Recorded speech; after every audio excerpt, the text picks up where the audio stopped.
rotating.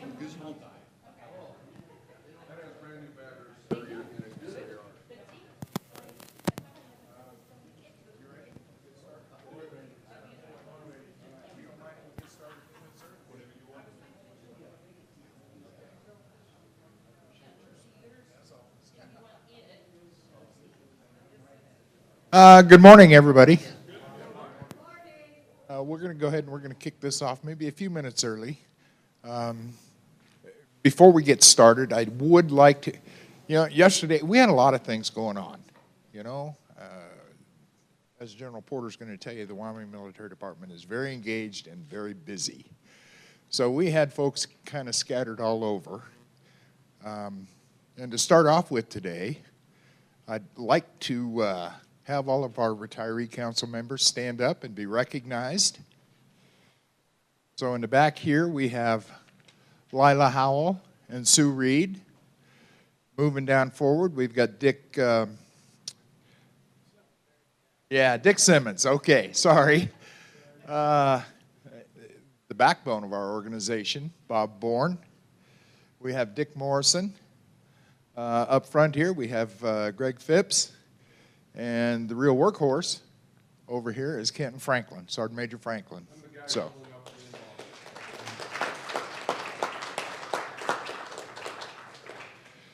I tell you, about half the time of the new information I get from Kenton. I didn't know that.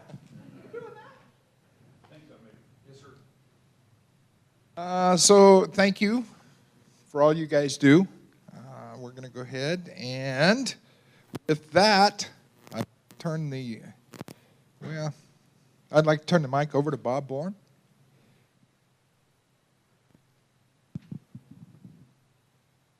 If you would, please rise for the Pledge of Allegiance.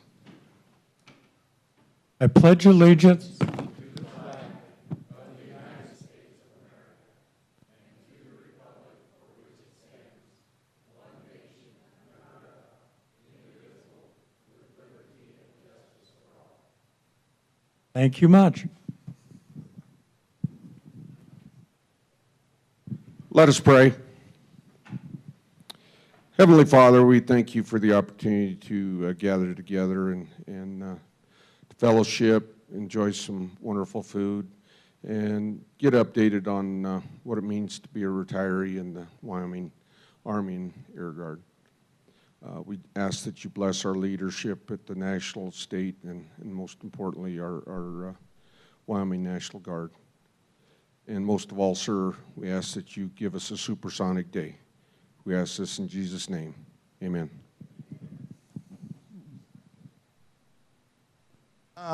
Okay, you've got your packets. On the second page, there is a critique sheet. This is how we try to improve every year, so please be brutally honest. I can take it. And we'll be picking those up prior to lunch, if that's all right. Also, one other thing we'd like to get all the retirees gathered out front, probably during the lunch break, right before the lunch break. We'd like to get a group picture with everybody in attendance today. So, with that, I have the pleasure of introducing our TAG, General Greg Porter. Hey, thanks. Do a presentation. All right, see, I got ahead of myself. Could I have Brett Baugh come down here, please? I do. I'll get that, Greg. Come and join us.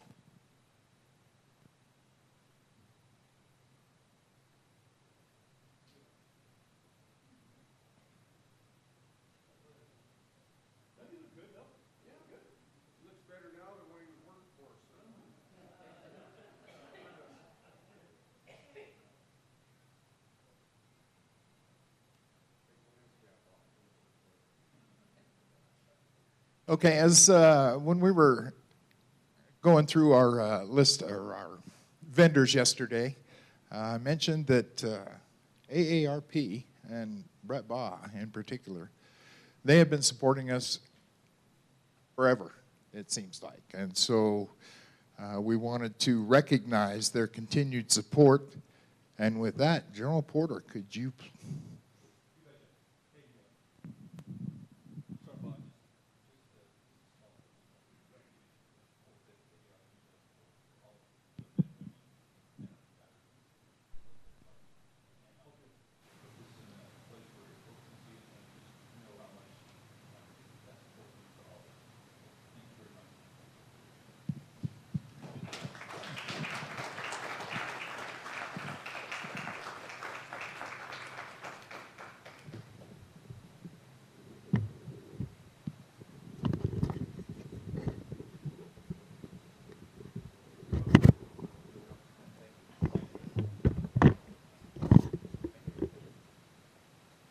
Colonel Ames, could you please come forward?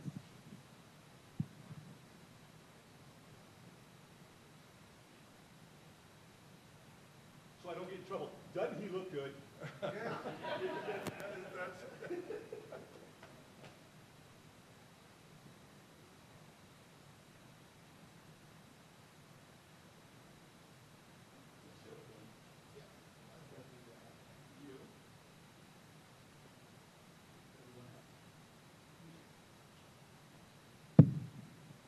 Colonel Rich Ames. He has provided outstanding support to the retirees for, well, how long have you been retired now, sir? For the past 21 years, he has been providing support for the retirees. So with that, we wanted to recognize his efforts and show our appreciation for everything he has done. For sure, you know, when everybody retires, we always say, hey, please keep serving, please keep telling the message. Nobody embodies that more than our land. So please thank you very much for everything.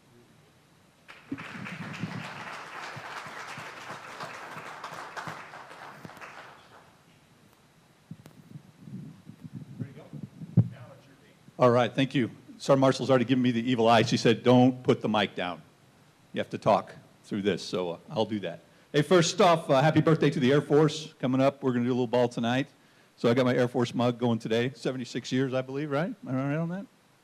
But also, how about them Cowboys, huh? That's all right, yeah. Go Pokes. Did all right there. We got a chance to honor a hero last night. AARP actually sponsored Greg Phipps, nominated him for Hero of the Game. Greg got to go out on the field last night and be recognized for his service, so maybe we'll do that again. Greg, thanks very much for all your service and appreciate it. Hey, folks, appreciate you being flexible with me. A lot of stuff going on. I'm going to talk to you really quickly about a couple of challenges that we've got going on in the military department. Talk about some things that are really good, which, frankly, most of it is. And then maybe give you a heads up on legislation, what we got going legislative-wise coming up for the session. Probably a couple of things, challenges first, and let's start there with Wyoming Cowboy Challenge. So, made the call really this week to close that program down and curtail the resident portion of the current class, which is 46, excuse me.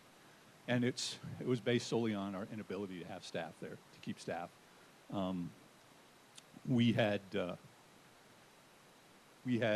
started the class on the 7th of July, about 75 cadets. Started to go forward. We had an inspection from National Guard Bureau that week of Frontier Days. We got the inspection report back, the official inspection report back on the 17th of August, and we had failed most of the categories. Really a retrograde from the previous inspection in 2019. So we took a look at it, what the failures were, talked to the director. Say, hey, you know, what's the way ahead? Director elected to go ahead and retire, and move on. So he made that decision probably end of August, first part of September.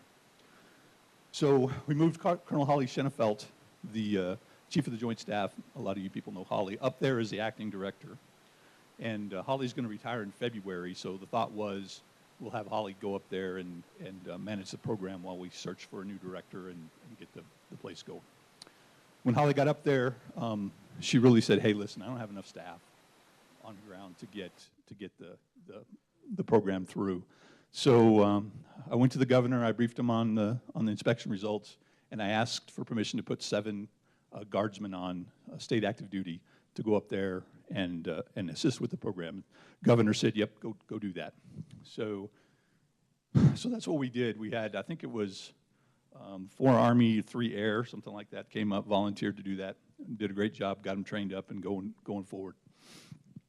As that was happening, we continued to receive attrition in the cadet staff. Part of it was moving on to higher payer jobs, part of it was medical, but we kept going down in terms of staffing, and really we couldn't hire people in time. So I really made the call Monday, say, listen, we just can't get there. The risk to the cadets if we don't do something is going to be too high. We had enough folks there on the ground right now to move folks around so that we could make sure the cadets were safe, but we couldn't sustain that for another 12 weeks. Just couldn't do it. So had the conversation with the governor, made the call to say, hey, listen, we're gonna have to send the kids home, and really my recommendation has been, hey, we need to shut the location down in Guernsey because just can't get people to get hired. Not only quantity of people, but the right kind of people. It takes a certain type of person to work with at-risk youth, and it's tough to get right now in this economy. So made that call Monday night. I told the staff Tuesday morning, gave them some intent, and said, hey, let's get a plan. We gotta get this going. So they did that. We finalized as much as we could. I went up on Wednesday and told the staff and the cadets, not a particularly good day. Staffs obviously was unhappy that the jobs are gonna come to an end. Weren't happy about it. We are able to keep them in through the end of December. So I think we got a little breathing room for them, but that's, in the moment particularly, that's still a pretty tough thing to take. So talked to the staff and then walked over and talked to the cadets, which not another great day there. We had about 63 cadets remaining in the program, and their tears and their shock and this sort of thing going on. So we did that on Wednesday and started the process. We have a couple of 3 routes that we're taking with the cadets. First one is to transfer them to other programs. We weren't sure how successful we were going to be on that because of where they are and accreditation and all that good stuff. We were kind of dubious, and we're not sure we're going to be able to do that. But it looks like we could take just about everybody that wants another program to go to another program. Montana has agreed to take some. Idaho's agreed to take some. New Mexico's agreed to take some. California has agreed to take some. Nevada has said, hey, we'll take any of your cadets that you want starting in January when we start our new class.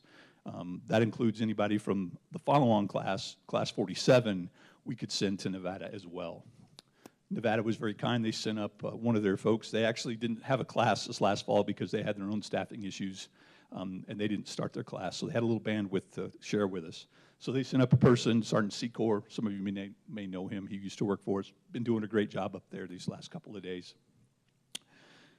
And so Nevada has said that they'll take any Wyoming cadets that we have in January as well. That was one way if they decide to do that. The second one is we have a program kind of like what we did with COVID. We sent the cadets home with Chromebooks, and we'll continue. They're all still signed up with Ingenuity. That's how they get their credit recovery. And we have free HiSET testing for them through the community colleges and that sort of thing. So if they don't want to go to another program and they just want to concentrate on getting their credit recovery, they can do that from home. Our teachers so far are going to stay on and continue to do teaching remotely, and that's how we're kind of approaching it right now is going forward. This next 3 months, I think we'll be looking at turning all that equipment in, inventorying everything, and returning the buildings and all that kind of stuff back to Camp Guernsey. But my guidance has been, hey, maybe we're not going to potentially close this forever. We just need to find another location for it, and that's going to take some work with the legislature and the governor's office and ourselves right now as we figure that out, what that looks like. So the end state is we're setting conditions to bring that program up if we find a location in Wyoming that makes sense for us to get staff and that sort of thing.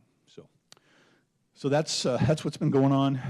One of the reasons I kind of pushed to make it quick was, there's not an easy way to do it, but we had a family day happening this weekend in Guernsey where about half of the cadets' parents were coming to Guernsey anyway. So we thought, well, it doesn't make much sense to sort of drag that out a little bit and have to have them turn around and come back a few days later. So it went pretty quick on that decision on having them go home. In retrospect, that was actually probably pretty good because, once the staff finds out that things aren't going, the cadets find out, they're there voluntarily, they can leave anytime they want. It just is not a good mix for very long. We really have to return the cadets to either another program or their guardians so that they can drive on. So it was a rotten courses of action. I didn't like it. None of our staff, none of our team liked it. Nobody liked it, but it was the least sucky of a bunch of sucky alternatives, I guess. So I think you may have seen it in the paper. I'm certainly willing to answer questions about it, but that's what was going in my head as we were making that decision. So, anybody got anything on that one? Ma'am. The food contract and all of those things. Yeah. So General Wright asked the question, hey, does that affect the food contract? Yep, definitely there's some second and third order effects on this. The food contract is one. We do have them separately. We didn't combine them like we've done in the past with one contract. We did have two separate contracts. So we have a contract for our tenants, which they've accepted. We'll see what they do with this other separate contract. It starts the 1st of October, and I don't know where that's going to be. If not, I guess we'll just have to go off the economy and do it that way. We also had some construction that we were going to get done for Cowboy Challenge, start the 1st of October. We're going to go ahead and do that because it's something we can use on the military side, and we'll go ahead and drive on with that too.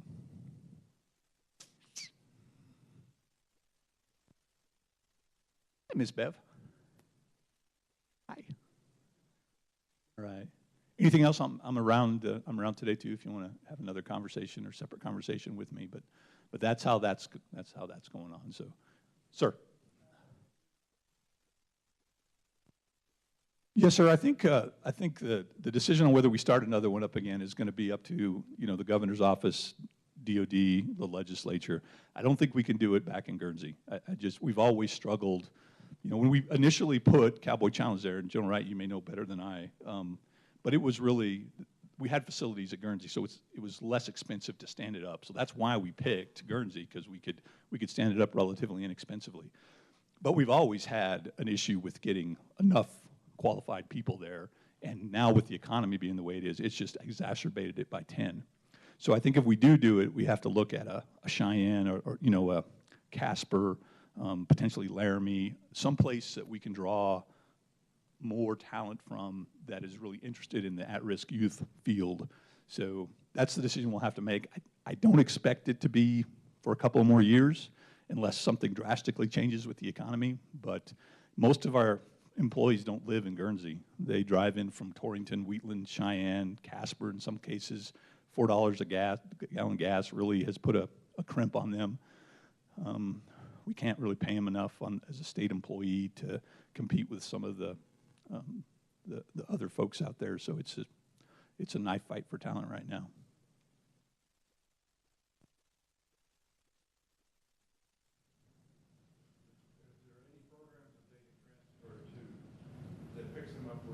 Yeah, the ones I mentioned that we're looking to transfer now picks them up where they are right now. Yep. Yeah. So Idaho, Montana, New Mexico, California. It looks like they'll pick them up when they are right now. Yep.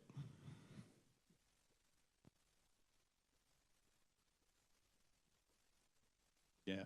So the Youth Challenge is 75% federal and 25% state. So all those states have their 75% federal money. We may have to transfer some of that federal money over to them. Same on the state side too. We'll give the rest of that money to them. We're working through that right now because it's, as you expect, it's not easy to do at this point. But I think we got a way ahead to make sure they can take them and be good.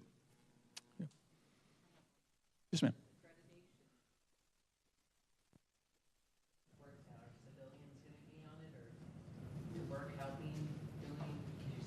Oh, yes, ma'am. I mean, I'm pretty early in that thought process yet. I suspect so. I think what's going to happen is we'll take this up as an interim topic with the committee, the Joint Transportation and Military Affairs Committee, and I suspect a lot of people are going to want to have participation in it. So I haven't really thought too much yet of what that looks like. Right now we're still trying to get cadets out the door, but I think that's a good idea. Yep. It's going to take a lot of bright ideas, I think, to figure this one out.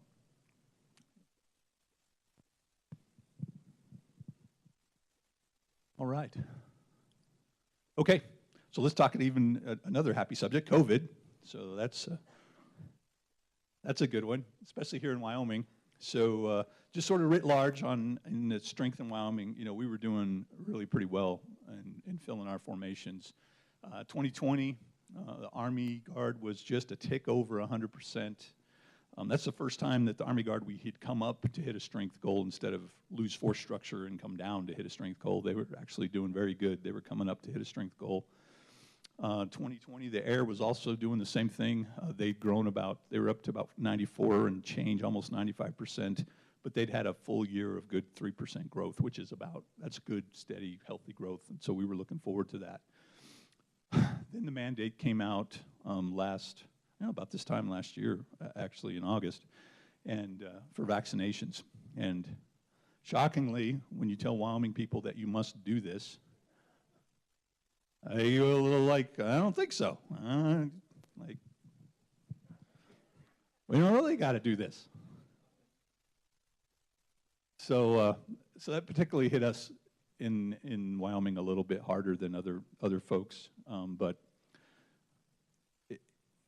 that is what it is. So the Air Guard had a suspense of, I think, the first part of December to get vaccinated or put in a religious accommodation. On the Air Guard side, I think we had about anywhere between 18 and 24 hard no's that said, hey, we're not doing it under any circumstances. We had another 60-ish put in a religious accommodation request going through. Actually, I still have not, all those have not come across my desk yet on the RARs, so they're still flowing up. We got about 20 on the air side up through, on the air side, the director of the Air National Guard is actually the approval authority for a religious accommodation. We got about 20 of those of our 60 through. We started to get some denials back about 2 weeks ago. And once they get a denial back on the air side, you got 5 days to appeal. And I think we got a couple back that said denied the appeal.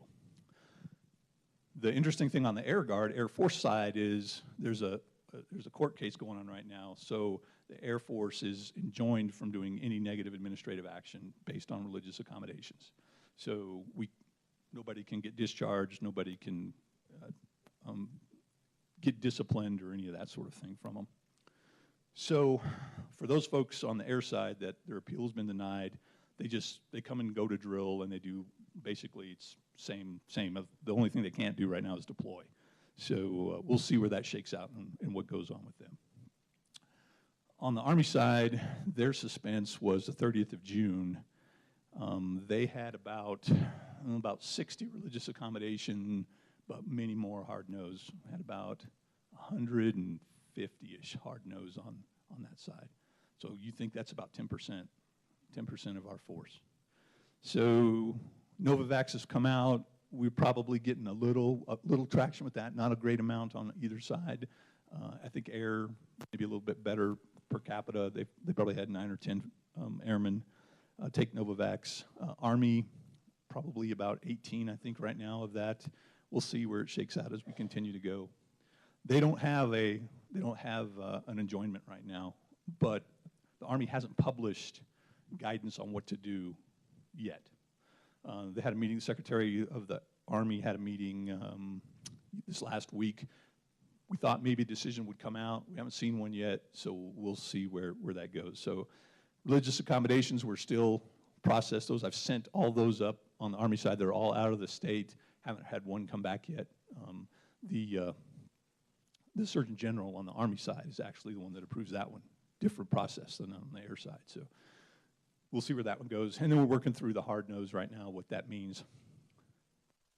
I'll tell you, the guidance has been from, the policy has been, the guidance has been, if you are refusing, if you're a hard no, that we were supposed to issue a general officer letter of reprimand to them and flag them on the Army side. Governor Gordon and I discussed it. We decided we weren't going to go down that road. Early on, there was some discussion about, do you give them a other than honorable discharge, or we decided we're going to go honorable on that. The NDA came out and said you can't give anything lower than a general under honorable in any case, but we're going to, if our folks just can't get there, we're just going to shake their hand, tell them thanks for their service, and go on. And so that's been our policy.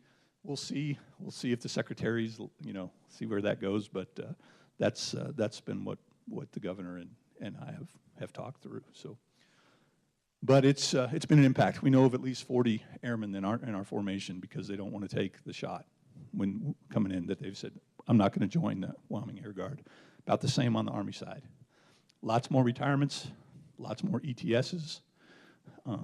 Strength starting to come down, getting a pretty significant bathtub. Army's sitting about 94%, 95% right now without any of the other COVID stuff hitting us yet. Air's sitting at about 88%, again, without the COVID stuff hitting out yet.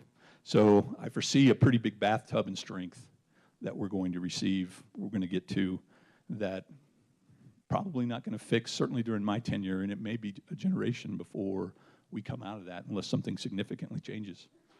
You couple all that COVID with, in Wyoming and across the nation, there's just a decreased propensity to serve.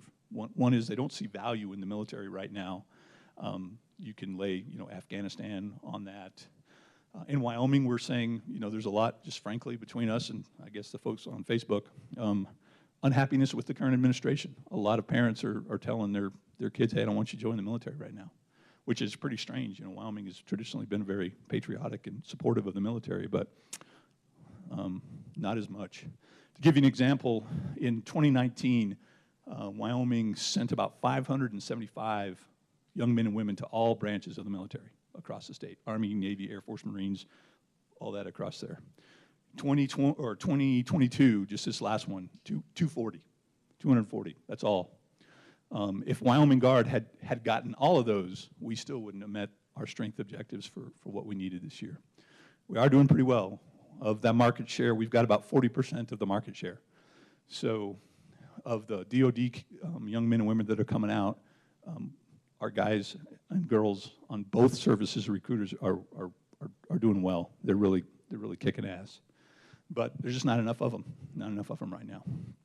So that's been sort of our focus now, is how do we create more fish? How do we create more fish in the sea?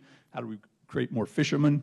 And that's where our focus on the legislative session is gonna come through as I talk to you about that. It's tough to get in the military right now. The ASVAB, we have a lot of kids that can't pass the ASVAB, as strange as that is. What gets taught in school is a lot of cases not what the ASVAB tests.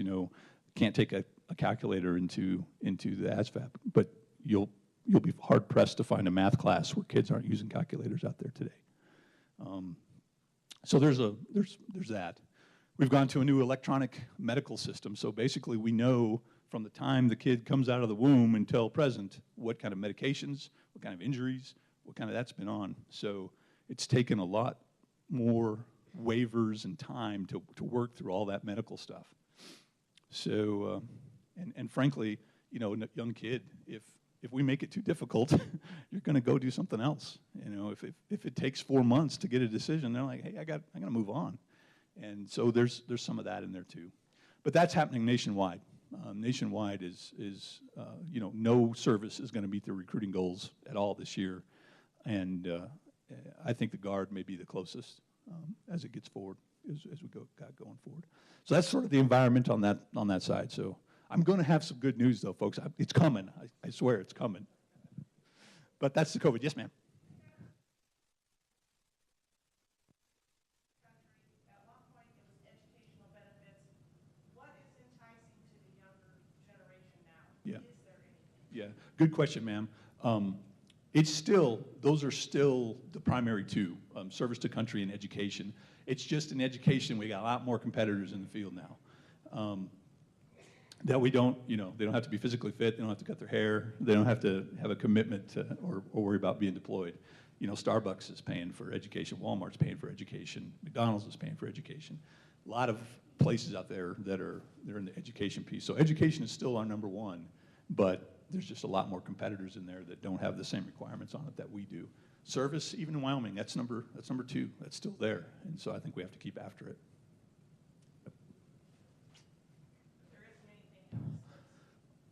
There's most of it is for a better life, whatever that means. That's how it comes out. Yeah, job skills, that sort of thing. We got quite the pie chart, but those were the two big ones that came out. Hey, Sergeant Major, you had a question back there? So those losses that we take during the vaccine, where in our reg structure have we seen those losses? Did it create significant gaps in our leadership chain? And are we prepared to fill those and help you with that? Yeah. And I have another question on immigration. You betcha. So Sergeant Major's question is, where are those losses coming from in terms of the rank structure? It's mostly at the lower levels. We have a few E5s greater than E5s that are taking it. A few commissioned officers have said, I don't want to do it, but not too many. Most of those have agreed to take the shot. We haven't got a lot of return on religious accommodation requests yet, so we'll see. I know there's a couple of E9s that haven't. I know there's a CW5 that's got a religious accommodation request in. So we'll see if those come back denied and we get to that point, what the ultimate decision is. But most of it, haven't felt it at the higher levels. It's mostly been in the mid and lower levels.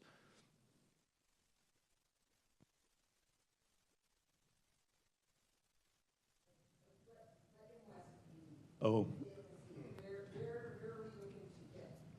Yeah, I think just about anything at this point. The HIMARS batteries, in Lander, in Gillette are pretty full. We need some signal folks. We need some cyber folks. On the air side, maintainers. Always we need maintainers. I'll get you the details of that instead of me blathering up here and guessing at a lot of those, but I'll get you the details of what those are. Yep, cool. Yep, for sure. Hi, Tim. Morning. All right, anything more COVID related? Okay.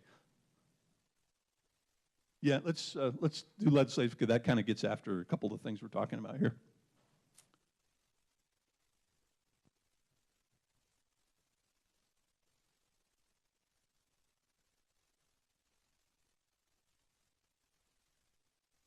All right. It's going to be easy.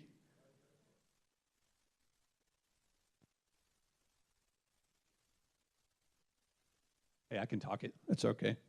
So as we start thinking about, how do we create more fish in the sea and really want to start, trying to brand the Wyoming National Guard as an entity. And that's why the hope being that if you don't see value in the Army or the Air Force, see value in the state National Guard. And that's why you see a lot of discussion about the Sword and the Shield and Ride for the Brand. We're trying to get that out as the message of come join us, because that's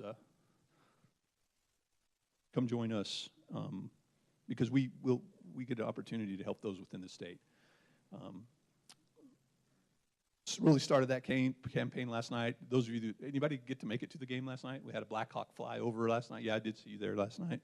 Had a Black Hawk fly over, got to give some scholarships out. Air Guard had a really nice video that they developed that we showed. I think it was received well. Army Guard had some in there. But hopefully you'll start seeing a little bit more in social media and on the radio and TV, our whopping 2 TV stations that we have in the state. More stuff about the Wyoming National Guard and less of the national marketing stuff that I'm not sure hits where we want to go. So that's one thing I've asked the governor for in the supplemental budget is some money to do local recruiting. There's a lot of strings on national funds. They don't want us to deviate too far from the message at the national level. So I'm going to ask the governor and the legislature for some money for us to do it ourselves. Let's see, a couple of things to get after it. Those of you may remember the Army had a program called GRAP several years ago. Didn't go very well from the standpoint of auditability and people abusing that program, but it was very successful in getting enlistments. So we're looking at a state sort of replica of that, where one of our guardsmen would give a lead. We would probably give them, $250 for the lead if they pass through MEPS, and once they get through basic training or AIT, another $250. So $500 incentive for our folks to recruit out there.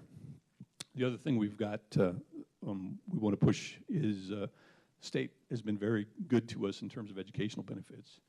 We got 8 free semesters, and what we want to do with this one is allow our folks to transfer that to a spouse or a dependent of some kind. There's a lot of our servicemen and women that have already got their degrees or have used the GI Bill to get it, and they can't use that benefit. So we want to be able to transfer it for hey, if you stay another 6 years, you get to transfer your state educational benefits. So we're going to go down that road. Last year, we passed child care so that our men and women that are on drill can get reimbursed for child care. And we made it pretty easy. It could be your mother, your sister, your aunt, lady down the street, whoever you want to entrust your children or dependent to, will reimburse for that. So that's starting to go on. So that's where our focus is right now, is just trying to create more fish and more fishermen going forward. We got a little state active duty reform. When our folks go on state active duty for an extended amount of time, they still have to pay their own insurance. And so we're going to try to get a little bit bump of reimbursement for that. We'll see. That one's not a high priority for me, to tell you the truth, but the legislature did agree to take a look at it, and we'll push that through. There's a 1-year prerequisite for state employees that we'll get after. I think we're in pretty good shape there. It just a lot of our guys that go to basic training and that haven't been an employee for a year can't use some of their military leave, but we'll get that fixed. And then Tim's got some stuff going on with the veterans devices, making it a little easier on the license plates, or excuse me, on the driver's license, make it a little easier to get that certified. So, but the top two, or actually the big one is the $500 stipend, and I think transfer of benefits to see if we can get that done. So that's our focus. All right, any questions on the legislation? The next joint transportation meeting is 1st and 2nd of November. And then, obviously elections happen after that, so we may get some new committee members. That's always fun, trying to re-educate the new committee members of the work we've been doing for the past, 15 months. But we'll get through that.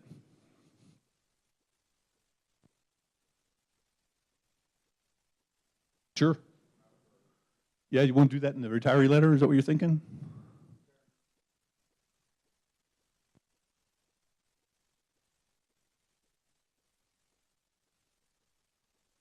Sorry, my aide is deathly ill. So.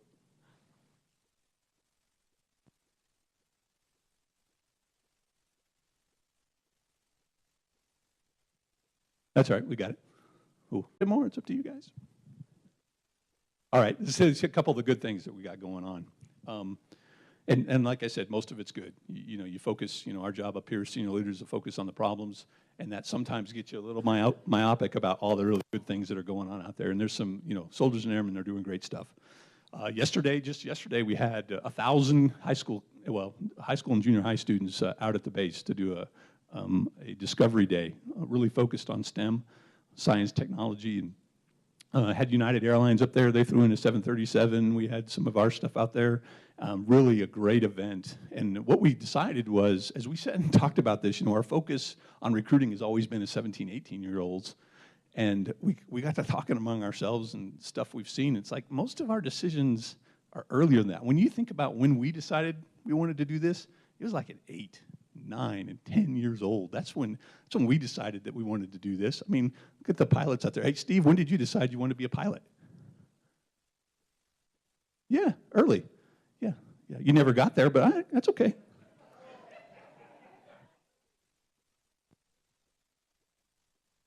I was too easy. I apologize. But so we thought, we've been so focused on deploying these last 20 years, getting soldiers and airmen out to the fight, we've really lost a little bit of our touch with the community. Not completely, we still understand that, but our focus has definitely been the fight. So we're really spending some time now reaching back out to the communities and making sure that we that they're part of us and vice versa. And so yesterday was a really great event. The Air Wing did a great job, and trying to, again, just start to plant the seed. And know that, hey, there's some really good things that the National Guard does. So that's where we're after on that one. We got some new construction going on. The security building on the base looks like a building now. There's a VMH building. I think we're gonna get that pulled off. That's gonna come up. We got new barracks coming in at Camp Guernsey. 2 new barracks over the next couple of years. And it looks like we did get design authority for a firehouse up there at Guernsey. So we don't have the MILCON exactly lined up for that yet, but it looks pretty good to get that done. Bringing some new units in on the Army side, starting the 1st of October. A Delta company, infantry company's coming in. They're a heavy weapons company, so they have a tow launcher. So it's a Humvee with an anti-tank tow that sits on top of it. If you see it, it's a long tube that sticks out, kills tanks. So they're coming in. We're going to station them in Laramie and up in Worland. What else? The Regional Training Institute just got that building is in full swing, and it's doing great up there, doing a bunch of remodeling up at Guernsey. So a lot of good things going on. We are going to continue to deploy. We got about probably 100 National Guardsmen, Wyoming National Guardsmen in between, maybe not quite that many, probably about 75, between the Army and the Air, and they're scattered all over the place. In CENTCOM, in AFRICOM, all over the place. So we'll see. Great partnership with Tunisia. Tunisia partnership starting to kick up again. We just spent 14 NCOs over there. Sergeant Marshall was part of that event.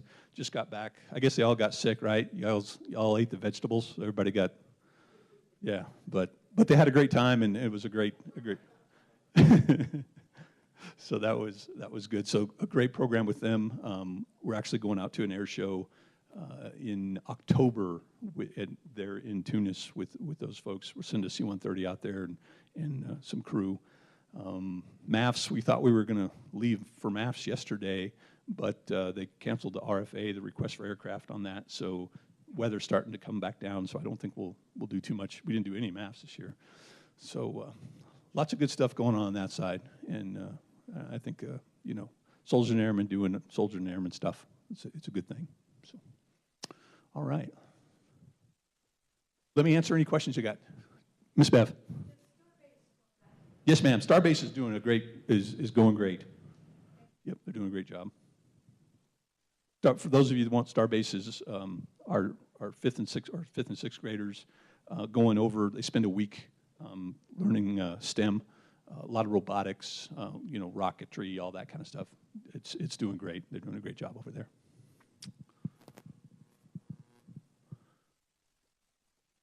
All right, anything else? Hey, I think the other thing, like we've talked before, I got 2 things before we go. One is, hey, how are we doing on some of the things you ask of me? And if you don't want to tell me now, I'm going to stick around. I'll may try to slip down and have lunch with you if you'll let me. And certainly free to have a conversation then. I know I had some retirees come up and hit me and say, hey, the only freaking phone number on all your facing pages is to recruiting. We have no way to get a hold of anybody else. So I think we're going to try to fix that, particularly for, most of the stuff, it's either retiree services or ID cards. That's what people need. So we'll try to get some phone numbers out on that. We've asked about, ID cards. You guys have told me that ID cards are a pain in the butt. I think they're better, but if not, let me know. We're committed to taking care of you. I think, Kenton puts out a lot of information. Like I said, it's a lot, but I learn a lot from him as well about what's going on. So, but if you think we ought to do something different there, let me know. But yeah, hit me up. And then I just ask of you, if you have, grandsons, granddaughters, folks, if you have people in your lives that you think would be worthy of serving in the National Guard, please steer them our way. We'll make sure that that we treat them well, and they have a great experience in the Wyoming Guard, because it's you all know this. It's a great organization. All right, ma'am. Scotty, I'm a counterpart for Kent out of Colorado. Just to let everyone know. So ID cards, last year I talked about sent out a requirement, they changed the ID cards, they're the new plastic ones. For those who don't know, been almost 40 years since they changed the ID cards. Okay, part of it was fraud, and the other part is durability. The plastic ones last longer, so they've been trying to push out, hey, get a new ID card, get a new ID card. Well, along with that change, oh, you can't call us anymore, you need to go online, okay, make that reservation. Well, the snafu I had down at my headquarters was, retiree went online and made the reservation and stuff and pulled up to the gate, and the gate guard said, oh, they didn't come in today. So I was like, okay. Honestly, I direct my retirees to another guy that's willing to help with the phone call. But wanted to let you folks know, hey, Cheyenne is taking, we can go up there and just ask, and the majority of the time they're taking this walking. So thank you. Thanks, Ms. Scott. That being said, so I don't forget, the Air Guard is supporting us today for ID cards until lunch. So if you need an ID card, please go in and see them. And also, I'm working with Sergeant Major Herrera for that, so we can figure out a good way across the state of Wyoming to get our retirees new ID cards. There'll be something coming out on that probably in the next couple of weeks.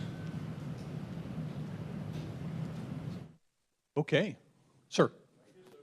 We'll say this, not every retiree does computer, smartphone, and the number is pretty great, so there's got to be some other avenues there a little bit, phone number, whatever. But Like 1,400 of them in Wyoming, sir. Just saying, huh? Gotcha. Ooh. All right. Anything else? Tim, are you next? Tim, and estate planning's coming up, guys. Are you sure? I mean, I could show a movie. Nothing? Greg, you got anything? All right. Hey, thanks, everybody. I appreciate the time. Look, again, if you guys will let me, I'll come have lunch with you, and good to see everybody. Thanks. Right for the brand. Cool.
Test.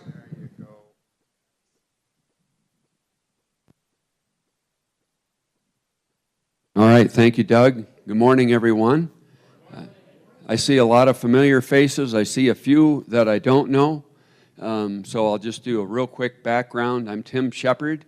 I'm the Executive Director for the Wyoming Veterans Commission. And a little background, I spent 40 years in the Army, between the Army Guard and the active Army. Retired in 2017, was busy doing all kinds of Kiwanis work, and saw the ad for the executive director position in 19 and said, you know, the thing that you loved most about service was taking care of people. And obviously, as an Army guy, soldiers and their families. That was always very important to me. And I always felt that, you know, without a doubt, our soldiers, our airmen, that's how we get things done. That's your primary resource. Take care of them. So I felt like I did that as a soldier, and I thought I could do that as an executive director for veterans. So that's enough on my background. Last night, I had the pleasure of being at the Cowboy football game. Anybody else go to the Cowboy football game last night? And Colonel Phipps was honored as the AARP hero of the game. So congratulations to Greg. Give him a round of applause. But everything was great. My daughter and I sat in the president's suite, which was really pretty cool. And we sat right in the front row. But then some two-star general was behind me, plunking me in the back of the head with popcorn. So that wasn't so good. So finally I decided, you know, I'm going to have to move behind him and plunk him with popcorn. So it got a little out of control. And then finally we settled down and we watched the Cowboys win. So that was awesome. So I'm going to talk today about AARP, and I'm going to talk about the commission. So why would the executive director from the commission be talking about AARP? Well, I'll tell you that I think it's a great relationship, a great partnership that we're forming between AARP and the Veterans Commission. And for me, it really started with caregiver. How many of you are either involved with caregiving for a veteran or family member or know of someone who's involved with? Yeah, quite a few hands go up. It's a big deal. It's a big deal. And the VA, if you followed this at all, about a year ago started to tell caregivers through the VA program, hey, we're going to cut your benefit. And obviously, that didn't go over well. And thanks to AARP and the Elizabeth Dole Foundation and some others, that decision was reversed. And so the VA came back out to those caregivers and the veterans and said, no, we're not going to cut your benefit. We're going to relook this. My expectation is we won't cut benefits. But my point of this is that AARP helped in that case and continues to help across the spectrum of what we do to support veterans. So I see where it's a good fit. So can I get the next slide? Or am I doing that? Oh, look at that. All right. So, yeah, next slide. I'm going to try to go through these fairly quickly.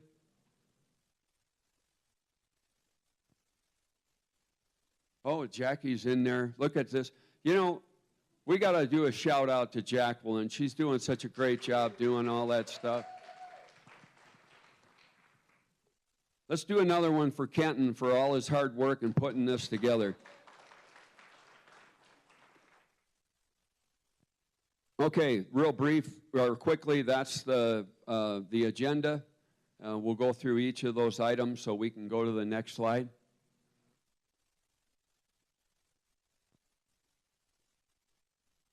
Yes? No? 4 pillars. There we go. All right, military veteran, caregiver, fighting fraud, careers, and connecting veterans to resources. So those are 4 good pillars from AARP. And one thing I want to mention is this is at no cost to veterans, this support. You can become an AARP member if you want, but all of these things are available regardless of whether you join AARP or not. Okay, next slide. We'll talk specifically about the military caregiver. 5.5 million military and veteran caregivers in the United States. 5.5 million. That's a big number. Then an even bigger number, 14 billion in voluntary uncompensated. So that's the, hey, I'm a veteran and my spouse has to do things for me, but she's not receiving any compensation. She does that uncompensated, and so that's the estimate of how much the dollar value of that uncompensated care, which to me, I look at it and say, so I'll talk a little bit about the Veterans Commission while I talk about AARP so that we can hopefully catch up a little bit. But our vision statement for the Veterans Commission is thriving veterans and families. Thriving veterans and families. So what I do is I look at things that I believe take away from veterans and their families' ability to thrive, and one of those is this caregiver issue. So it's a big deal, and we're trying to crack the nut on how we bring more than just the VA to bear, whether that be AARP resources, Elizabeth Dole Foundation resources, whatever, but the bottom line being, hey, let's make sure that we're supporting these caregivers. And it's not always just financial. Some of it is they just need a break. They're doing 24/7 care, and they need a break. So sometimes it is someone else to come in and to take over for them to let them have that break. By the way, if you have any questions as we go ahead and throw those out there. Don't ask me how many beverages I had last night because it's astronomical. They were free. They were free. All right, next slide.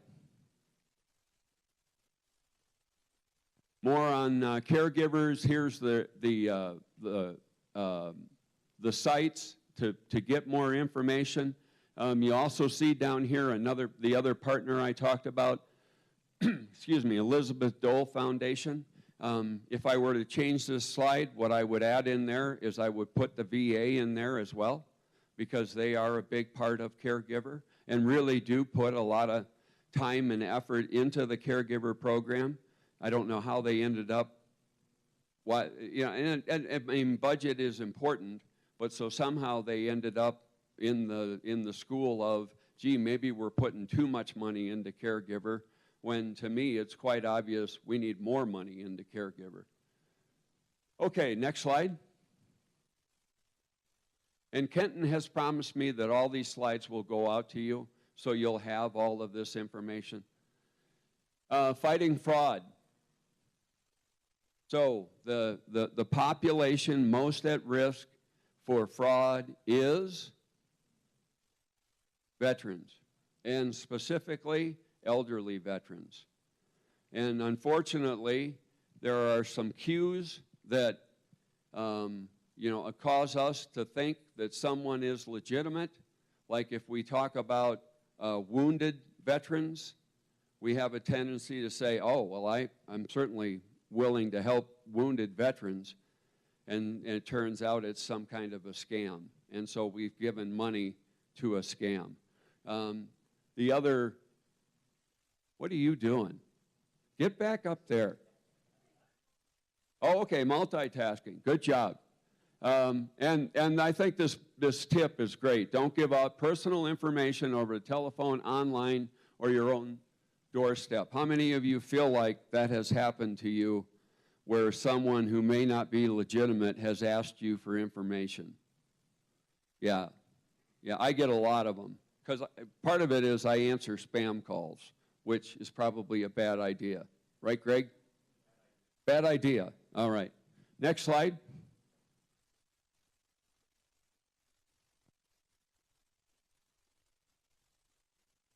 So again, that just talks more about the statistics. 80% of veterans and military adults are targeted by scams.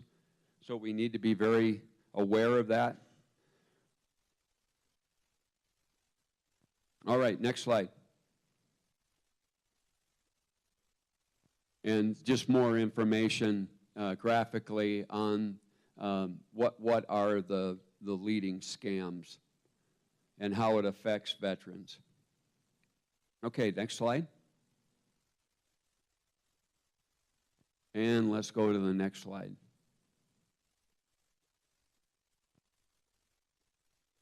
Okay, the job center. This, you know, a caregiver, that's one that I think affects our veteran population. This is another big one, so we're right in step with AARP. We have veterans who are unemployed. We have veterans who are underemployed. And obviously, they're not thriving if they're not getting the kind of financial support through work that they need. So this is a great site. One of the things that immediately went through my mind is, what about resume?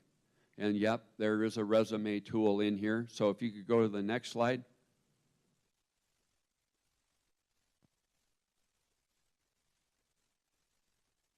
There, connects AARP's free resume advisor, makes job submissions civilian friendly. That's one thing that I find working with veterans and family members of veterans.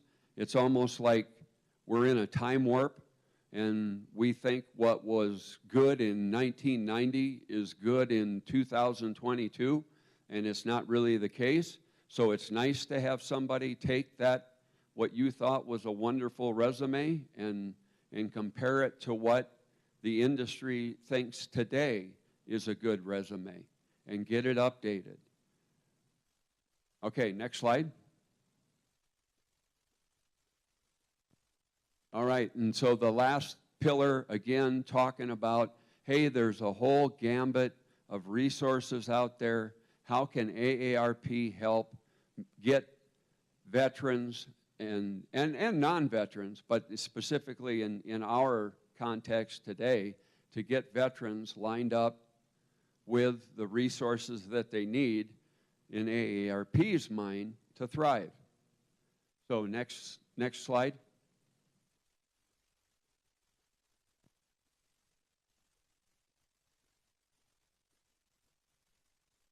The Veterans Burial Benefits Guide, and this is where I think AARP is doing a great job.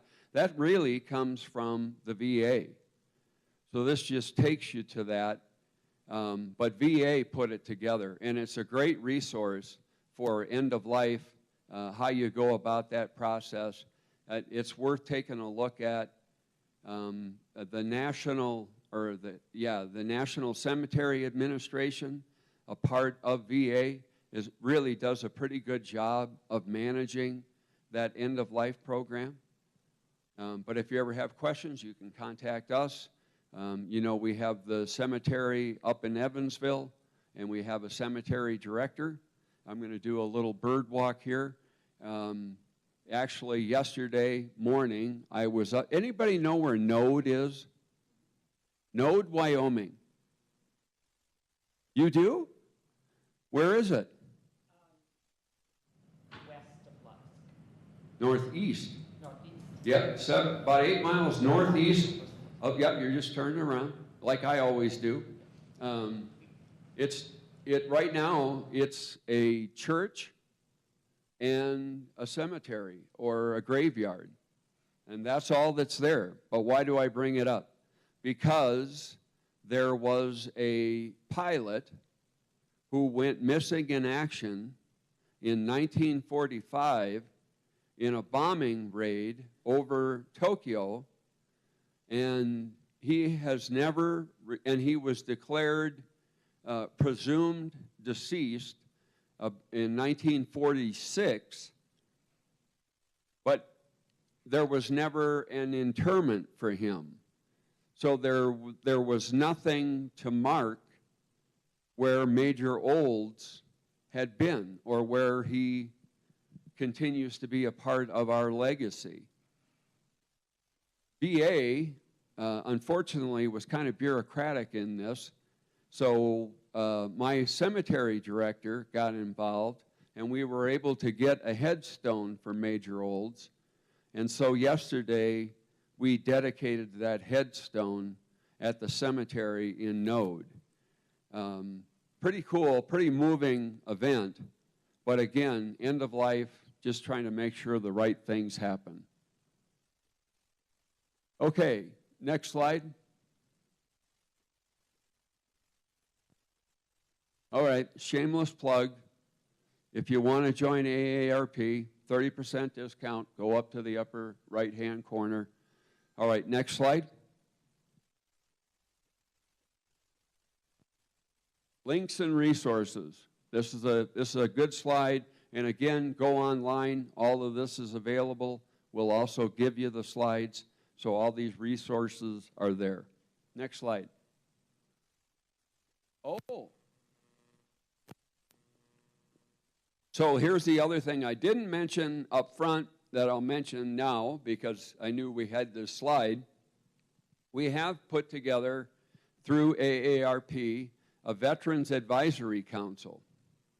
And I'm on the council, Senator Boner's on the council, and a few other people locally, but we're trying to make it a statewide council, and we're trying to look at issues and how AARP can help. So I'll just throw one out there that we're talking about. How many of you remember Honor Flight for our World War? Yeah, that's great, for our World War II veterans. Well, honor flights are still going on, but we're not doing it in Wyoming. Colorado's doing it. So my thought is, and I think Senator Boner's position is, why don't we look at that? Why don't we get back in the business of honor flight and make sure that we're able to, if a vet, and I've talked to veterans who have said, hey, I'd love to get back to, especially now Vietnam veterans, like to get back to DC, love to see the wall, don't really have the resources to make it happen. That's what honor flight's all about. And some of them are in a position now where they need some caregiver support to do that. Honor Flight provides that resource.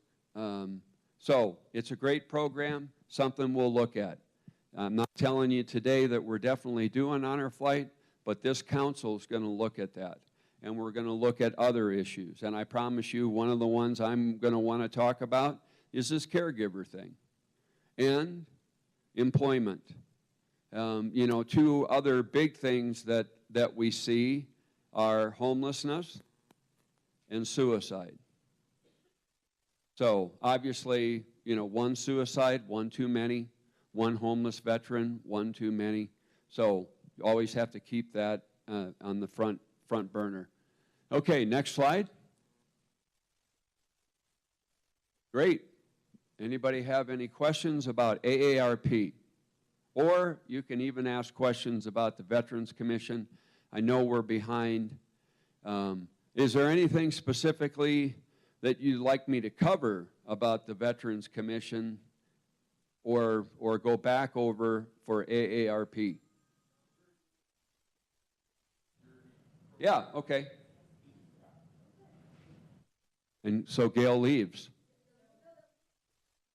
Oh, okay, great. So, food insecurity program. This is a great success story for us. Started with funding from the Bob Woodruff Foundation about 3 years ago. So we offer for veterans and their families, and that includes a spouse, a food card for an individual for $150.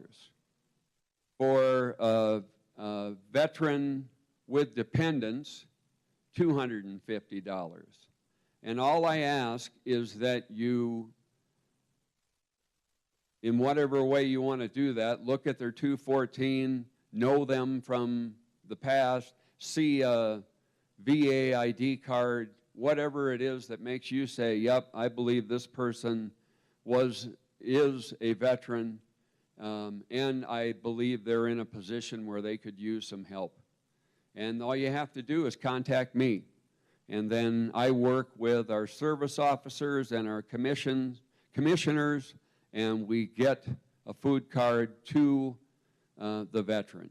Now, I will tell you, the intent of the program is not to do multiple cards, and part of the way that we try not to do multiple cards is that when we visit with the veteran or the family member, we talk about, hey, here are the resources in your community that are available to you, and one of those being the great program called Sensible Nutrition, which really helps you understand how to stretch your food dollar and be a good shopper and do all of those things.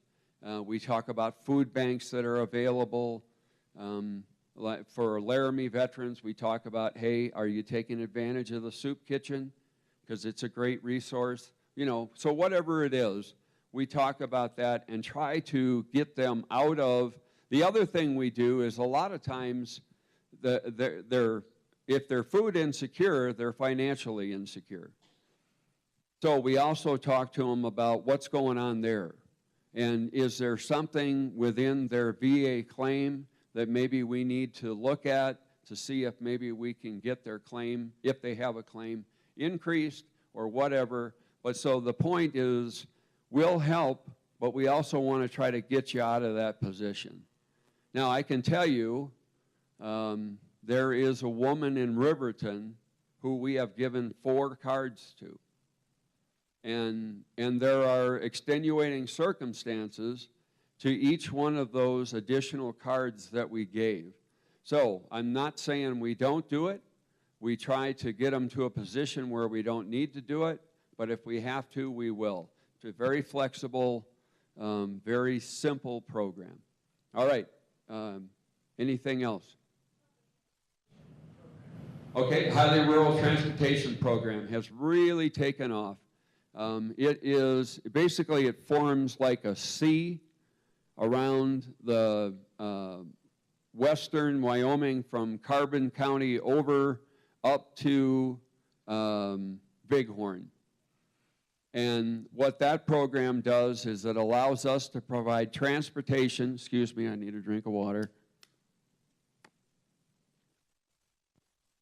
Transportation for veterans to VA and VA approved medical appointments when they're not able to transport themselves. Now, we don't question whether or not they're able to transport themselves. We just, if they have a VA appointment and they want a ride, we'll give them a ride. So it's really taken off. I think when 2 retiree meetings ago, we did 0 trips. And last year we did about 54 trips, and this year we'll do over 300 trips. So it's really growing. I think it's a great benefit to the veterans in those counties. That cover it? Okay, great. Thank you. Thank you for that prompt. All right. If there are no other questions, I'm going to give it back to Kenton. No, I'm going to give it to Doug. All right. Here you go, Doug. Yeah, you're welcome. So like we talked last night,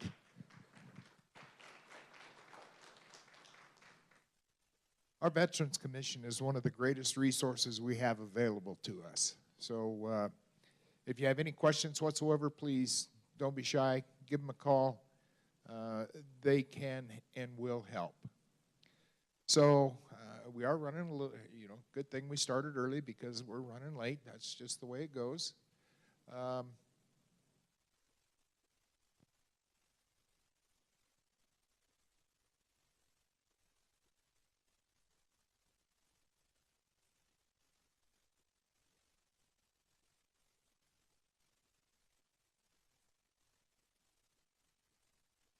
Probably down, probably a couple days, even next week for icy cars. Did everybody catch that? Yeah, we. I think the Air Guard, if you want to make an appointment with them, probably if they're available. So. Yeah. ID cards are not going to be available over here at the JFRC for a couple of days. They had an issue with the deers updates.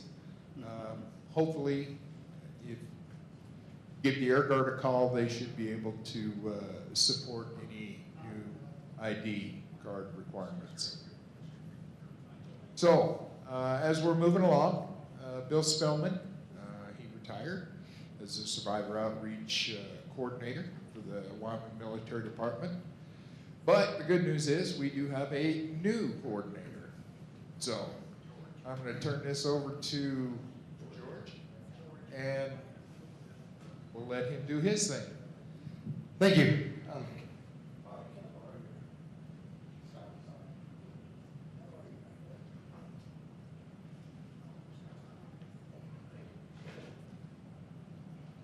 As he said, Bill Spillman had retired. He finally finished up and really retired.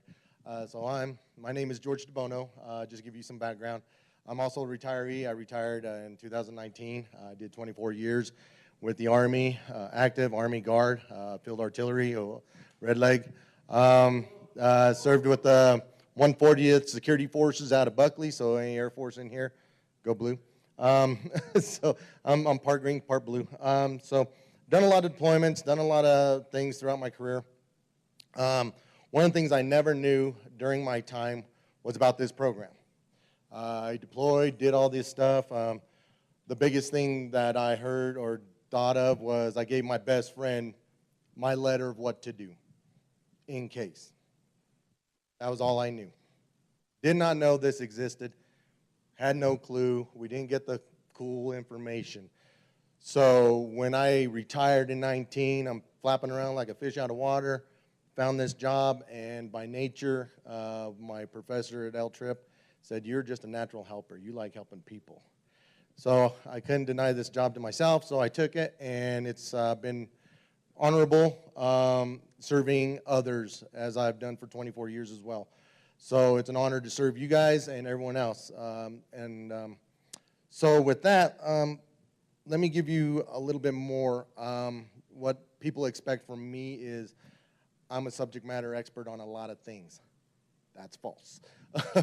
I would like to say I know a lot, just because my own personal workings on my own retirement and stuff like that. My experience comes from working with other retiree families, other families of the fallen. So there's a lot that I do as far as pointing in the right direction, resourcing out. As they said, Bill Spillman did this. I wish he'd have left me a file of what he did because I am shooting from the hip right now. So there are some points that I might just talk about that I think that are important that I've come across in my working in this position for the last 3 years. But it's, if you guys have any questions, I will be happy then to try to find you the answers for those. So with that being said, let me get this out of the way. I had these made up, and I only had a few of them. I didn't get the number count until later this week, so I only made about 12 of these. If you'd like to have one, I'm gonna be here. I'll get your name, address. I can mail you one, or if you're tech savvy, I can have it emailed to you because it's all that's in here is all digital. So it kind of looks like that. So a lot of this is digital, or I can send it out in a hard packet of email or mail. So there's a lot of information in there that I'm not going to go into the weeds with, but like I said, there's going to be some talking points that I want you to be aware of just because I think they're more important than some of the things in here, benefit-wise. So one of the things that they were, excuse me, as I get myself in order here, they said earlier about education benefits. Now, show of hands, who has education benefits left? Okay, here's what I learned from some of my surviving families. When you pass and you don't do anything with those education benefits, guess what? They go with you. They're not redeemable from the family. They cannot get them at all. You took them with you. So make a plan. I have families come to me, it's like, well, he didn't do, I can't go in there and sign for him. I can't do that. I don't have that kind of authority or power. So make the plan to transfer those education benefits before, because afterwards it doesn't work like that. Everybody else will tell me kick rocks. It just doesn't happen that way. Leading into that, your wills, all your paperwork, update. I can't stress that more than enough, because I have horror stories of families who never updated their will, their SBP plan, SGLI, and guess who gets the money? Exes, or moms and dads, brothers and sisters, because they didn't update. And they come crying to me, and I can't do anything. I can't. That paper is like the big joker in spades. It's done. I don't have the authority. So again, planning. Y'all been in the military long enough, the 5 Ps. Proper planning prevents poor performance. So that's where I'm going with that. Again, with that point of just getting that taken care of. They also touched on cards. You have your veteran cards. For some spouses, that veteran card is good for the veteran. Spouse's card, your survivor card. Same place, they can do it here. So don't think you have to run to somewhere special to get these survivor cards. You can get them here at the JFRC. As long as there's a card machine, you can get it done. You can go on to FE Warren and get it done. There is some, I just got back from my conference, some legislation on trying to, I guess, extend the benefits. Well, if you're a retiree, I guess that doesn't matter because you get the commissary benefits, correct? I believe so, right? Okay, so I won't even bother with that. But for some, I guess, like children or others, they have to get that. So, but I won't ping on that one. Let's see. Already talked about that. Survivor card. Do not hold information from your significant other. That is where we get tripped up with not updating. That's the other part, is not updating or not letting your spouse know what is going on. I made it a point to tell my wife, this is how you get into TRICARE, my TRICARE. This is how you get into my e-benefits for the VA. This is how you get into my pay. I've showed her everything that I know how to get into all my stuff to access it. She knows all my passcodes. She even has my cat card ability because I went and got one of those cat card readers for my laptop and said, this is how you get into it. This is how you log in and start navigating it. I made her a packet with all my DD-214s, my SGLI. I mean, she doesn't have to look for it anywhere in my plethora of files or on my laptop of files to go through. It's all right there. Like we say in the military, KISS, keep it simple, silly. Oh, that didn't go over well. I used to be better at it when I was an auctioneer. So those are some of the key points that that I really wanted to touch on. Yeah.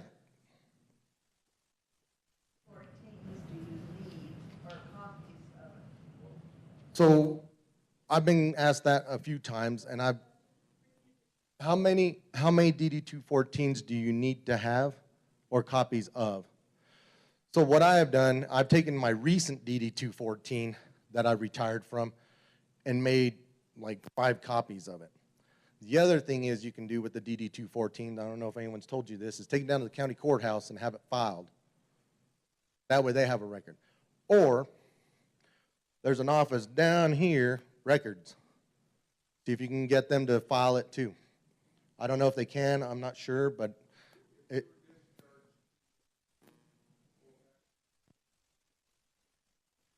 they have a copy of it? Okay. So, but I've always gone to the courthouse and said, hey, here you go, file it. And so they come back and they have like this barcode on the bottom of my DD-214. It's already stamped and it's filed, so they can get it at the courthouse as well. it's a public record now. So I've done that with all my DD-214s. Being from the Guard, I've deployed many times, many DD-214s. NGB 22 and 23, that's another form that you get when you retire. Am I correct? Yep.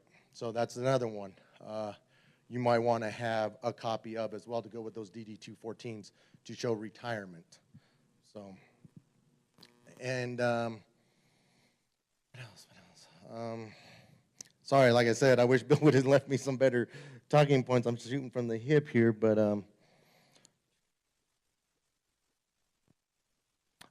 websites.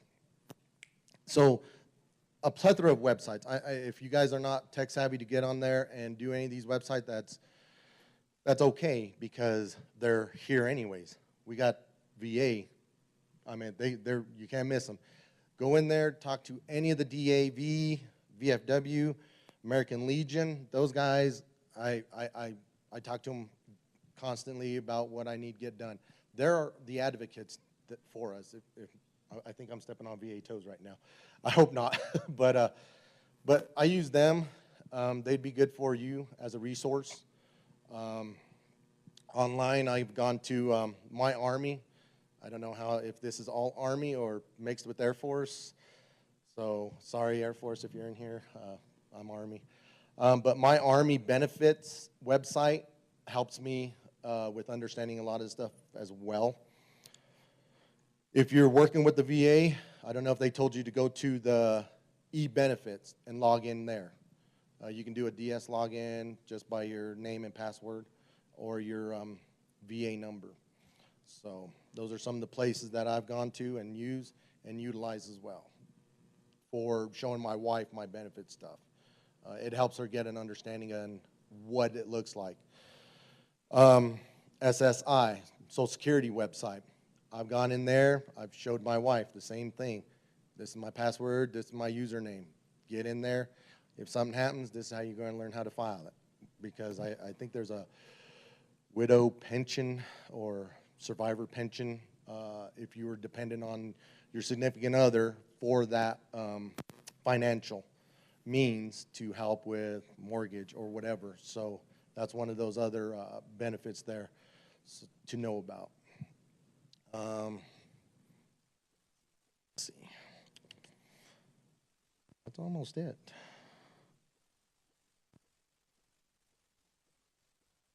I think that's almost it, so I might have put you ahead of time almost. But is there anything? Yes, ma'am. Outreach services packet. Yeah. You say it's going to be available online as well as digitized? I have a folder that I built for. I can email it to you. I can send it out. Yes, that'll work. That'll work. I just made a folder of everything that I put in there. I just kept it all digital, so I can send him the folder. And that way we can reach out to the people that aren't able to make the conference. My question for you is, you went through a lot of things that you did for your wife to prepare her. Mm-hmm. And there are a lot of resources in any of these places that you go to, and you got to read and read and read and dig and dig and dig. Is there one best comprehensive checklist for if I die, he can go down the list and get all that stuff in Wyoming taken care of and doesn't have to dig for it and beg for the information? That's a great question. I wish I could say yes. However, there is me. There is me.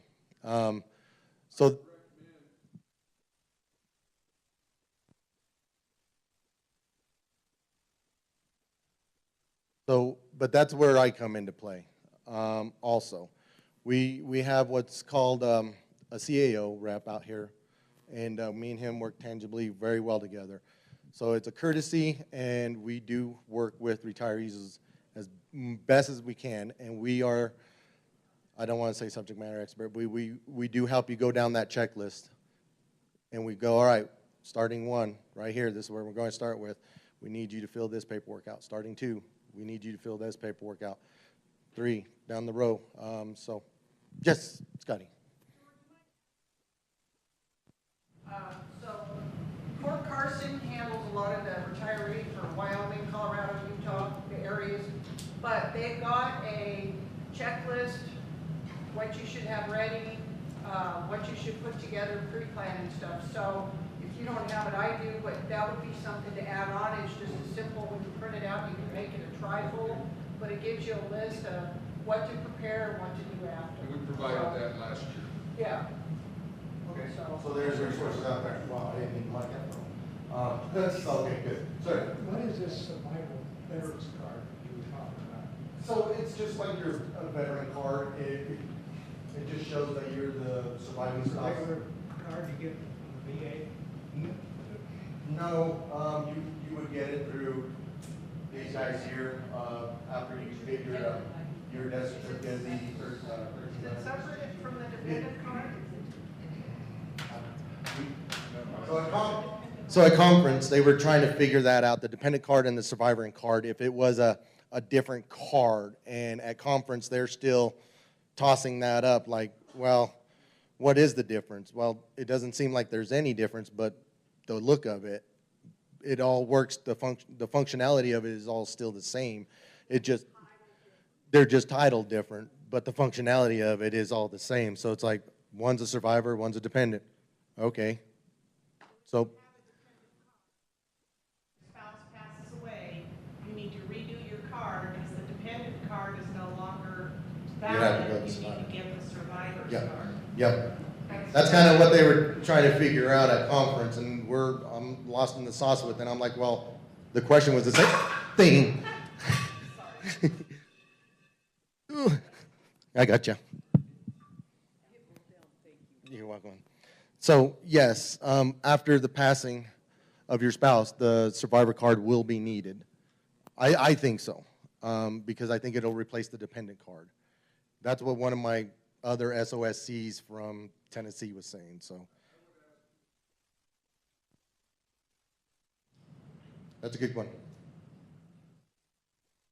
And out of Colorado, I think Amy Egan is our SME on that in TRICARE. So I do have her contact information as well. And that's one of the things, Amy Egan, segue into this, I just found out that was a good resource tip to me was Amy Egan out of Colorado is a TRICARE buff. So all these survivors, families with TRICARE issues, I have been pinging her. I just found her like 2 months ago, and I've been in this job for 3 years, and I'm like, oh, God sent, thank you. Because for me, it is hard to call DFAS or talk to DFAS on anybody's behalf because I'm a third party. They don't like to talk to me. They will never talk to me, and I can say, well, I can tell you everything you need to know about them because it's sitting right in front of me. I have a plethora of information, but they will still not talk to me. So that's why I say I'm not the subject matter expert just because of that, that stone wall, if you will, because I'm a third-party entity. So I do my best to try to get you into the right hands, and that is a godsend for Amy Egan to be my TRICARE personnel. I just need to find out the DFAS person that'll work with me. So. Yeah.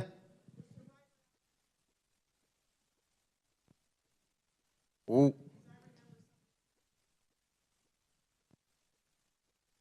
So that was another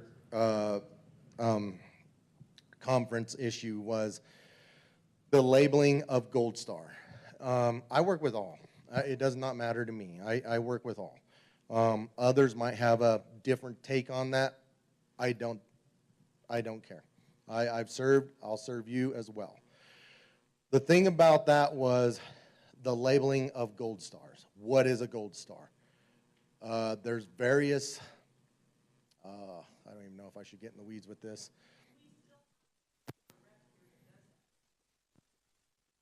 I would say I'm not the gold star rep, but I do take care of what I can.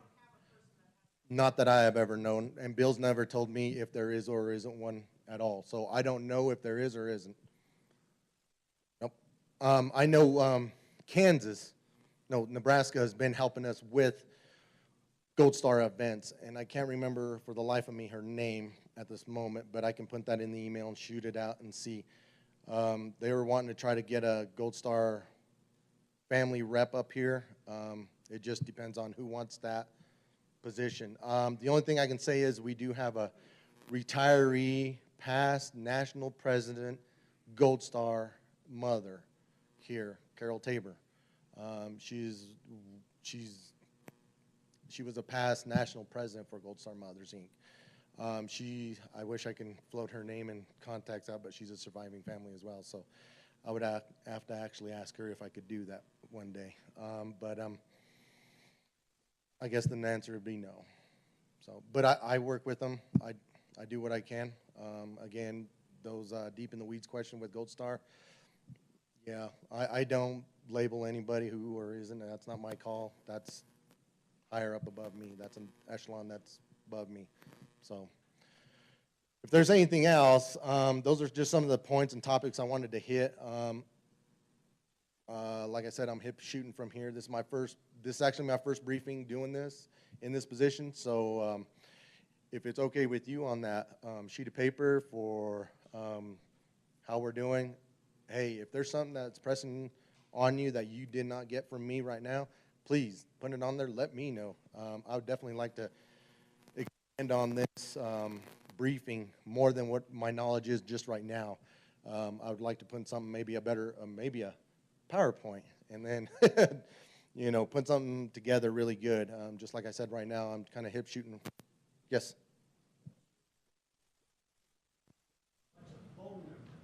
My contact information, I'll be here, and I have my business cards. I do believe if you received one of the packets, I do have some contact information there, but I'll be here still after whatever you guys break for lunch. So I'll be handing out my contact information as well. I'm just right across the street over there in the Armory. But again, I'll be handing out my contact information. I'll be around to do that. So. And if you want to share that with me, I'll get it out to them via email. I can do that too. So, is there any more questions? All right. All right. I think that's it. Thank you, Doug. So once again, any and all information, Kenton is going to be providing it via email, and it will be out there online. So with that, I've got Bob Bourne. He's going to provide us a National Guard Association update.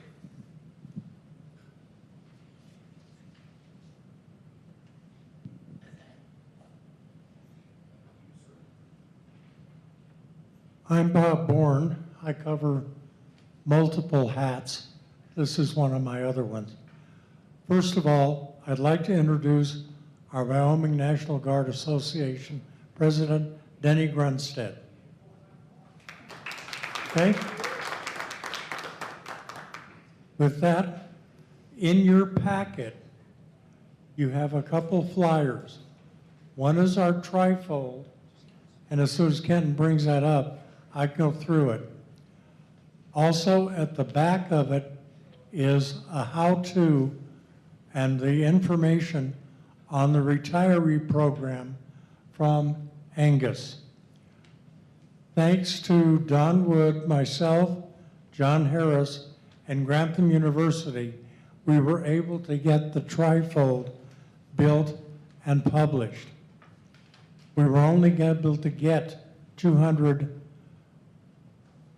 color copies, but it is out on the website. So as soon as Kenton brings that up, I'll go through it with you. No? It's not coming up. Let me work on it for just a minute, so move on. Okay.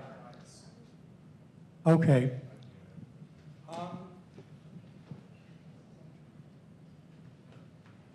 On the flyer, current legislative issues is the things that we are currently working on. It's a line for TRICARE standard, extra and prime, with the age at which the National Guard personnel become receiving retired pay, direct the education and defense to create military service dates to cover education benefits, provide the same health care coverage for retirees who qualify for gray area benefits. Some of the benefits: one, retired pay at age 60, early retirement for active service, PX and BX commissary privileges. How many remember the old status when you had to get a commissary privilege card? And you had a little 12 stamps to it? And the other one, and this really dates me, when you had to be on active duty orders for more than 72 hours before you could go to the commissary. And you had to take your orders out there and get them stamped. Now, we've now got that covered, so we're square. Remember those days, Colonel?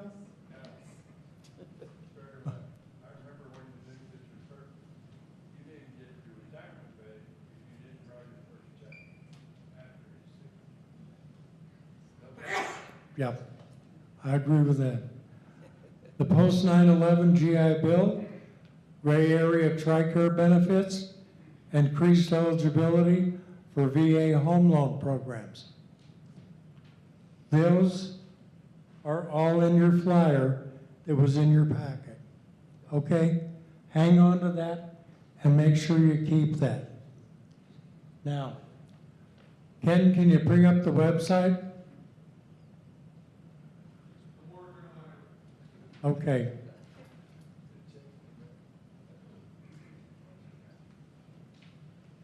This computer didn't want to work. I don't know what's going on. But on the back of your sheet, there's also a way to get certificates for people that are retiring. Contact myself, Chief Moore, and he will get the information to me where we can submit and get certificates to present to our retirees as they retire. They need about 60 days notice. Like, for example, Raider, when you retired, we could have gotten that to you prior to your retirement. Now, I can go back and capture them. Because Brian Birch back at NGB, or at Angus, does a great job with doing that. I call him, give him the information, he gets them done that day, and I get them right back. Okay? As soon as we can get the slides brought up. Through the course of my tenure as both a member of the board on the national level and the local level, we've done a lot of work on our website. All the information we're talking about here is out there. It's a work in progress, and we're continually doing upgrades and making changes to it to give you the latest information. The first tab is all your membership data, where you can go to sign up, to become a member, check your status as a member, and that stuff. Okay, there we go. Here's our website. Up at the top, it says membership. If you click on membership for me, Ken.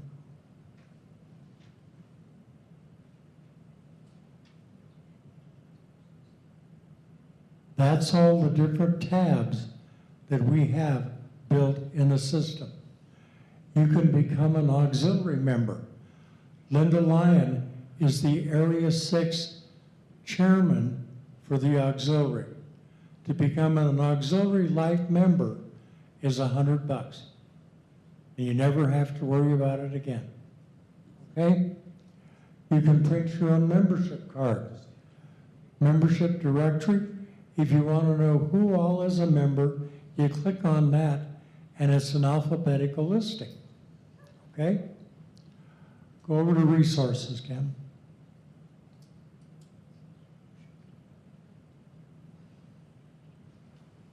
Okay, this is what we built in there. On the library file is all of our bylaws, our minutes, and all the other things that are going on. You notice we also have a calendar out there.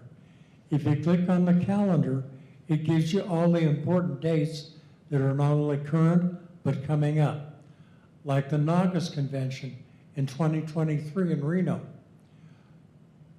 The Midwinter Conference for Angus, Areas 6 and 7, is in Hawaii. That's Martin Luther King Day weekend in January. The next convention in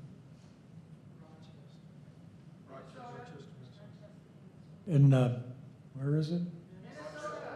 Minnesota is also out there. All the dates are there. Now, if you're going down, you'll see an Angus or Nagas website. If you click on that, it brings you directly to the Nagas website that has all of their updates and information on it. Also, you have the Angus website, which gives you all of the Angus information. If you go down to scholarships, that's our current scholarship form.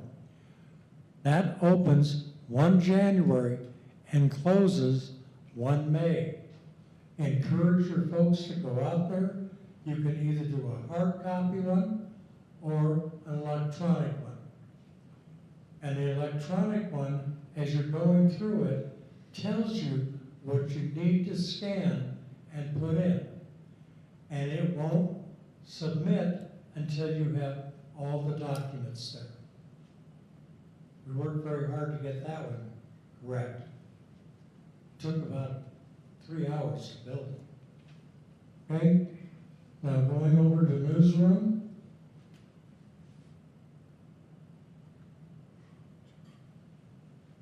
Click on that one. Arrow down a little bit.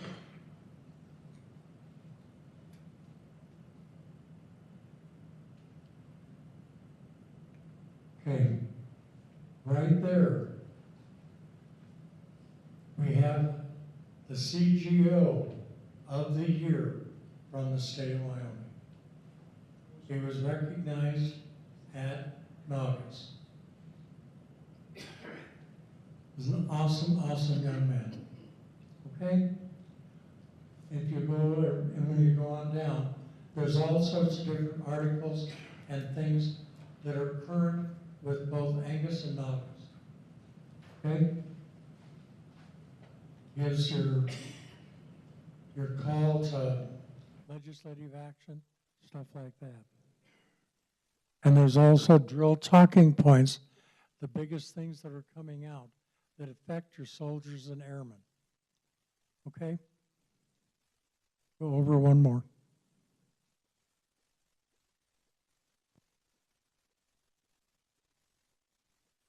Okay. When it says about, that's where your state-sponsored life insurance programs are. Down below that is corporate. We have 2 tabs out there. One that has our current corporate sponsors, and the top one is how they can become a corporate sponsor.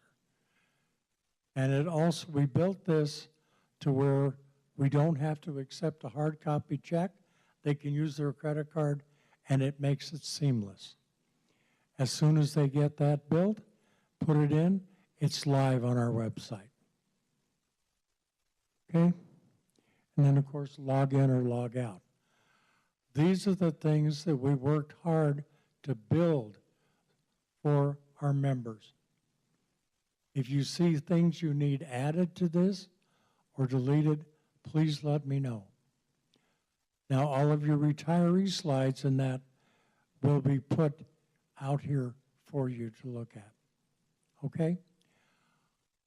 The website is wynga.org. You don't have to log in to be able to look at this. It's a view. You can print, you can download, whatever you need, but all of this information is there. Okay? Questions on this? Did the flyer come up finally?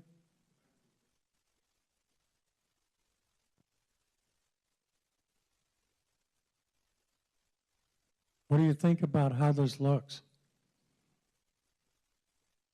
If people remember what it used to look like, it's quite a bit different. Here is the color slide that shows the color trifold. It gives you all the information, and if you arrow down a little bit, it gives you the second page and gives you all the information there. Okay?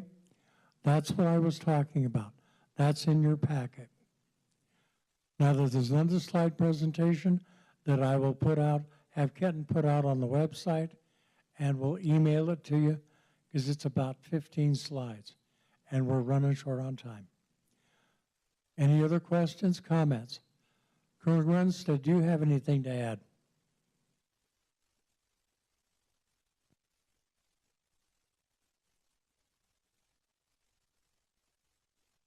Hey, just briefly, I retired in 15 after 25 years in the Air Guard, and I'm busier now than I've ever been. I'm sure all you guys can relate to that. Anyway, we have a really good organization. Bob works really hard on our behalf, and you know, it's education and telling people what we're doing. We just did our annual conference, well, the Ingus and the Nagas conference, and there's so much going on nationally and our units that has been resolved through that legislation. So just want to let you know that the association's in great shape. People are working hard on everybody's behalf, and I really appreciate all the hard work that the board does for us. Kenton, he's on there too and does a great job. So thank you, everybody. Thank you much. If you need to contact me, my phone number's 307-631-2268. Just give me a holler. I'll give you any updates, get them back to you as soon as I can. Okay?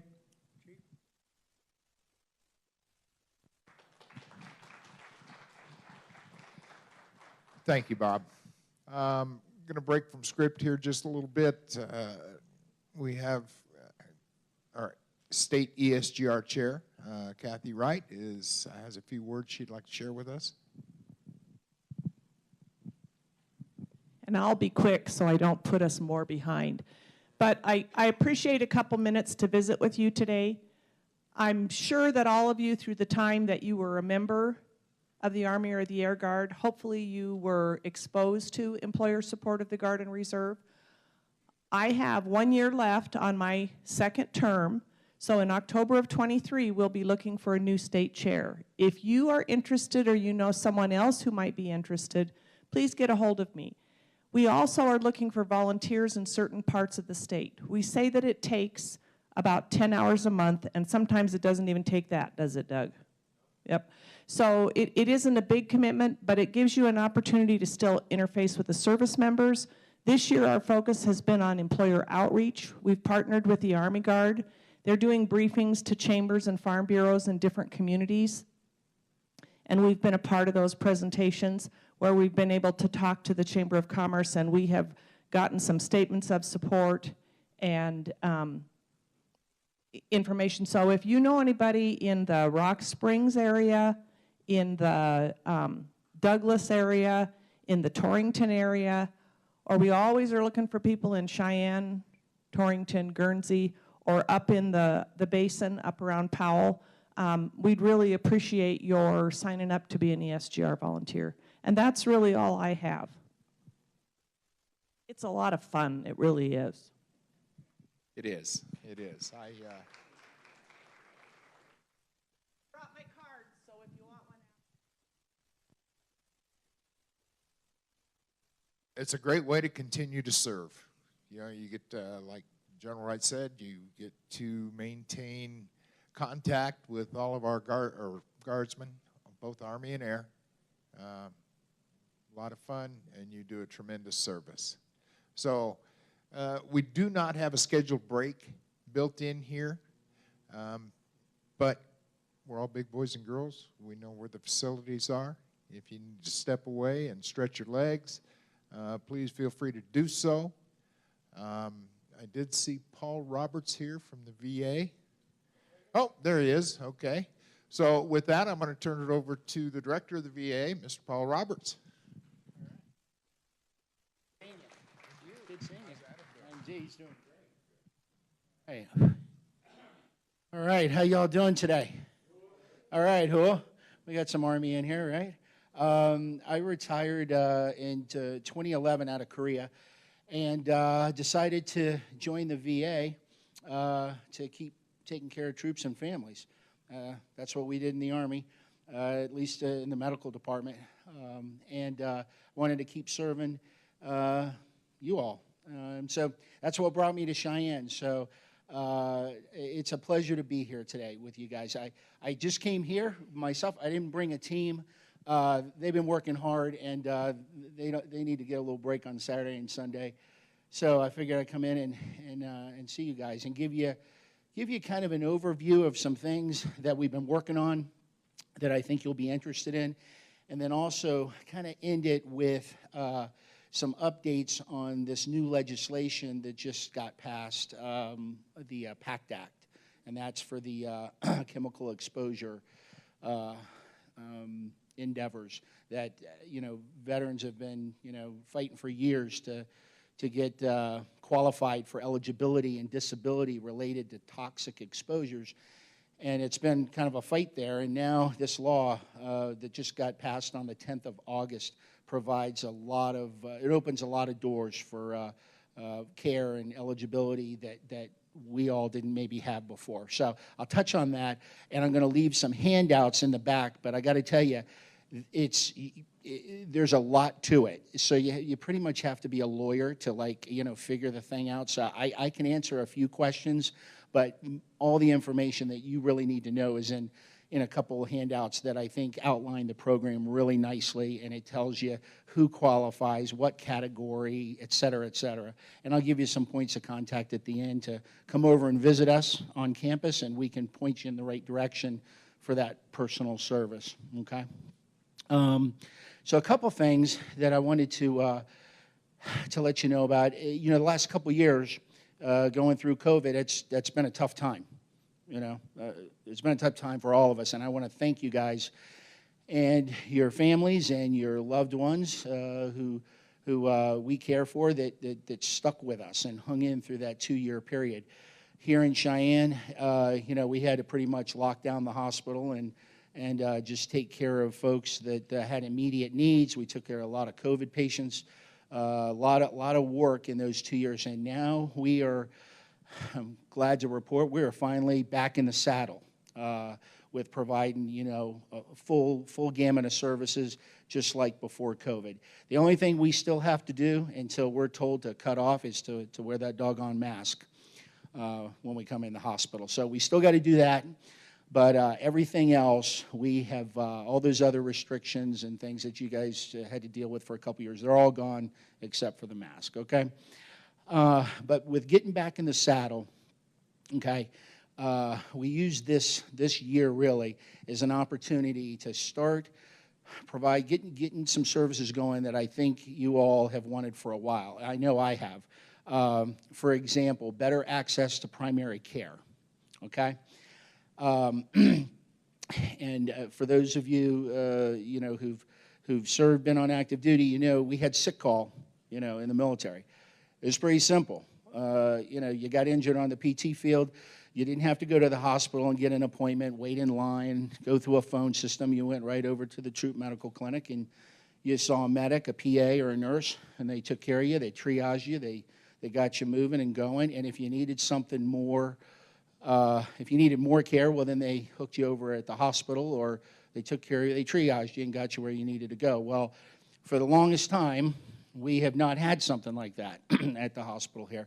And so this past February, we put in a program called Veterans Express. And that's exactly what that is. It's basically sick call.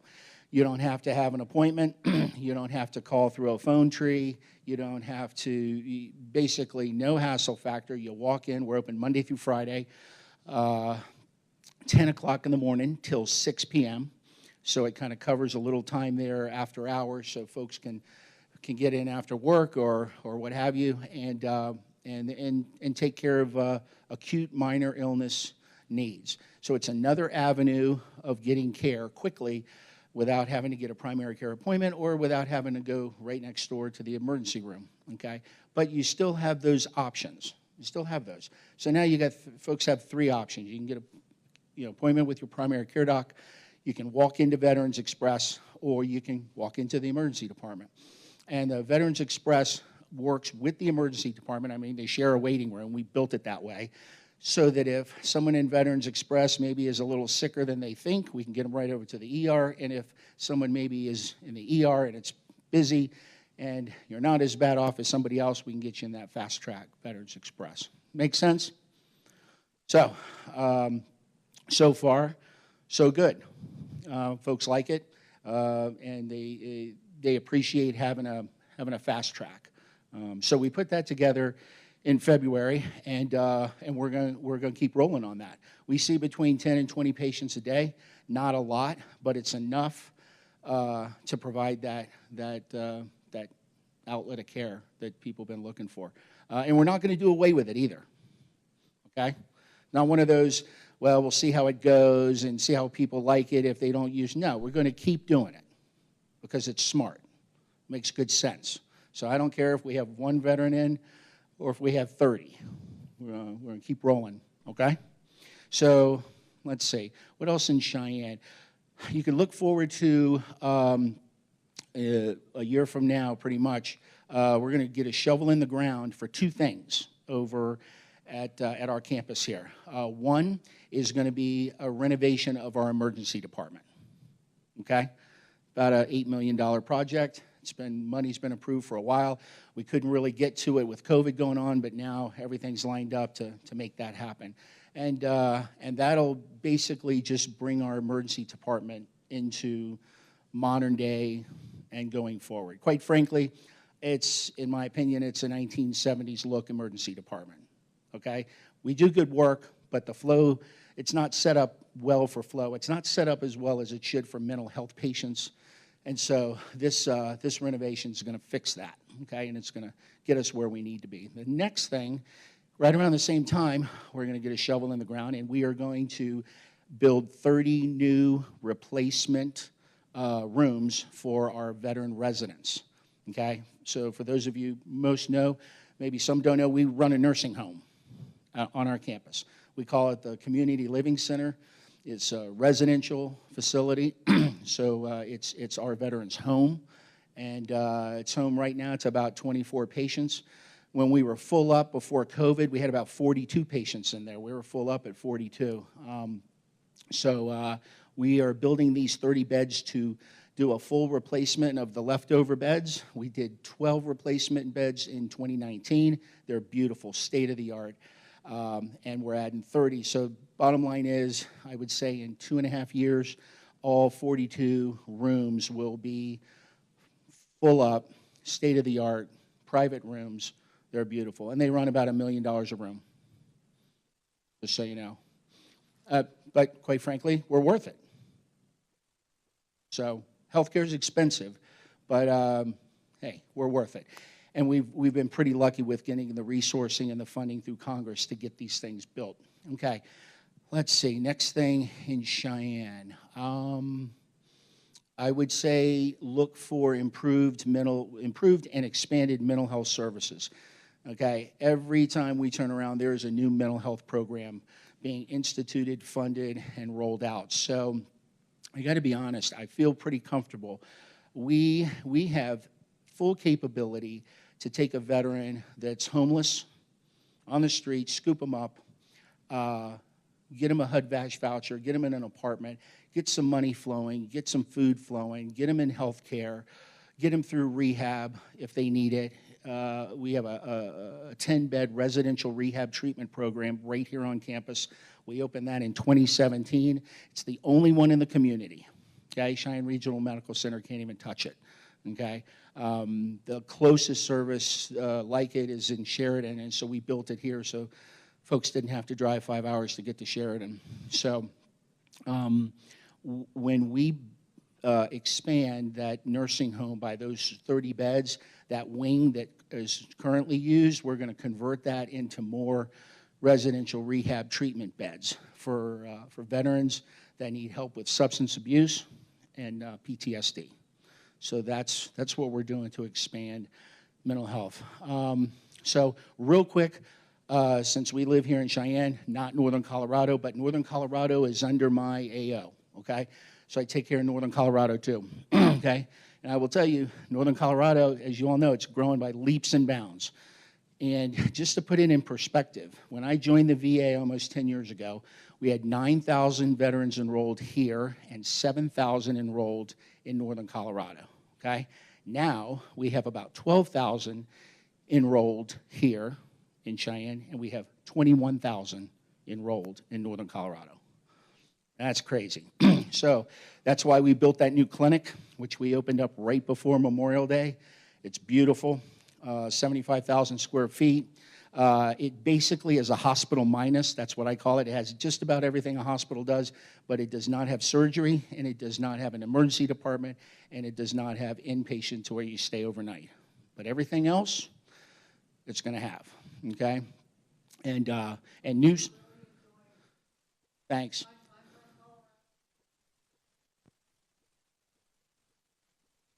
Yeah, and some new services that we added with that new clinic is dental, sterile processing for the dental equipment, radiology, and pharmacy. So those are all new services that area did not have, and they have it now with this new clinic. So I think we've done good work with balancing the needs of that market as well, okay?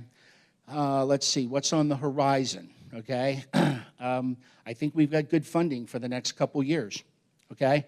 And as such, we're putting plans in to build a community-based outpatient clinic. They call it a CBOC community clinic out in Laramie, close to University of Wyoming. Why? Because there's a pretty good contingent of vets out in Wyoming, you know, using the post 9/11 GI Bill, going to school, trying to get back in, living life, and they need health care. And so I think we're going to be able to get a clinic out there, and we're going to build a clinic in Weld County, further east for that Fort Greeley area, or Greeley, sorry.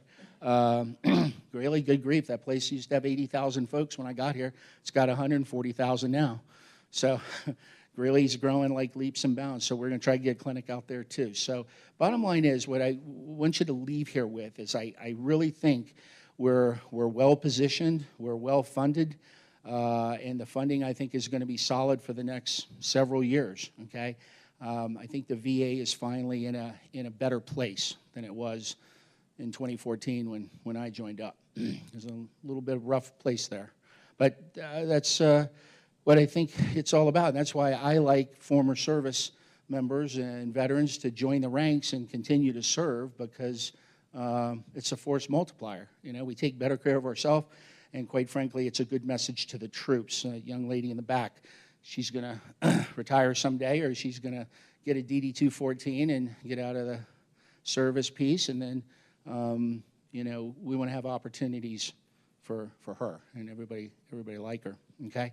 So on this chemical exposure stuff, let me just read you a couple things, and then I'm going to leave these in the back, okay, so that you can take one if it applies to you, or take one and get it to a friend, because maybe you have some friends that this applies to.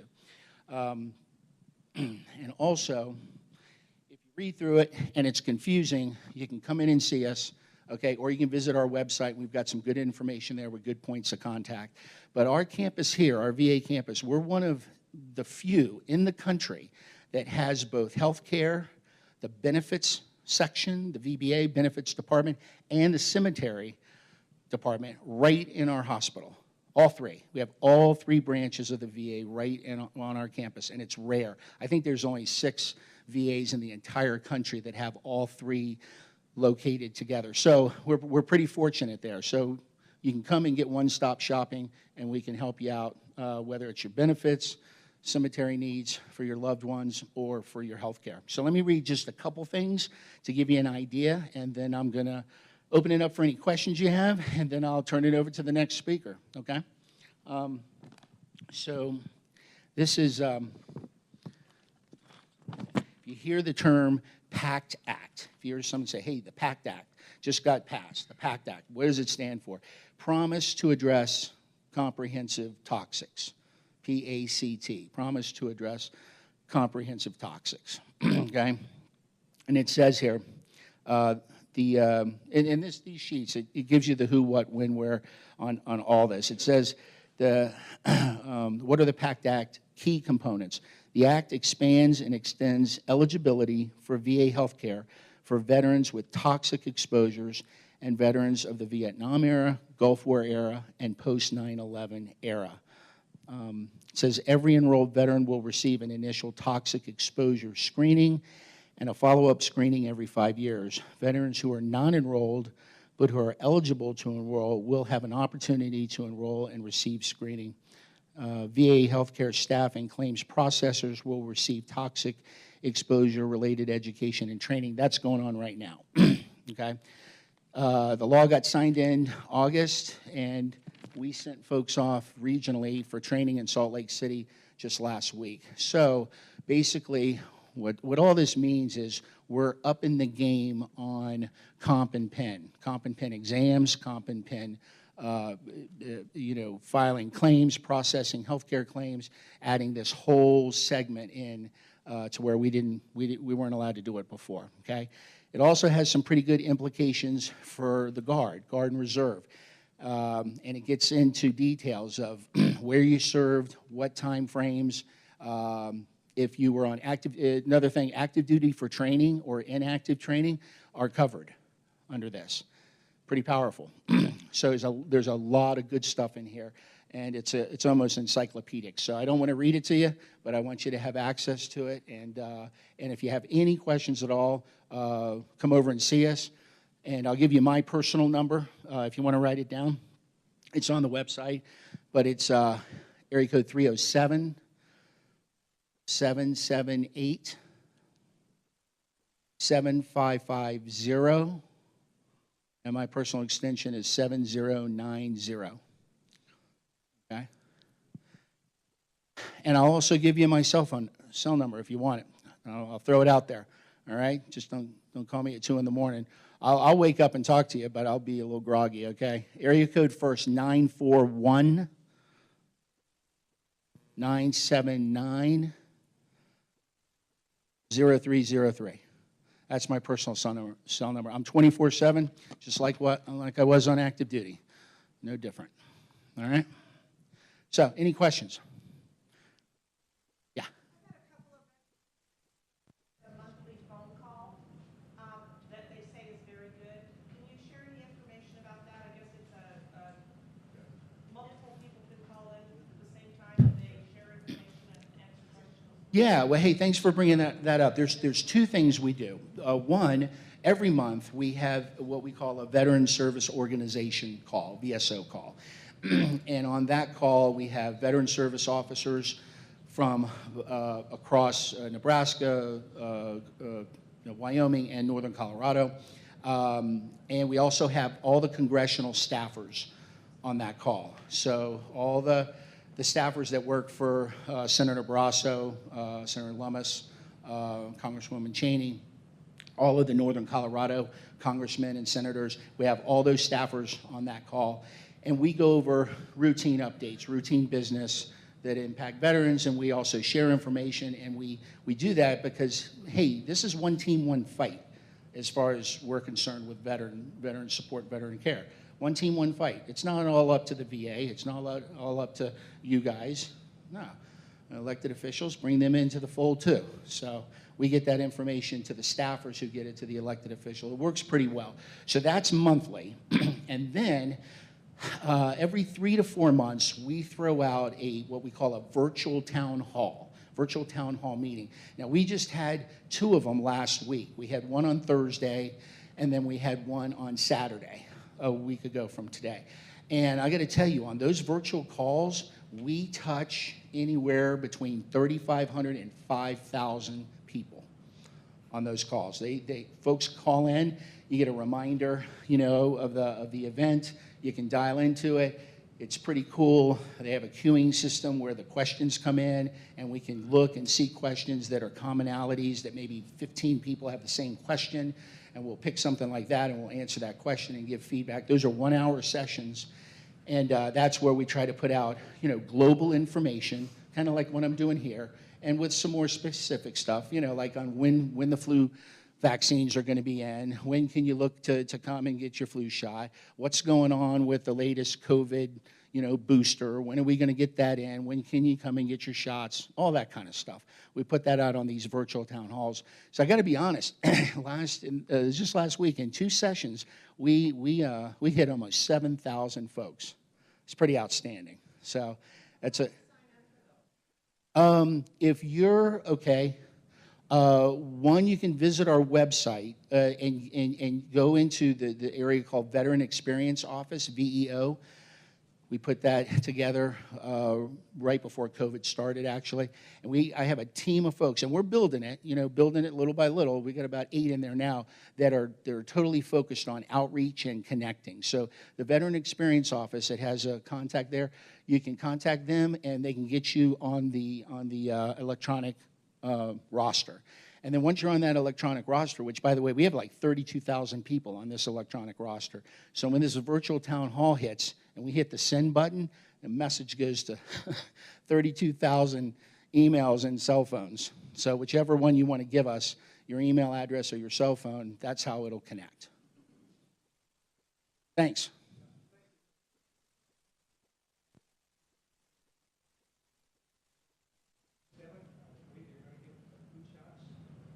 Yeah. Yeah. Are you going to give the COVID shot with that? Yes. And from what all the scientists and doctors tell me, you can get them on the same day. Okay? Don't have to split them up. Yes, ma'am. Are the homeless shelters familiar with your programs? Excuse me? Are the homeless shelters familiar with your programs? Yes.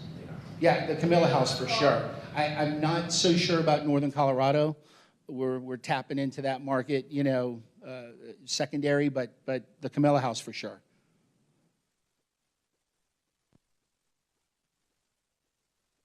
Okay. All right. Anything else? This last Monday, I had the opportunity for ESGR to go to the VA and make a presentation. Yeah. We're in Colorado, so Yeah. we weren't there to sign a statement of support. Ken Bush was, though. Yes, And he he's was. retired Air Force, so he's almost as good as So me. he talks about retired people working there, but the VA system is a wonderful employer of active Guard and reserve members. And so, just a plug for the VA. Hey, thanks so much. And on that, not for you all, because I think you all have worked and served your time, right? But for folks that are still looking to work and engage the workforce in a paid status as a staff member, we're having a job fair on October 20th, right here in Cheyenne. And that is, the goal there is to, and we will do this, okay? For most positions, I'm going to have a whole team there, and in the course of a couple hours, you're going to be able to provide a resume. We'll do a review, check a few things, and offer you a job on the spot. Direct hire authority. VA gave us the permission to do that just before COVID, and so now things are a little bit easier for some job occupations and so forth. So if you know friends out there that are looking for a job, and we're doing it purposefully in October so that we can get folks on board and get them a job before Christmas. That's what America's all about. Try to help people out, get them where they need to be, and if they want to come serve veterans and great folks like you all and me, then they can come join our ranks and move out with us. Okay, so job fair on the 20th of October. More to follow. That'll be on all our websites and so forth. So. Thank you so much, ma'am, and I appreciate the Guard and Reserve, everything you guys do. Matter of fact, in many ways, you guys are in battle before the active duty folks are. So, one team, one fight, okay? Thank you all very much.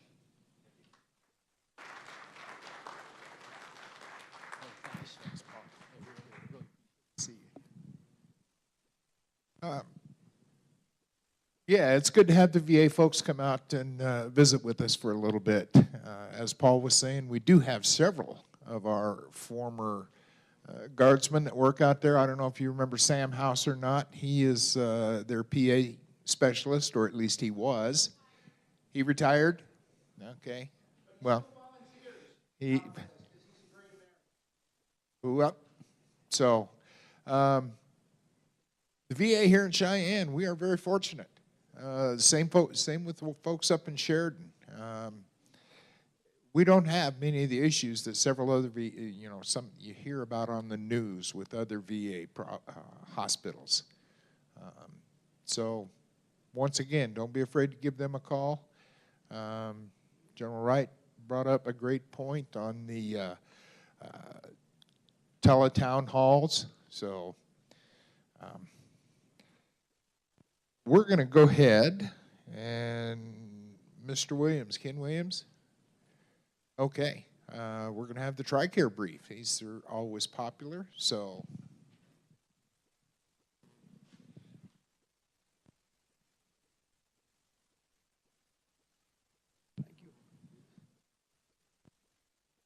Well, good morning. My name's Ken Williams. I work for HealthNet Federal Services. It is the managed care support contractor here in the West region. For those of you who are not in TRICARE for Life but are eligible for or participating in TRICARE Prime or TRICARE Select, for those of you who might be in the TRICARE for Life program, the managed care support contractor is Wisconsin Physician Services. And to be in TRICARE for Life, you should be a retiree, be in the DEERS database, have Medicare Part A, Part B, and obviously have TRICARE. So those are the two types of programs, healthcare programs, that we talk about a lot. And what I want to give you is the headline news. You ready for the headline news? Okay, no change. I should say no major changes, like the last major changes happened on January 1st of 2018 as a result of the National Defense Authorization Act from 2016 that was signed into law on the 28th of December of 2016. But anyways, I say that because there's no NDAA for 2023. And that's where most of the changes occur with TRICARE when they produce that NDAA. Now, that's not to say there are not changes going to occur.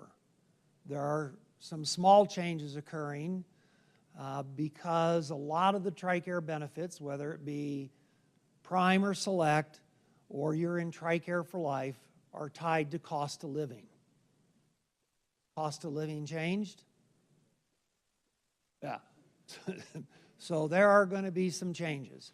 Some examples that I'm just going to throw out so you're aware of it. If you were in TRICARE Prime or TRICARE Select, the last several years, every January 1st of every year, the government puts out what the new enrollment fees are for Prime and Select, what the deductibles are, what the co-pays, what the cost shares are, and what the catastrophic cap is for those programs.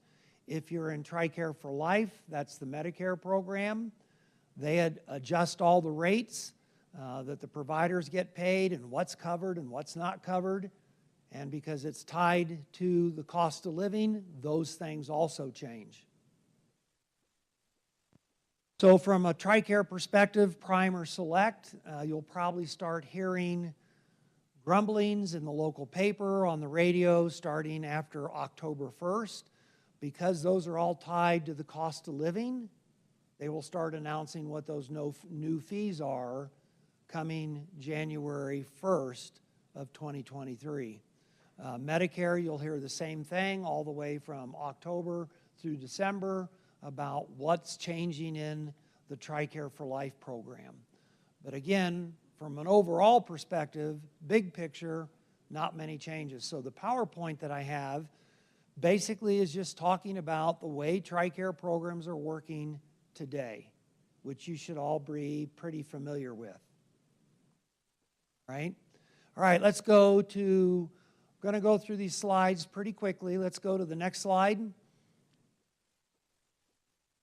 So DEERS is always the underpinning for all the TRICARE programs, Prime Select, TRICARE for Life. Whatever the DEERS system has on you is, in the computer world, what is reality. It may not be your reality, but that's the way it works. So you always want to make sure that what's ever in the DEERS system accurately reflects things like where you live, home phone numbers, physical addresses, mailing addresses, all those things. Just make sure it's synchronized, because that is where the contractors look to find out who you are, where you're living, what programs you are in. The other key thing about DEERS is it only makes you eligible for all the programs. Prime Select for those that are under 65, for those that are in TRICARE for Life. It also makes you eligible to participate in that program. Go to the next slide.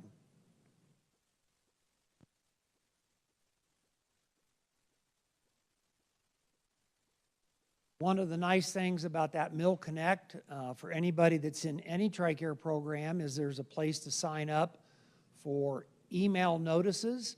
So when TRICARE programs are changing, like the pharmacy copays that will happen on January 1st of 2023, they're going to send you a little email that says, go to this website, read about the changes because it might impact you.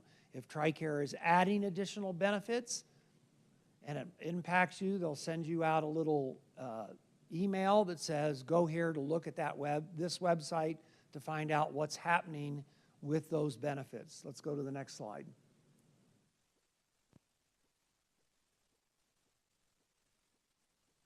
So for TRICARE purposes, those that might be retired in TRICARE Prime, TRICARE Select under the age 65, there's currently 2 managed care support contractors that work with the military medical system to augment services for you and any eligible family members in the DEERS system.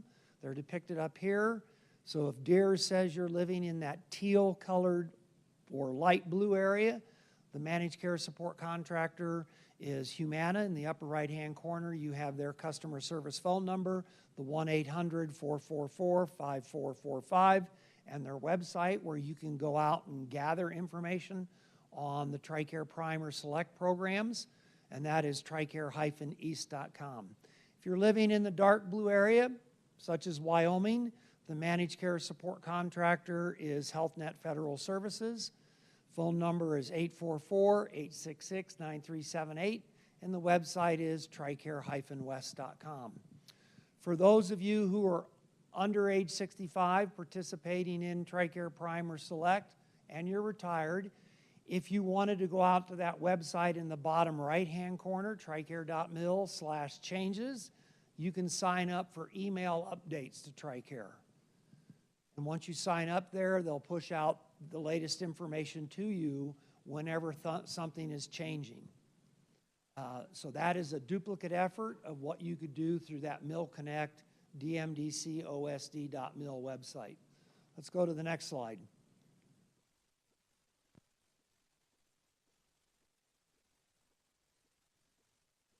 This is just to remind you there is a third healthcare contractor that works with TRICARE for those people who are retired under the age 65, and when you are outside the United States, the District of Columbia, then this is the contractor that assumes responsibility for you in coordinating your health care and paying for it. It's called TOP, the TRICARE Overseas Program. It's run by International SOS. They have 3 geographic areas that they operate out of. They're depicted on this slide in the red, the orange, and the blue. These are the key phone numbers that you need to call before you leave the 50 states of the United States, the District of Columbia. Because once you leave the United States, those phone numbers no longer work. You have to have in-country numbers to call to access TRICARE benefits. Let's go to the next slide.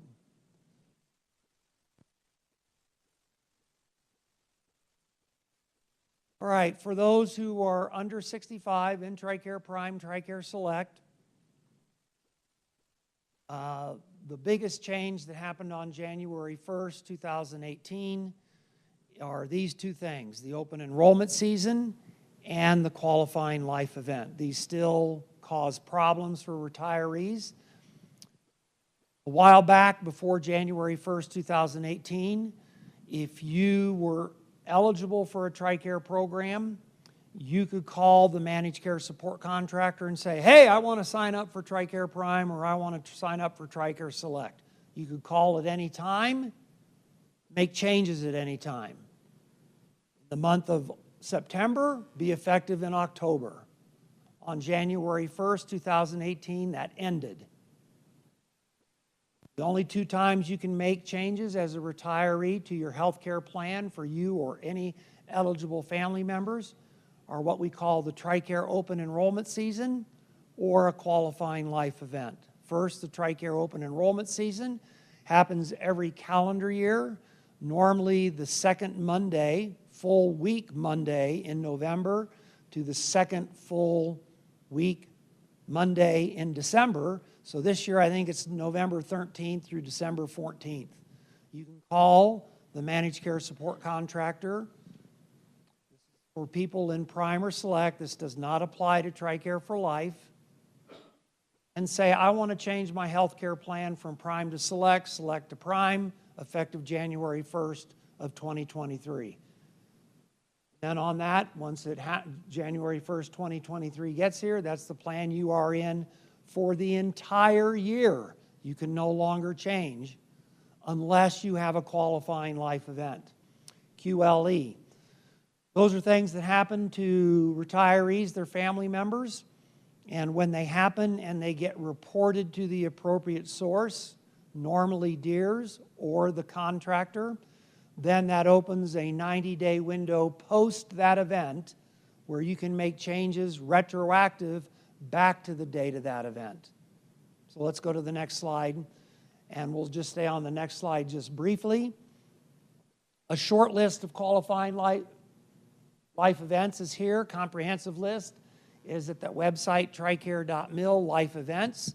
So marriage, divorce, newborn, adoption, moving to a new location, loss of health insurance, gaining health insurance are some of the qualifying life events. If you wanted to know the detailed responsibilities which are yours to do, you go to that life event website, tricare.mil, life events, and it'll tell you, like, if you move, you have to tell DEERS. Once DEERS puts that in there, it opens that 90-day window for you to make changes. Let's go to the next slide. You only have 90 days post that event to make those changes, add somebody, subtract somebody, change plans from Prime to Select, and then once that window closes, you can no longer make any changes until the next open enrollment season. So those are the only two times you can make changes now, right? And it does not apply to TRICARE for Life, because once you get older than 65, you're always kind of older to 65, right? So these don't apply. All right, let's go to the next slide.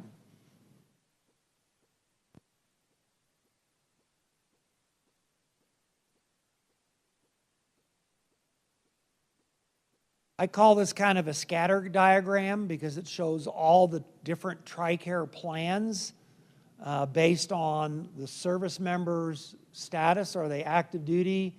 Are you a member of an active duty family member? Are you in the Guard Reserve? Are you a member that's retired from the Guard Reserve, or a family member? Or are you retired? And you can see there's a whole host of names there, right? So the reality is, if you look up there, there's actually 9 different healthcare plans, or at least it appears to be by the names. The reality, there's only 2. They're an HMO or a PPO. Next slide, please. Call them different things just to confuse everybody.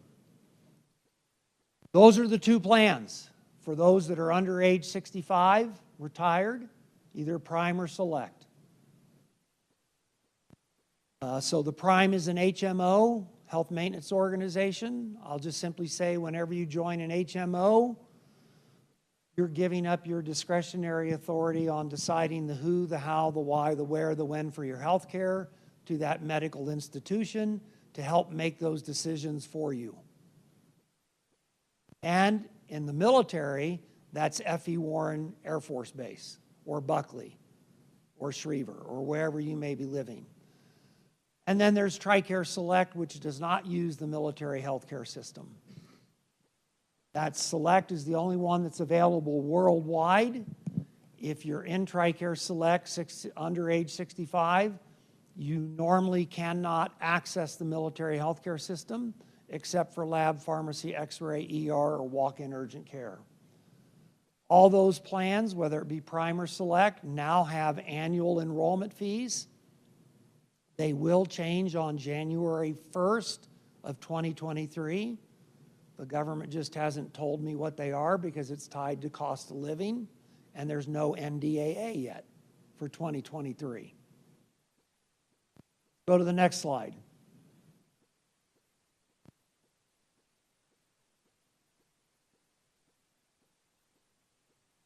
This was another significant change from January 1st, 2018, which was from the NDAA 2017.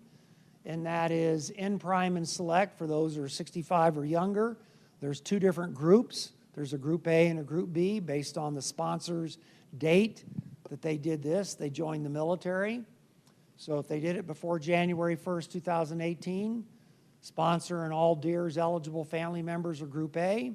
If they join the military on January 1st, 2018, coming forward in time in Group B, what's the impact of this? It just simply means that those that are in Group B through their lifetime of health care will pay more than those in Group A. So it's just important to realize what group you're in. Most of you in here, I bet, are in Group A, right? Okay. Go to the next slide. That does not affect TRICARE for Life, just so you'll know. Next, there you go. If you want some detailed information for those of you who are under 65 in Prime or Select, this is your TRICARE cost and fee sheet. I have them outside. Gives you a detailed breakout of all the cost, enrollment fees, deductibles, co-pays, cost shares, and catastrophic cap. You can yourself find this list at that website, tricare.mil publications, looking for cost and fees for 2022. What will happen on January 1st, 2023 is this will disappear off that website. You'll go to the same website, tricare.mil publications, and look for TRICARE cost and fees 2023. And that's where you're going to find the new breakout of cost for anybody in Prime or Select.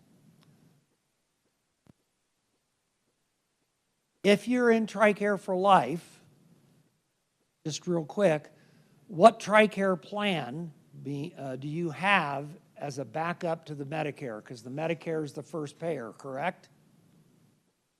What do you have that pays the Medicare deductibles and cost shares from a TRICARE perspective? You have TRICARE Select, non-network, which pulls co-pays and cost shares. Okay? So Medicare pays first, TRICARE pays second, and normally wipes out 98% of the time any of the Medicare bills. That's why most of your bills in TRICARE for Life is you owe zero. Correct? That's because TRICARE Select, non-network, is operating in the background and taking care of that for you. And you could find the TRICARE Select non-network fees on this if you wanted to know. And I bring that up because kind of a trick question for you is, if I leave the 50 states of the United States, the District of Columbia, and U.S. territories that are entitled to Medicare, and I go to Germany, Australia, France, Brazil, do I really have Medicare? Said no. That was the right answer. Because Medicare is U.S. law. But when you leave the jurisdiction of U.S. law, Medicare goes away. I was on a Medicare conference and we had an interesting discussion, and it went something like this. They asked that same question, and I said, no, you don't have TRICARE for life. And the official trainer said, oh, no, you do. You file the claim with Medicare and we deny it and don't pay it.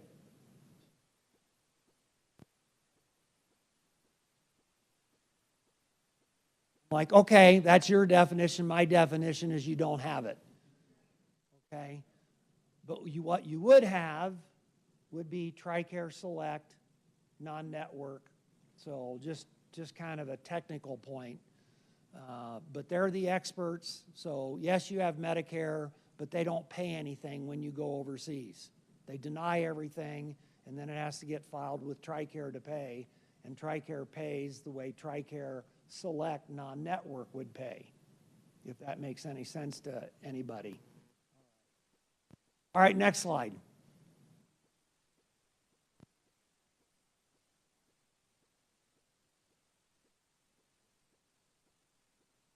I bring this up for those that are under age 65 in Prime or Select. There may be one or two of you in here. And it's just a general rule of how do I get health care when I'm not near my home, when I'm not near my home base, such as F.E. Warren, and I'm traveling the United States. So this just gives you a quick overview of the rules of engagement. The biggest thing I kind of want to highlight is that National Nurse Advice Line, which is available to anybody who is a beneficiary. So that could be TRICARE for life, Prime or Select, someone that's in the National Guard under TRR, TRICARE Retired Reserve, or TRICARE Reserve Select, that's drilling with the Guard Reserve. It's that 1-800-874-2273. That is a free service where you can call and say, these are my signs and symptoms. Do you think this is an emergency? Do you think this is more of an urgent care? Do you think I can take 2 aspirin and call my doctor in the morning? And they will give you some advice based on standards, medical standards and practices. So it's something that you can use anytime, whether you're in Prime or Select, to ask. And they can not only help, I'm not going to say diagnose, but they can help give you medical advice on what you should do. And if need be, whether you're in Florida, Maine, or here in Wyoming, they can help find TRICARE resources for you to go to. You also have a Medicare line that you can call. Okay, 1-800-MEDICARE. They have a locator service also if you're in the TRICARE for Life program. Next slide.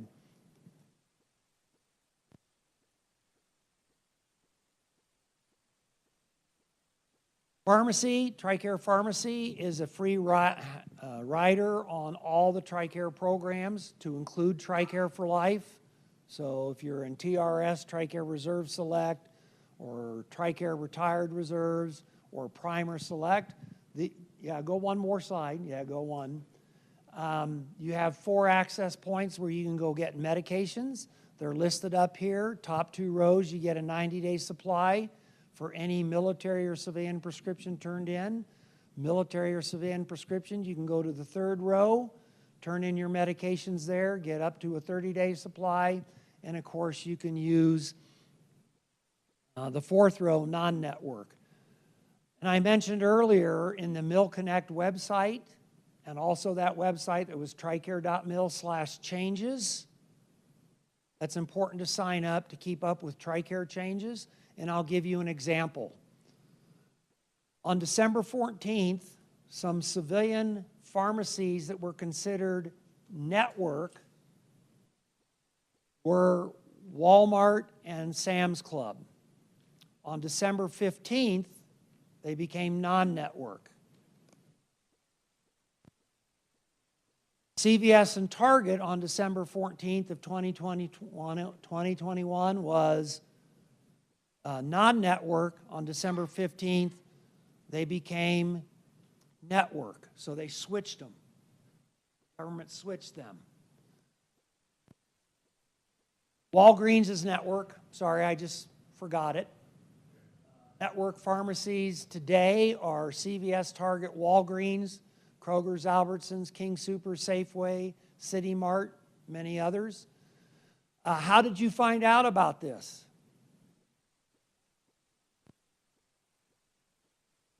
That's exactly how 90% of America found out about it. Because A, they did not have in dmdcosd.mil, the Mill Connect website, an email account, nor had they ever gone to tricare.mil/changes and put in an email account. The way most people found out about it, and I heard about it, was phone calls to me. I used to be able to get my meds at Walmart for this copay, and now it's almost triple. That's because they went from network to non-network. Yes, ma'am. So I just got a letter last week. I'm out of Johnstown, Colorado, suburban Colorado. A lot of folks know Good Day Pharmacy. Just got a letter in the mail. Good Day Pharmacy is effective October 24th. Will become a non-network pharmacy. Yep, it happens. So, you ask me, why did they make those changes? The government's official response was Walmart and Sam's Club had 7,000 some odd pharmacies throughout the United States. CVS and Target had 10,000, close to 11,000. Therefore, we dropped Walmart and Sam's Club and picked up CVS because now there's more pharmacies for all of you to go to. Reality was, my opinion, that Walmart and Sam's Club wouldn't give any more discounts to the government in the renegotiation process, so the government kicked them out. All right, let's go to the next slide.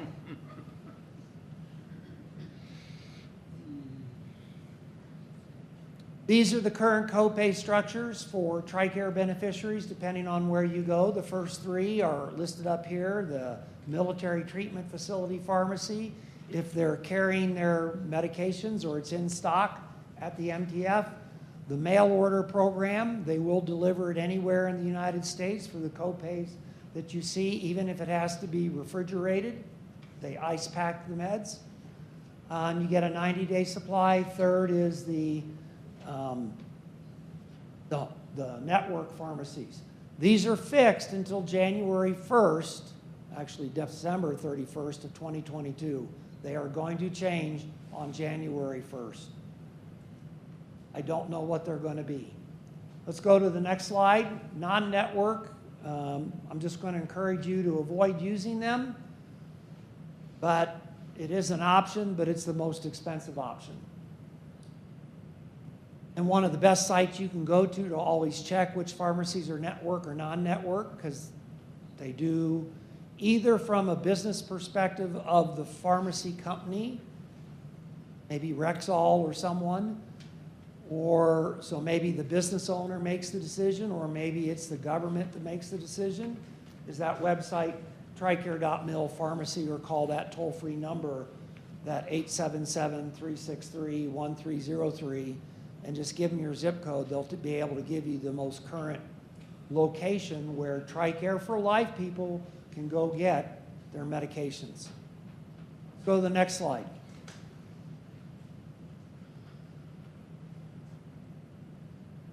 All right, next slide. Just TRICARE for Life is always the secondary payer. TRICARE is always the last payer, except for Medicaid, Indian Health Services, and TRICARE supplements or DOD recognized healthcare plans. So in Medicare A and B, which does not have a pharmacy benefit, TRICARE is still the primary way you access your medications. Go to the next slide.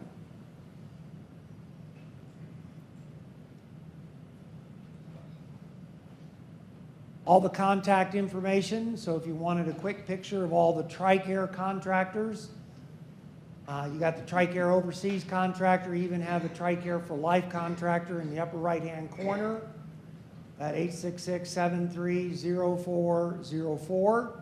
That's your number if you're in the TRICARE for Life program you want to be talking to. Let's go to the next slide.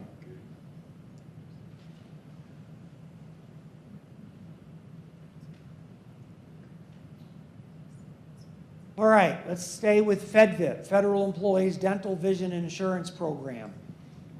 So one of the changes that happened is if you are a retiree and on DEERS, okay, TRICARE for Life, is that the way you get your dental and vision benefits is through this FEDVIP program, Office of Personnel Management, OPM, under this program. You have to go to that website, www.benefeds.com, and that's how you sign up for dental or vision benefits. So that's important to know. Now, FEDVIP has an annual open enrollment season, just like TRICARE does. FEDVIP also has qualifying life events. For TRICARE open enrollment season and for the FEDVIP open enrollment season, they are exactly one and the same. So as a demo, this is what it looks like. My left hand is the TRICARE open enrollment season, and my right hand is the FEDVIP open enrollment season. This is how well they match up. They overlay exactly. And you know when that is? November, December. Well, I think it's November 13th through December 14th. TRICARE and FEDVIP. 14 November to the 12th December this year. Okay. So if you're looking to change any of your FEDVIP benefits, dental vision, that's when you want to do it. Those changes will be effective on January 1st. Just a word of caution, let's talk about qualifying life events for TRICARE versus qualifying life events for FEDVIP. My left hand is the qualifying life events for TRICARE, what they define as a qualifying life event, and my right hand is the qualifying life events for FEDVIP. This is how well those definitions match up.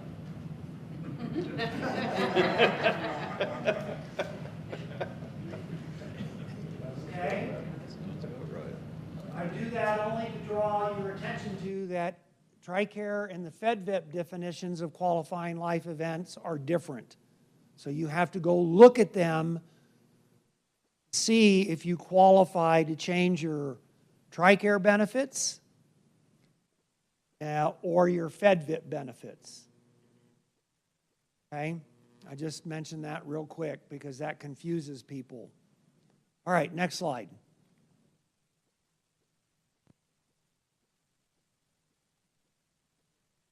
That's your vision. Same thing, go to the website, benefeds.com. Can we go back to the very beginning and that slide that shows the two TRICARE contractors? Go back to the slide that shows the East and West region. Okay. And I'm going to bring this up because you're probably going to start hearing or seeing things. Yeah, that big map. And you're going to hear there are new contractors being bid on. In the past, the TRICARE contractors for standard and, for select and prime under age 65, they get changed every 5 years. TRICARE for Life has not changed probably in 15 years, which is WPS. They have the entire United States and anywhere, U.S. territories. But you will probably start seeing some articles or hearing things that the TRICARE contractors are up for bid. Well, they have been since 2018, but the government missed all their gates to award the contract. Does that make sense? The government missing their responsibility? Okay. Technically, these two contracts end December 31st of 2022. 90 days. But the government missed it. So there's probably going to extend these for another year. But when you start hearing those discussions about changing them in another year, we're talking January 1st probably of 2024. So just Again, these are things that are going to roll out once they start figuring out the NDAA for 2023. Which, are they going to figure it out anytime soon? No. What happens to the budget in 14 days? There ain't one. So what are they going to do? Another continuing resolution. Okay, I'll leave it at that. Anyways, so you are going to hear some wild things coming out. And I'm going to give you one of the wild things because I know it was in the RFP, the request for proposal that the government sent out over 18 months ago. Late. You see the state of Texas, Oklahoma, Louisiana, Arkansas, Illinois, and Wisconsin. They're in the east. They will become the west, part of the west. But we're talking, when are we talking? 2024. Yeah, so again, as they start settling this stuff, you're going to see things, but pay attention to the dates that are associated with the implementation of those things. All right. We have any questions you want to ask at this time? I know I took a lot of your time. I'll hang around probably until lunchtime, and then I'm going to go back to Colorado Springs for something else I have to do. So, yes, ma'am. The dental and the vision, do you have to get them both, or can you get one or the other? No, they're both separate and distinct. So you can have the dental and not have the vision, or you can have the vision and not the dental. If you're still working, I'm going to make this comment about anybody still working. Okay. In the FedVIP program, very good programs. Okay.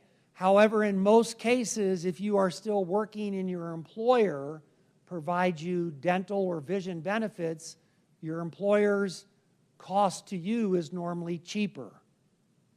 Anybody have an idea of why?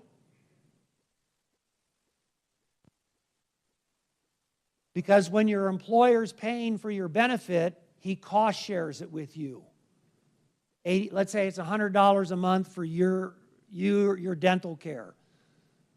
It's either an 80-20 split, 60-40, 70-30, whatever it is. The employer pays the 70, you pay the 30 on a monthly basis. Everybody tracking? When you go to FedVIP, who's the employer? You are. So you pay both the employer's and your responsibility, which is 100% of the bill. And I only bring that up because, and they're the same companies. Okay? My dental is Delta Dental through my company. I can get Delta Dental through FedVIP because I'm a retiree. Okay? Benefits are exactly the same, but what I pay on a monthly basis is less for the same benefits through my employer compared to what I would pay if I do FedVIP. All right. I think I should be done.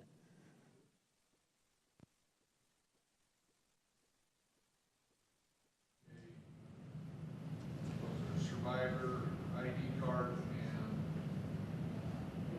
and A dependent. A survivor is someone whose sponsor has passed away. But they're both eligible for TRICARE benefits depending on DEER's definition of eligibility.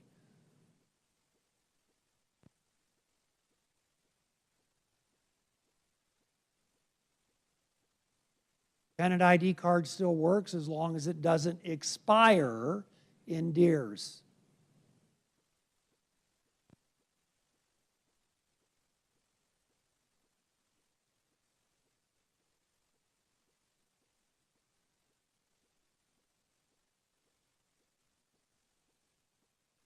Well, you're going to get benefits through the sponsor's Social Security number. The surviving terminology. Yeah. If they want to, if Deers wants to give you a new one, that's great. Yeah. When you say a surviving person, that normally means the service member, the sponsor, died in the service of their country. And from a Deers perspective, you're all family members. So, anyways. Correct. Yeah. Yep. Yep. All right, what was the question over here, sir?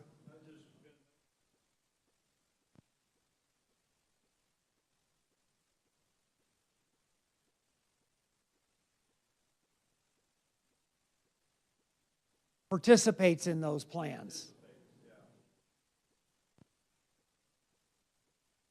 And to drive that point home, out of the 12 companies that participate, some of them are, I'm going to use the term worldwide. Some of them are regional, meaning they only offer them in Florida, Georgia, Alabama, or something like that. So you always have to look where those dental plans are available to you, number one. And number two is, does your dentist play with that plan or work with that plan?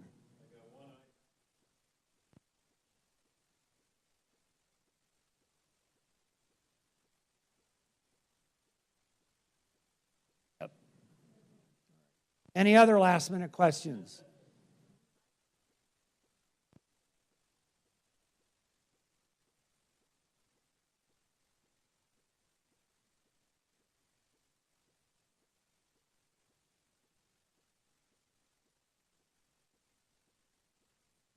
They were sending out email notices just this last week of times to sign up for virtual events.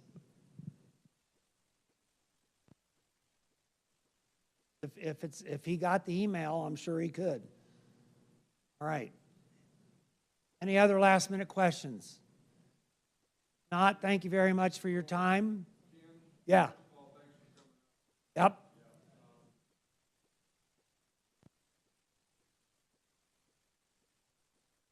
Yes. I'm going to say yes. I don't know when the lunch hour is, but I'm going to say yes. Okay. All right. Well, let me get off of here and get the mic up there. Thank you very much. Appreciate it. Thank you. Yep.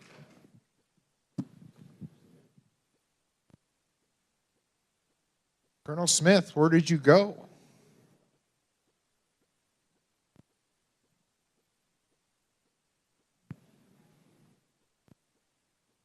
It's yours.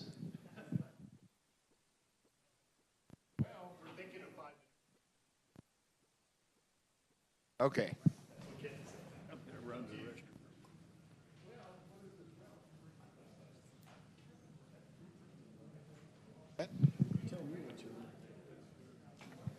Do we need to take a quick break?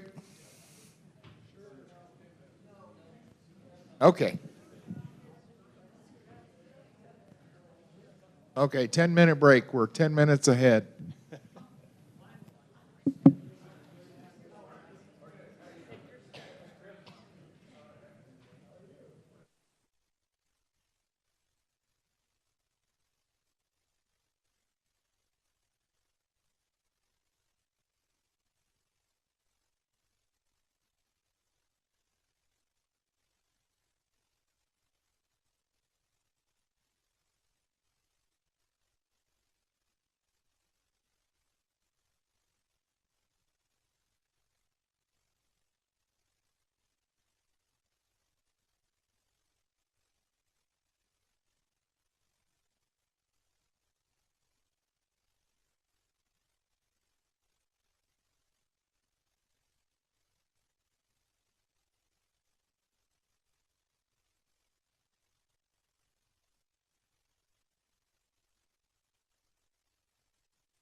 Good morning, everybody.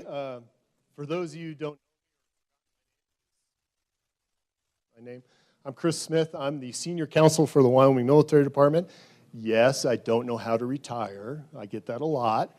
So I'm still working the same job I had before I retired.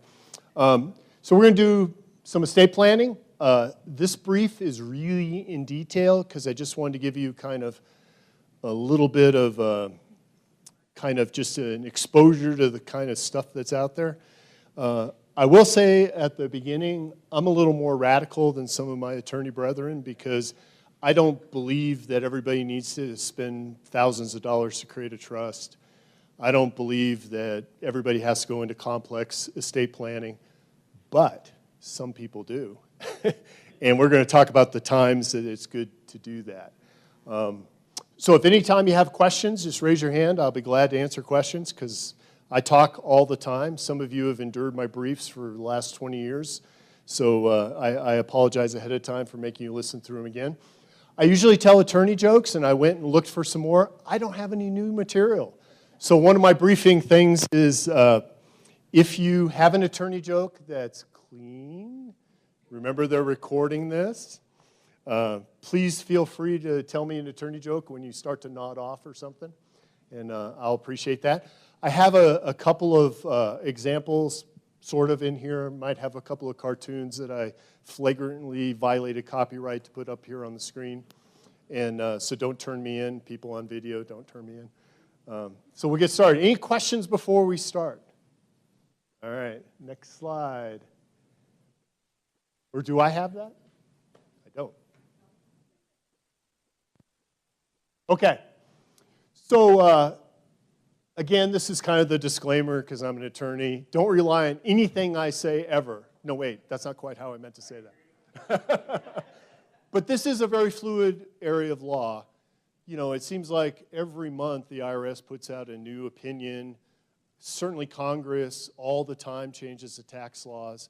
I am not an expert on tax law. I used to do this 20-something years ago, almost full-time at one point. Our attorneys in uniform can do stuff for you. We can do simple wills. We can do powers of attorney. But we're going to talk about the times where we are not going to help you, and it's not because we don't like you. It's because we're not competent, because we don't keep up on this stuff. So we'll talk about that. Next slide.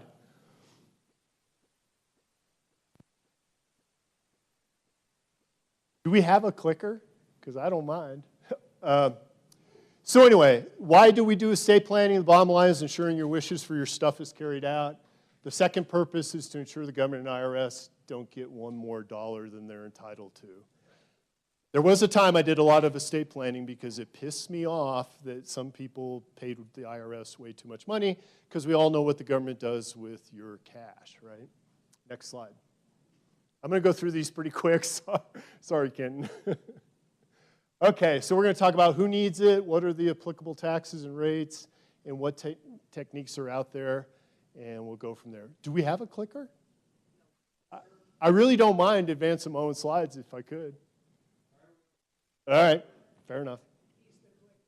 He's going to hate me at the end of this. Click. All right. So who needs estate planning? So I could read my slides, but I'll look up here.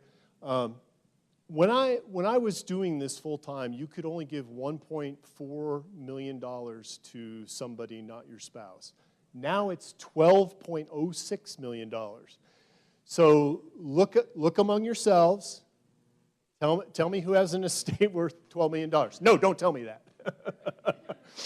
that. So a married couple can have a net worth exceeding $24 million as of 22. But who else needs it? It's really, the bottom line is the bottom two. When you want to control where your assets go, if you want them to go to charity, if you have a business, including rental properties, it's the time you really have to think about this stuff. Next slide. Kenton's getting his work in.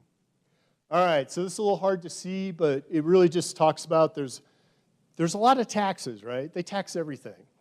So we have a gift tax, which applies to gifts made during your lifetime. You can give $16,000 in 22 to anybody you want, including kids, per year.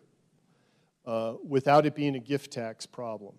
So one estate thing you can do if you happen to have a lot of cash or some kind of divisible properties, you can give $16,000 hunks to your kids or anybody else you want to without gift tax. We'll talk about it a little bit more. There's estate tax. Again, that's at $12.06 million. Generation skipping tax, that's when you're giving stuff to your grandkids trying to avoid estate taxes. We'll talk a little bit about that. And then there's state, estate, and inheritance tax. Wyoming's pretty good. They pretty much follow the federal rules. If you don't owe federal estate taxes, you don't owe the state. Colorado, not so much. Other states, this is why you have to talk to somebody who practices in wherever your primary residence is, because it gets crazy. And we'll talk a little bit about that maybe if I have time. So, you know I'm going to say click. Next slide. Kind of enjoying watching Kitten walk back and forth. All right, so stay right there. Don't leave. So we're going to talk about marital reasons, descendant, which is kids, charitable, and asset protection, creditor protection. Next slide. All right. Why we do estate planning. There are marital reasons, and the two in bold here, kind of in the middle, about prior marriages and children from different marriages, are a really key reason you need to do some estate planning for those of you in that category. The bottom two bullets are important. You can pass anything to your spouse. You could pass to your spouse $100 million. It's not a taxable consequence.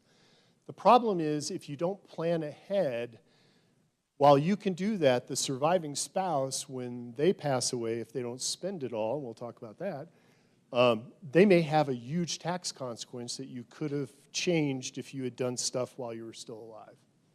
So, and then, you know, we talk about trust. We're going to talk a little bit about trust, and we'll go from there. Next slide. See, Kenton, you just walk out, and I immediately tell you next slide. All right. You are. I'll try to go through these slides a little slower. All right. Fair enough. You know, there are two really coveted, sorry, my phone is talking to me. Two really coveted briefing slots. The one is right before lunch, because everybody's saying hurry up, hurry up, hurry up. And the one's right after lunch, because then it's a game to see who I can put to sleep quickest. So I didn't get that slot, so you're stuck with me now. All right. So credit shelter trust is where you create a trust that allows you on the death of the first spouse to put stuff away into a trust, which is considered its own legal entity, so that when the second spouse passes away, you've carved a hunk out of your estate because it sits in a trust. So basically, you can fund that up to $12.06 million on the first spouse's death. The terms of the trust can benefit the surviving spouse. So I'll use an example from my own life. I had a family member. At the time, it was like the $1 million you could pass spouse anything, but only $1 million past that. So when the first relative died, the house, which was paid off and was worth probably $500,000 because it was on a golf course in Hilton Head Island at the time, this is many years ago, it went into a trust through the will of the first spouse. So the house, the trust terms were the surviving spouse, as long as she lived in the house, could live there. The trust assets, there were some life insurance and some other stuff, could pay for the maintenance of the house. Right? Could pay for the electric bills, could pay all that stuff. When the second spouse passed away, the trust said it went to the kids. They could sell the house and everything else. So when the second spouse passed away, that house was worth $1.8 million, but it was in the trust. So when she passed away, because I always pick on the guys, everybody knows the guys pass away first, right? And tends to anyway. It was in the trust, so there was no taxable consequence when the house went to the kids. If that house had stayed to the surviving spouse, there would have been a 40% tax bill on that $1 million for the house, because it was over the $1 million you could give to somebody not your spouse. That is a credit shelter trust. That's why you have to think about this stuff. Now, $12 million is a lot of money. If you have rental properties, multiple houses, shares of businesses, it's when you have to think about this stuff. Any questions so far? Okay, next slide, Kenton. And that's just one type of trust, right? Oh, it didn't go. No, it didn't. It didn't. Or I have two slides the same. Sorry about that. Yeah, we talked about this. One more. Maybe I just, yeah, one more. Boy, that was weird. Okay, so we talked about this. The stuff that's in the trust on the death of the surviving spouse is not part of their taxable estate. And you get to decide as the first spouse who sets up the trust where your stuff ultimately goes. So if you were previously married and you have kids from a prior relationship, but you don't want your current wife to be kicked out of her house, right? This is a vehicle to make sure that when that second spouse passes away, the stuff is going to go to your kids from the prior relationship. If you don't do that and everything just goes to the surviving spouse, if he or she were to remarry, the surviving spouse that they remarry to, when she passes away, gets your house. So most people don't like that idea. And I'm okay with that. You shouldn't necessarily like that idea. So that's why these are important. Next slide. I forgot how much stuff I had in here. I was assuming I could click through it at my speed. Okay. Have a chart. This is an eye test. Can everybody pass the eye test? So basically just kind of just explaining what I said, you know, husband's estate, husband dies first, it goes into a trust. What's cool about these is you can put the trust in your will. You don't have to go through all the stuff of establishing a trust while you're still alive. When you set up a trust, it's complicated. It costs money. You have to transfer your property into the trust. When we're talking about real estate with mortgages and stuff, that can get really complicated. My phone really likes me today. Yes, I've already put it on silent, and it doesn't like that, apparently. Yeah, you like that? Nope.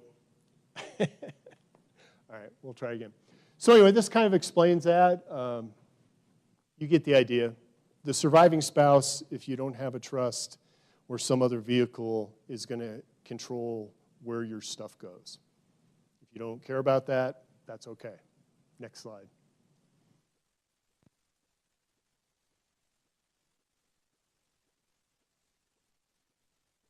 All right.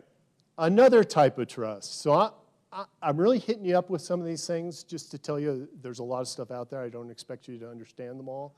And I don't necessarily understand all the nuts and bolts of them anymore. But there is a qualified terminable interest in property trust. It's something you can do about property in particular, like real estate.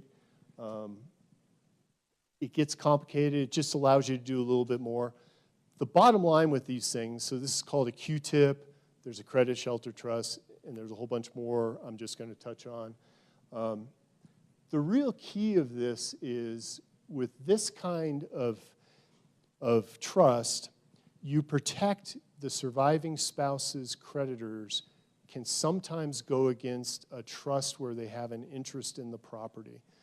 This is one way to keep that from happening. The problem with this one is when the second spouse passes away, the interest is part of that spouse's taxable estate. So it's not a tax dodge. It's really a way to keep creditors of surviving spouse from attaching anything associated with the trust. There you go. Have I confused y'all? There's just there's a million different ways to write these things. Back 20-something years ago when I used to create trusts, my standard basic trust document was 22 pages long. I can only imagine how long they are now because tax code has only gotten more complicated. So that's what you're paying for. That's why I used to charge like $1,800 back 20 years ago to do a trust with all the conveyance documents, the will, the pour over provision in the will to put more stuff in the trust when you pass away. Any questions? Am I confusing the heck out of you yet? Next slide. We're going to get to there is no fun stuff. What am I talking about? Okay, so what this says was kid talking to dad. I was hoping I could have something to remember you by, like money. So we're going to talk about descendant estate planning. I tried to make something to make you laugh. And of course, you all know what you call a bus full of lawyers that goes over the cliff. A good start. If there's seats available on the bus, what do you call that? A crying shame. All right. This is there's various ways you can take care of your kids or grandkids. You can use gifts. Remember the $16,000 a year? You and your spouse can each give $16,000 a year to a single person. So if you have 20 people, you can give away lots of money, and it's not a gift tax thing. There are other things you can do that are not tax-free, but you minimize the amount. We're going to talk about some of those. Even if you need to give away, and usually this is an interest in a family farm or some other kind of property, you give away pieces of that during your lifetime to the kids. There are other ways to do it, but a lot of people like that idea because they don't ever lose control of that property. But we're going to talk about some of those. Next slide. There's only 30 slides, so we're getting there. We're halfway. All right. So again, the $16,000, it's $32,000 if you and your spouse both make a gift together. There's some special rules for 529 college funds for kids or grandkids. The 529 is where you pre-fund college tuition costs, and you can do that when the kid is born. And any interest and profit that is gained while the money is sitting in the 529 account is not taxable to you.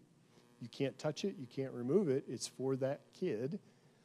But you can give up to $80,000 over a 5-year period to that. So that's another way to get rid of cash. Most of us don't have enough cash, but we'll talk about that in a few minutes, about some of the ways to deal with that. And then again, direct payments, you can pay educational stuff. With tuition and medical expenses for kids and grandkids, you can actually, if you don't give it to them, but you pay the institution or medical place, there's really no limit on it. It's not really a gift tax thing. So that's just something to keep in the back of your mind. Next slide. And there's no limit to the number of people you can pay. I'm available. I have a Venmo account. I'll let you know what my Venmo is. If you need to give me some money because you're worried about estate taxes, I'll accept it. I'll thank you very much. Okay. Generated skipping tax. This is where it starts to get a little complicated. This is where you're trying to set something up for your grandkids. And, the IRS and the courts, but really the IRS, have worked really hard to close some of these estate tax loopholes. This is one of the ones that they did back a long time ago because it used to be a very, we're talking 30s, 40s, as in 1930, 40. It used to be that one of the ways you could get around some of the stuff is give lots of stuff to your grandkids. Well, this is the way they kind of close that down. They make you pay taxes at each generational level as if it went through the previous generations like your kids. It's really complicated. It's really, again, in excess of that $12.06 million that you can give. So if you want to do something with your grandkids, that's a primary reason to talk to somebody who does estate planning. And this is a good place to talk about that. There are a lot of insurance and investment folks who do complex estate planning. There's a lot of attorneys. You'll see ads on late night TV, and just like the rest of the stuff on late night TV, don't call those numbers, right? Please. But there's a lot of ways to do that. If you have a financial advisor that you use or somebody who runs your investments or you have a family attorney, talk to them about it. Talk about what you're concerned about. I think in previous years, the Cook and Associates over in Laramie, that's all they do is estate planning as an attorney office. I know a couple of them. They're good people. I'm not telling you to go there because I'm not allowed to endorse any particular attorney. I'm just saying there's a lot of people out there that do this all the time. So if you have any questions, just make an appointment and talk to them. And they'll try to sell you something. It's a business. Never forget when you talk to an attorney, they're in business, except me, of course. The federal government pays my salary, so. All right, next slide.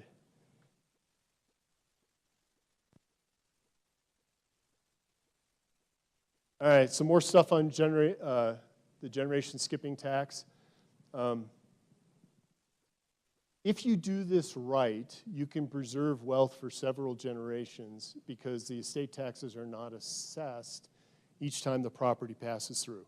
So what this basically is saying is because of the way this tax law is written, there are loopholes. But you got to talk to somebody who does this all the time because they're complicated. One of the problems you have when you set up a trust is, so if you set up a trust while you're still alive, intestate trust, so you're still alive, you have to fund it. Once you put stuff in there, you have to operate in the name of the trust. If you operate in your own name, this is a little bit like setting up an LLC, or a business. If you commingle by always taking stuff out of the trust and saying it's yours, or paying bills from your personal checking account instead of what's in the trust, the IRS can break the trust. The other thing I need to tell you is Medicare and Medicaid, Medicare mostly, is deadly on looking back at what you did estate planning-wise if you end up using long-term care or some of the other problems or hospitalizations. They look at 3 years to make sure you did not get rid of things or do estate planning specifically to avoid them being paid back for what they're covering you for.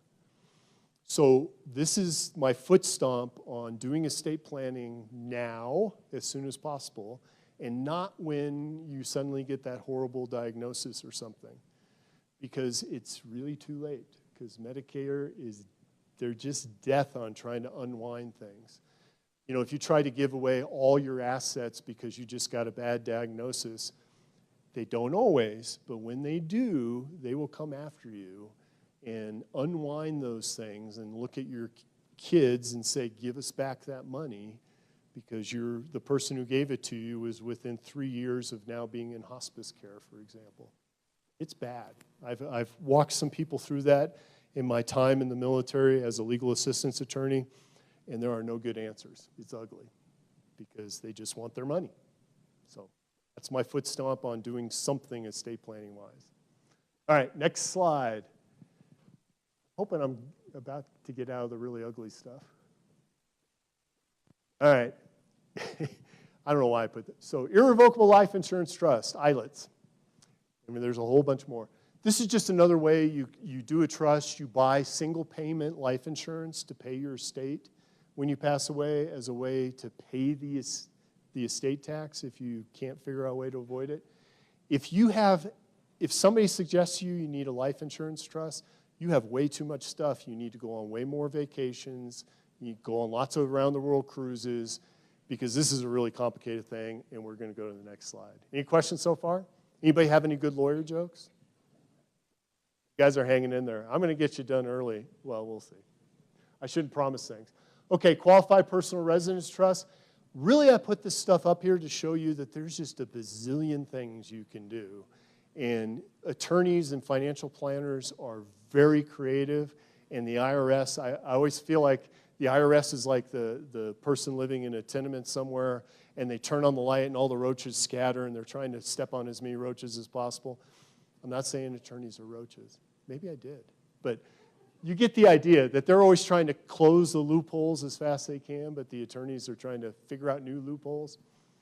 And that's the other thing I'll say, too, just, practice advice from me to you all is if you've done something more than 5 years ago and you think you're set estate planning-wise, kind of 5 years is my rule of thumb. Might be good to call somebody or the people who set all that up for you and just do kind of a financial checkup, see if you're still in the same place, see if the tax laws haven't changed.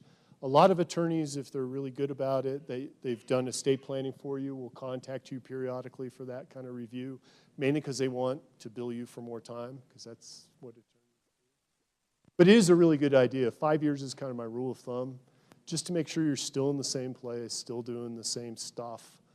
And I'm really surprised nobody's raised their hand and say, why are you talking about this 12.06 million? Who are these people? But we'll skip that, because that's how I feel. I won't tell you about my estate plan. But I'll tell you this, I have 3 daughters. They're all college graduates. The last one just got married this summer. I can now think about estate planning because all my money is not going out the window. Next slide. I'm trying. You know, I have great hope. None of them live with me. It's pretty cool. All right. So there's GRATs, IDGTPs, flips, private annuities. This is my advice to you. Spend every spanking dime, okay? So over here is this cartoon. If you can't read it, it says, this is your parents' last will and testament.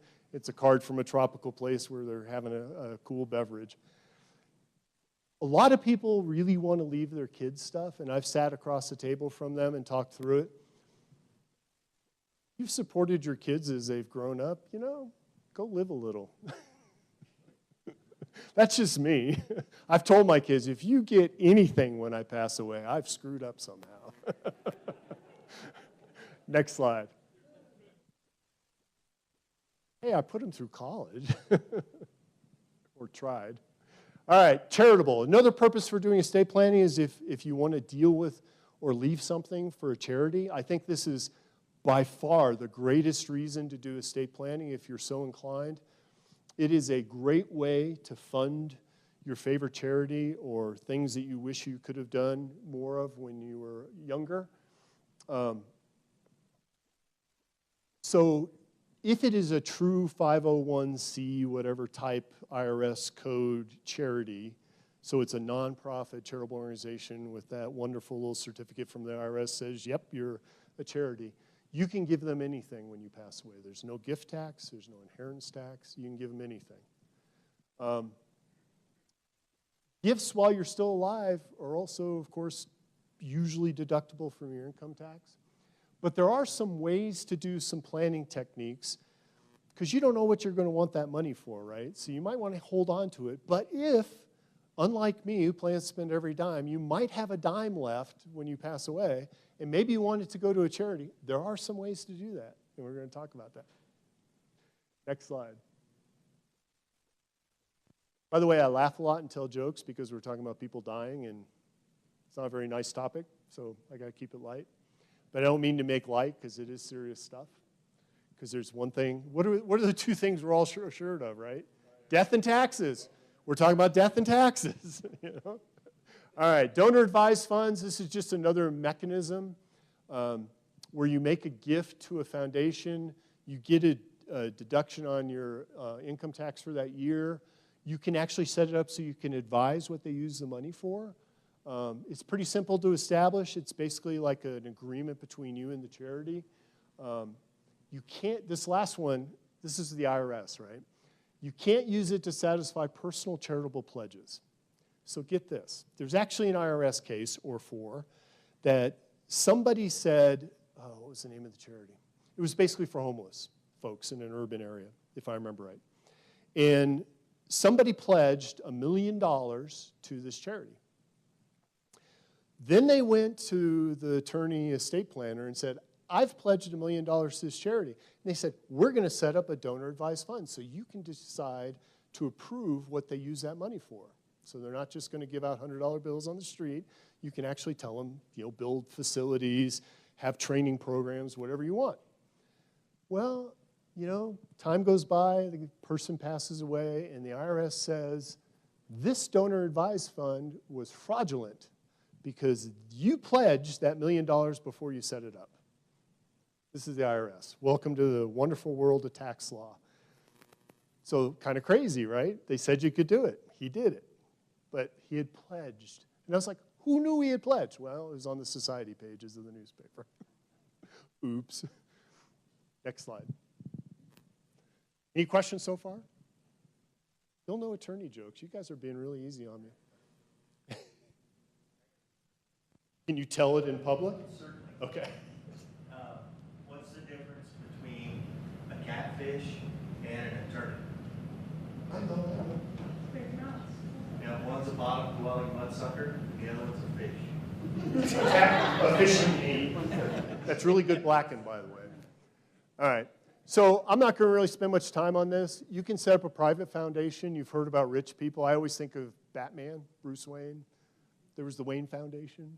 So that's that. Charitable remainder trusts are what you put in a will or something where, you know, you give something to your spouse, you give something to your kids, and anything left over goes to this charity. That only works if you, well, there's two ways that works. If no one survives you, so your spouse, any kids are all gone, so you set up a charitable remainder. You put it in trust so that somebody else controls the money. There's ways to do it. So the point here is just, again, there's lots of vehicles to do something. You just got to pick the right one for what you're trying to do. Another practice tip. I always tell people that hiring an attorney is like hiring a plumber.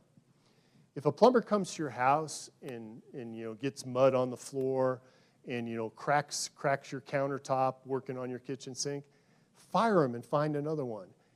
If you go see an attorney and they're just jerks to you and you don't like them, you get a weird vibe for them, or you talk to them for 5 minutes and they send you a bill for an hour, go find another attorney. They're a dime a dozen. Just don't put up with that crap. Easy for me to say because I'm not in private practice trying to make a buck. All right, next slide. Kenton's hanging in there. There's only 6 more slides, I think. All right, asset protection. This is the final purpose of estate planning, and it's the one that, you know, everybody kind of is interested in. It's really trying to keep wealth from your creditors or other liabilities. You know, heaven forbid you should be in a car accident because you ran a red light and you hurt somebody, they're going to sue you. There are ways to protect certain assets. This is especially true with joint ownership of stuff with your spouse, because usually we hold our primary residence as joint owners if we have a spouse. You are 100%, each of you has 100% interest in that property. It's not 50%, 50-50. You can set it up that way, but typically each owns 100%. So if somebody sues you individually, that property is at risk, the whole thing. Now, some states have laws where you can't kick a spouse out of a house to deal with a creditor, but it's just something to think about. You can deal with that through liability insurance at a healthy level. You can do something like putting the house in a trust. You can give your house to somebody else, to your kids, and retain a life estate, so as long as you and your spouse are alive. You can live in the house, but you don't own it anymore. You just have a life estate. There are a lot of ways you can do stuff. And again, the point here is just think about that if you have stuff you want to protect or you're worried about. Next slide.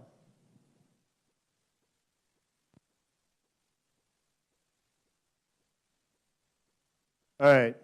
This is what I was trying to say, joint ownership with the spouse. Liability against one spouse cannot be collected from joint marital assets. Some states, primary residence, that applies to. Other states, it doesn't. None of the states around here do that, but some of the ones on the East Coast do. Sometimes you can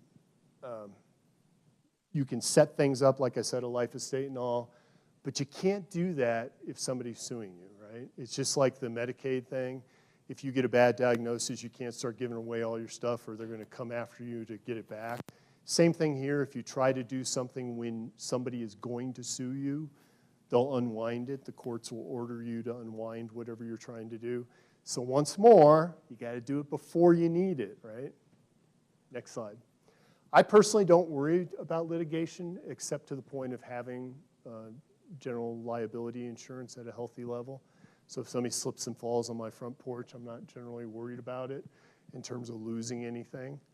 But in this day and age, it's a good thing to think about, particularly if you have a lot of stuff to protect. Okay, corporate ownership. So again, if you have a business, so I have a friend. Sounds like a question I often get. I have a friend. It's a hypothetical. So I have a friend who started out before COVID running a mail order business. and was selling a bunch of cheap crud from China on eBay. They got into this thing involving a certain kind of electronic equipment and bought a warehouse load of it, and suddenly you couldn't find that certain thing, and I honestly don't even know what it was, anywhere in the world during COVID. He basically made 100 times what he paid for each one of those, and he had a warehouse full. He was a sole proprietor. He never incorporated. He didn't do an LLC, which is great for taxes, right? He just had income. It's no big deal. But his big problem was his spouse decided to divorce him. The business was him. So everything he owned in his business got split with the spouse. If they had set it up as an LLC, a C Corp, or an S Corp, it's in the corporation. It never would have happened. So he no longer has a business. He has a bunch of cash, but he doesn't have a business. So that is the thing to always think about. You may have started with this kind of backroom kind of business you're running. Maybe you're a consultant and people fly you around and talk to you, but it's just a good thing to think about some kind of business entity, because that survives your death. It survives somebody suing you. It survives your spouse deciding they don't like you anymore. It's just a good thing to think about. But this last line that I underlined, anything you do, whether you set up a trust before you pass away, if you set up an LLC, an S Corp, whatever you do, you have to maintain those formalities. And that's where you set up a checkbook in the name of the LLC or the S Corp or the trust. Every time you do trust business, you tell people, I'm the trustee for this trust. I'm not Chris Smith, I'm Chris Smith, trustee. The more things you do that makes it look like you're treating whatever that is as your personal property, the more likely if somebody really wants to come after you, either the federal government and the IRS or some creditor, they might be able to break the corporate veil, is the old term in lawyer world, because you haven't operated in that form. So don't go through, well, I'll tell you another story. So back in the day when I did a bunch of trusts and estate planning, which 20-something years ago now, maybe closer to 30. I've been an attorney for 36 years. I've lost some memory of what I did at the beginning. The hardest thing I used to do, I'd set up these trusts for people. I'd do wills. We would set up LLCs. I set up a lot of LLCs back in the day. And the hardest thing for my clients, for me to get my clients to do, was to actually convey the stuff to the things we set up. So a trust is a piece of paper until you convey things into the trust. An LLC is a piece of paper until you personally sell things or bill of sale things into the LLC. It's just a piece of paper.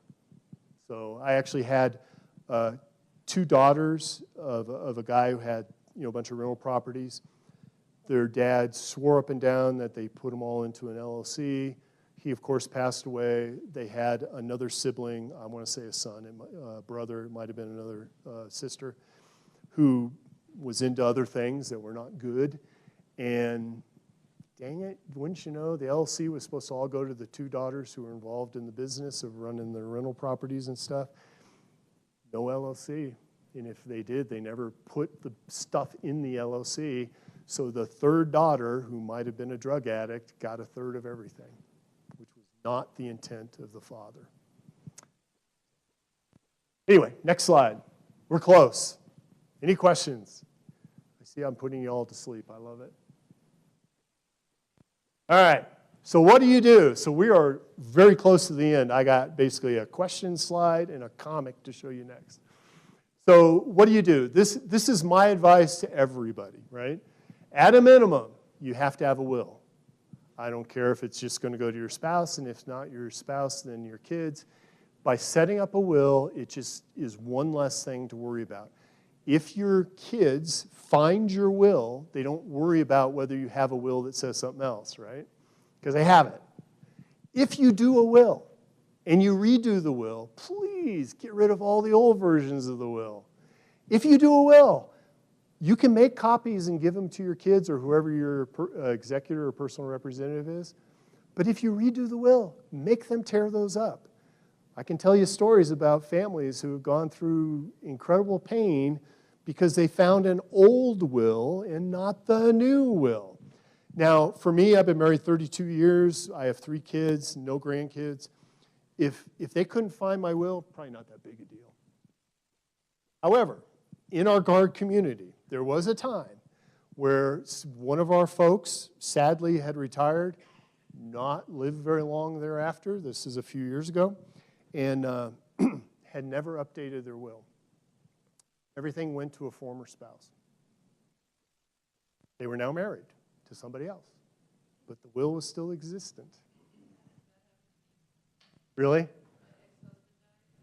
never renewed his will, and my kids got everything, and his new wife had to sell everything, give my kids half of everything they had, and everything that they had before they got married. My kids got it all, so yeah.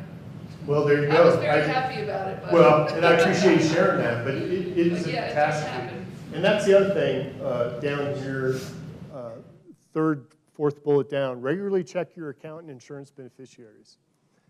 Had another story. One of our retirees passed away. The survivor benefit plan. They had never updated their survivor benefit plan. It went to their son. They were married. They had been married for 10 years. There was nothing, or was it the insurance? It might have been the VGLI.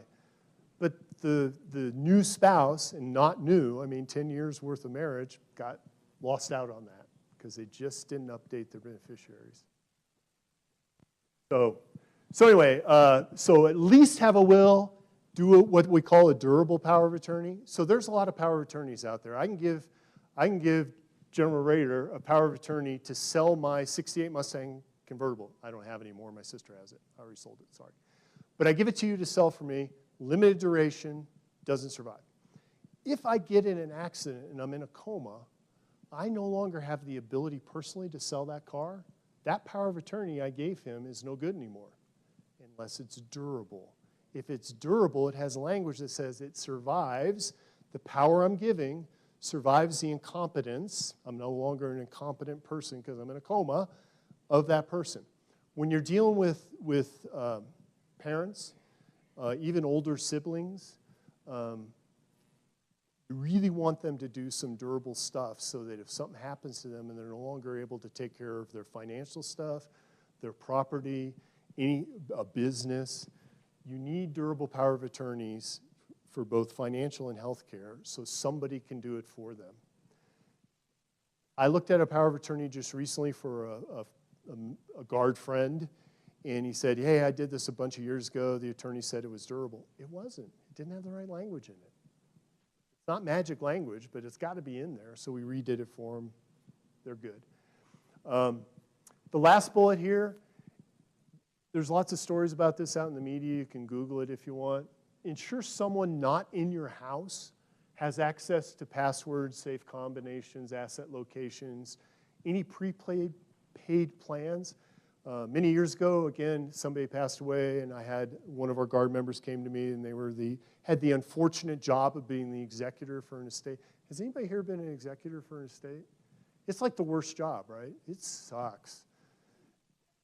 It just does. And especially it's a loved one, or you wouldn't be the executor typically. Well, anyway, so they paid for a funeral, they paid for all this stuff. Turns out as they're going through the mountains of paper, right? I won't say the deceased was a hoarder, but like a lot of us, I have trouble throwing stuff away. And they found a prepaid funeral plan from like 12 years before. Well, they already paid for the funeral, so that was of no value because nobody knew it was there. There's other stories out there about gun safes, and nobody can open it, and so they have to hire somebody to break into the gun safe. And lo and behold, look at all the stuff that's in here. Imagine that. So you get the idea. So what I've done is I have a folder that has passwords in it for financial accounts. It's supposed to have my will in it. I don't think it does now that I think about it. It's supposed to have my will in it. It has where accounts are, some investment accounts and stuff like that. Not that I'm well off particularly. And it's all in a little safe that has a fingerprint thing, and my daughter who lives in Fort Collins' fingerprint is on that safe, so she can open it. And in there, it tells her how to get to the other stuff. That's a way to do it.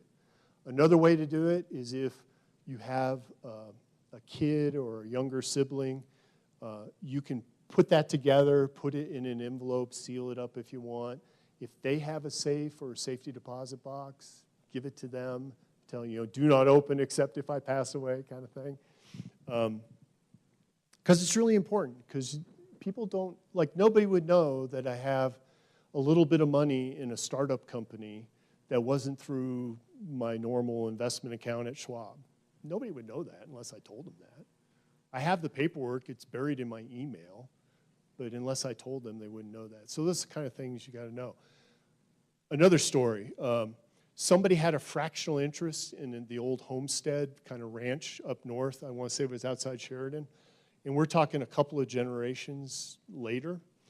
And they were trying to sell the ranch, and they couldn't find the heirs because nobody in the family knew where that 1/32nd interest went. None of the kids knew about it. They had to do all this research.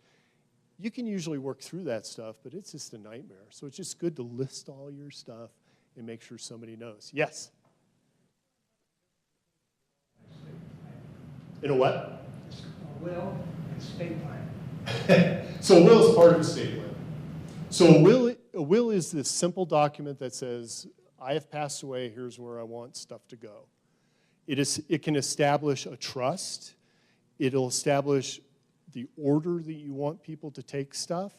You can put conditions on beneficiaries. When my kids were younger, they didn't get to control the stuff I gave them if I passed away until they reached age 25 because I didn't trust them, kind of thing.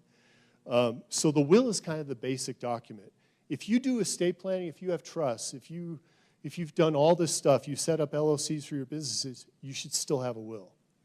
Sometimes the will have what we call pour-over provisions that basically says, hey, anything I haven't separately devised, like, I want my grandfather's shotgun to go to my son because my daughter hates guns, and I want this to go here, whatever you do that way, you can have the rest go into trust for your surviving spouse and then to the kids. You can do a lot of stuff in a will. So a will is part of estate planning. It's just the very basic level.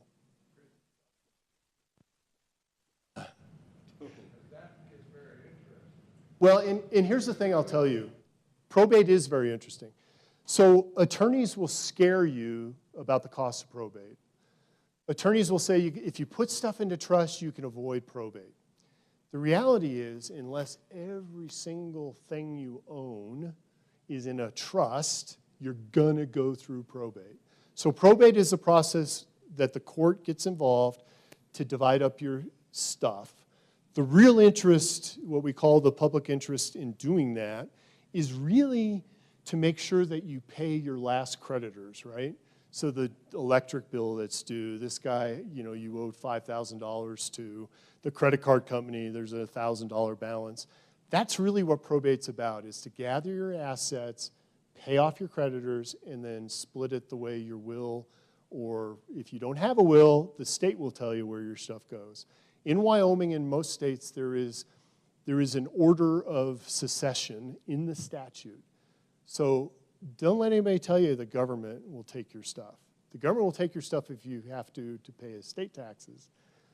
But it actually is in statute. So, for example, in Wyoming, everything goes to your surviving spouse. If there's no surviving spouse, everything goes to your kids. If there are no kids, or if your kid has predeceased you, it goes to your grandkids. If there are none of those, it goes up to brothers and sisters.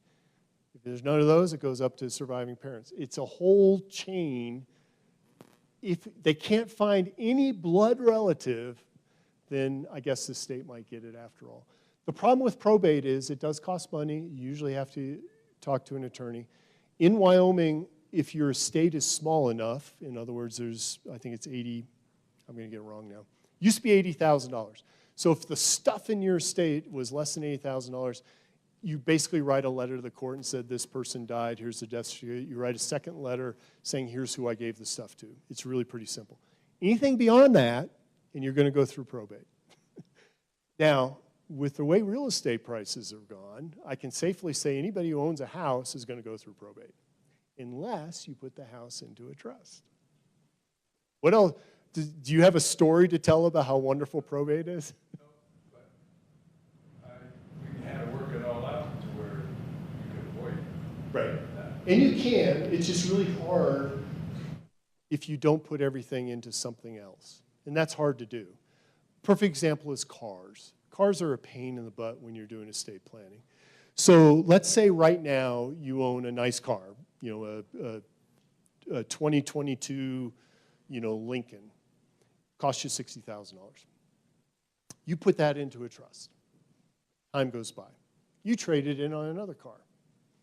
You didn't really convey it to the trust. You trade it into another car. Now you have an F-350 Ford pickup. I'm sorry, why did you buy a Ford? I'm a Dodge guy. We'll go into that later. You buy a Ford pickup, another $65,000 car. Guess what? Did you put it in the trust? If not, it's part of your estate. That's the problem with cars, for an example. Same thing with rental properties. You decide you're tired of dealing with renters because they suck, and you're tired of dealing with, you know, people putting stuff down the toilets. Your management company keeps ripping you off. You just want to sell your real property. So you sell your rental property. It was in a trust. Now you have all this money, and you said, well, you know, I'm gonna buy a vacation, a cabin up in the Snowies. I've always wanted to. Did you put it in the trust? It's now in your probate in your estate.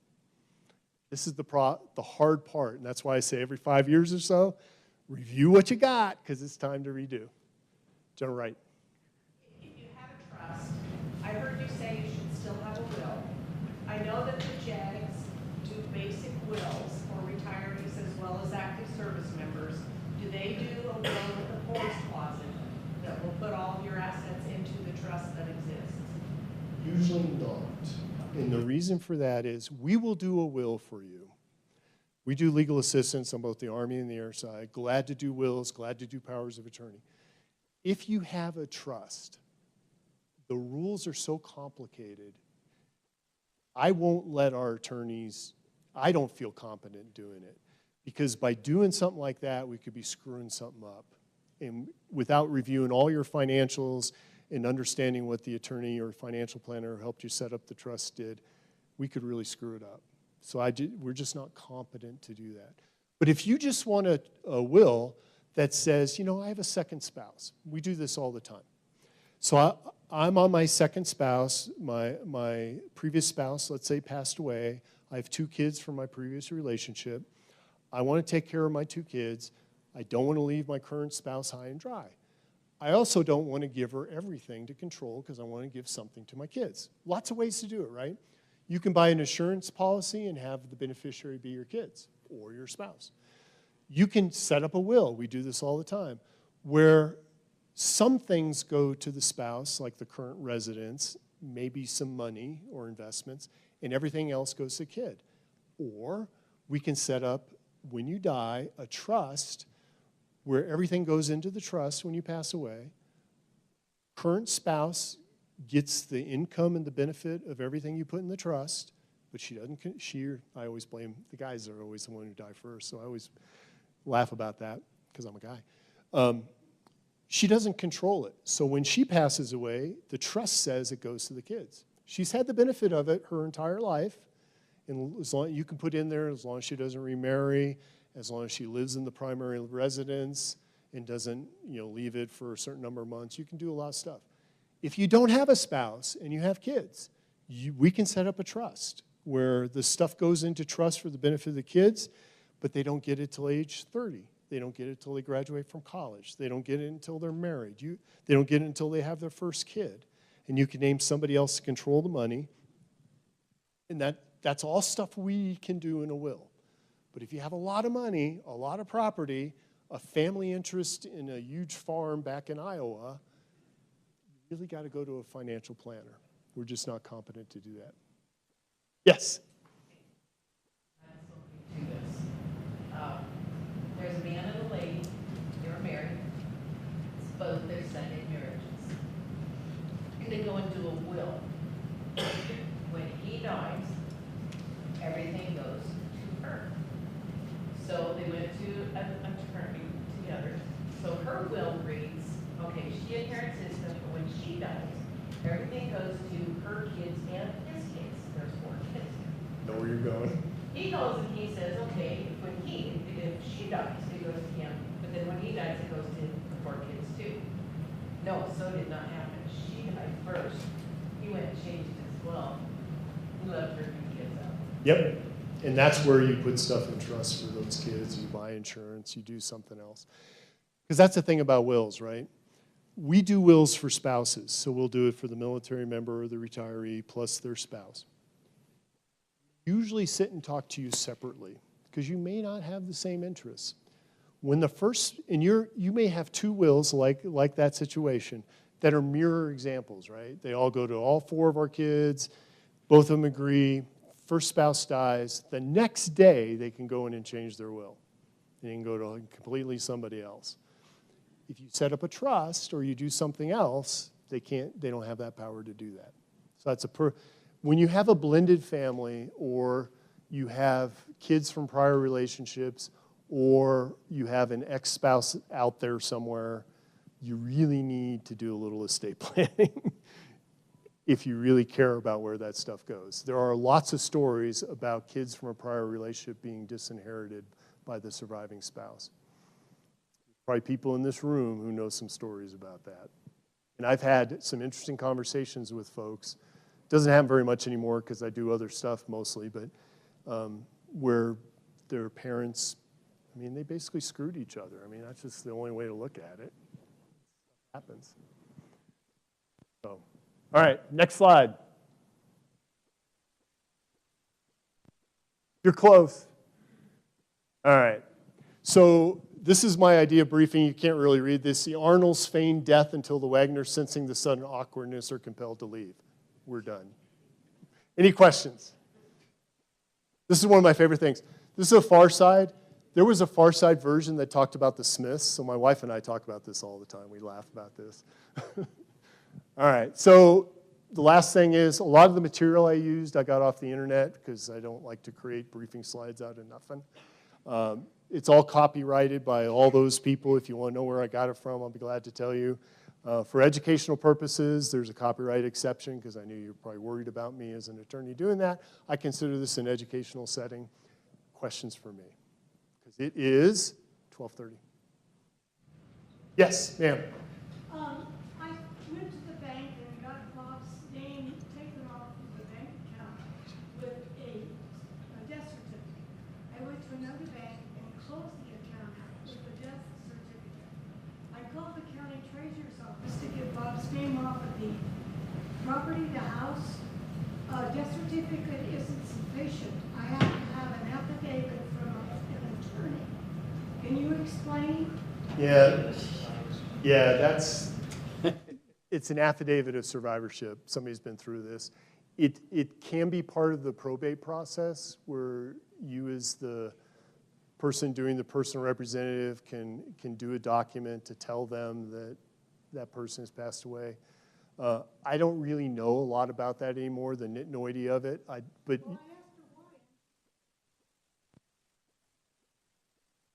right. Really, from a public policy point of view, my understanding is it's because they want to know who's paying the real estate taxes, and they never want to let go of somebody who might need to pay the real estate taxes.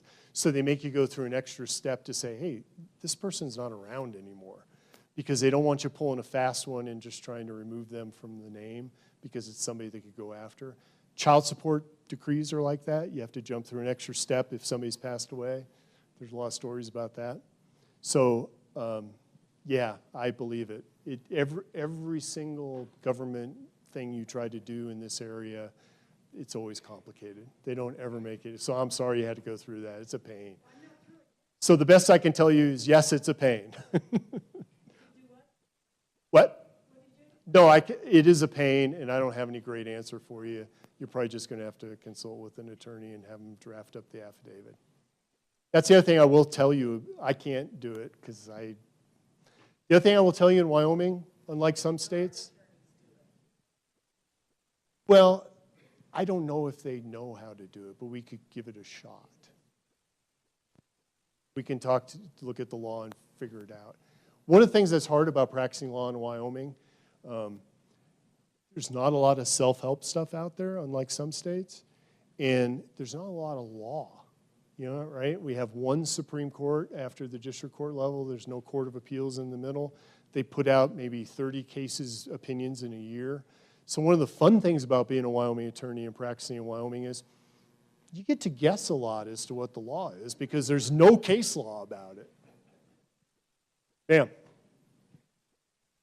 On wills, if you did a will 50 years ago, do they expire? No, ma'am. I had a credit union tell me that if our will was too old, that we had to add a beneficiary to the account to take care of it. That's what I was told by the credit union. There's a lot of people who practice law without a license. Wills do not expire, and that's one of the scary things about them. Now, the problem with credit unions and banks, they're a business. They can have their own rules. They can say, we need you to update your beneficiaries on your account because that's their business. Telling you that the will's no good anymore, no. That's the scary thing about a will or any of these kind of trust document or anything else. It's good forever. Well, until you pass away, potentially. Did it work? See? Yep. Here's the one thing I'll warn you about wills. You need the original. You can use a copy as long as nobody contests it.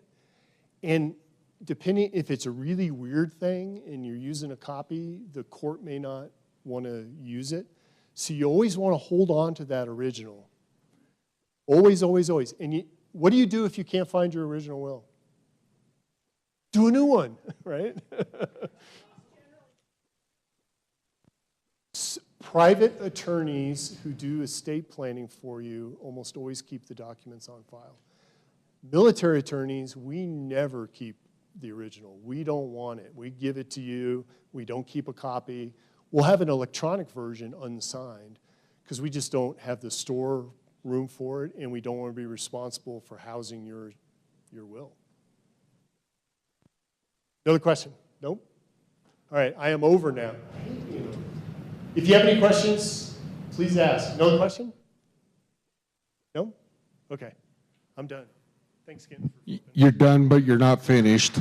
I just want to publicly thank Chris for jumping in and helping me out. Not only did he willingly come up and through with this brief that we give annually, but I think your computer crashed, what, Thursday? Yes. And he had this wonderful slide deck that I'm sure he spent, I don't know how long. I was trying to get some other legal advice. The TAG was trying to get some legal advice. Senator Barrasso was in the office yesterday wanting a legislative brief, and Chris was still able to come through with a great brief for us. So I just want to publicly thank you for busting your butt to help us out. Well, whatever. So you want me to turn them loose, Doug and Greg? Or?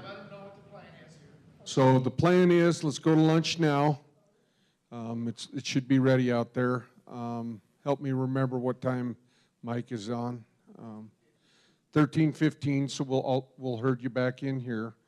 We'll get our history lesson, and then when we're done, just to save you another trip out the front door, we'll just gather out by the front door. Sergeant Marshall has given us some, agreed to do a professional photograph, and we'll get that. We'll probably put that on the National Guard website also. All right, let's go eat.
Anyway, Mike, go ahead. Anyway, Mike, it's all yours.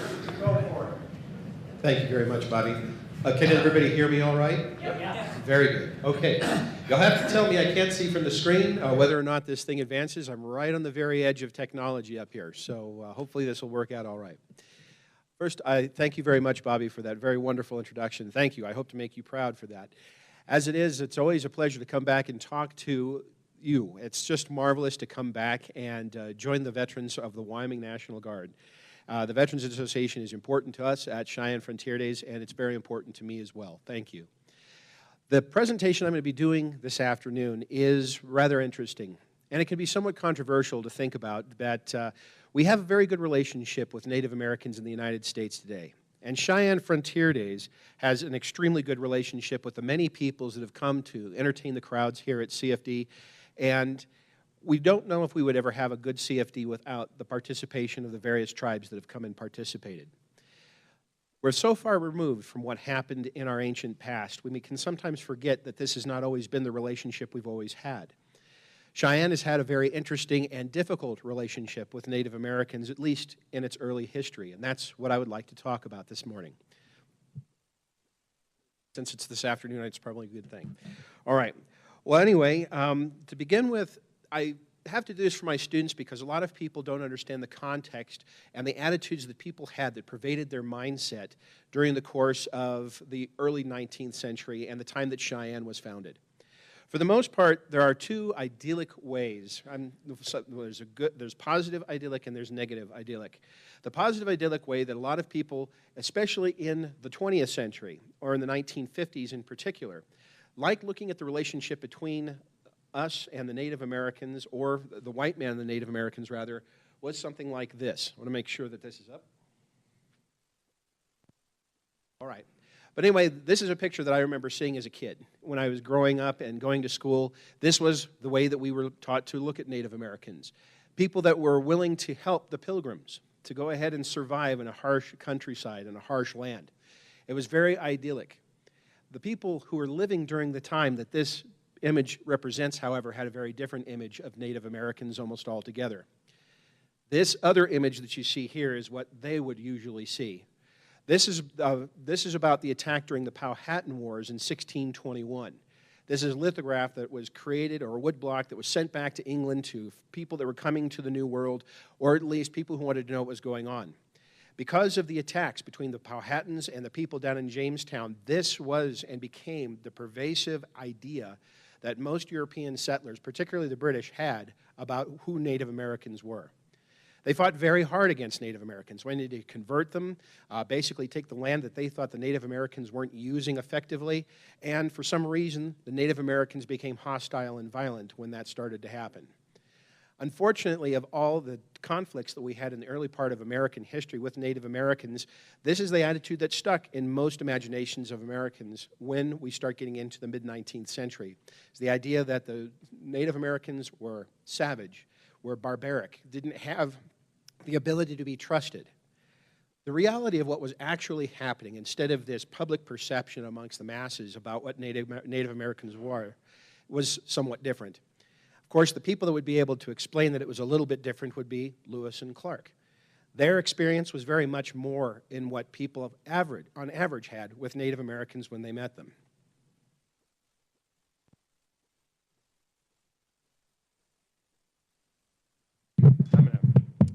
Pardon me, I'm just going to move this over here.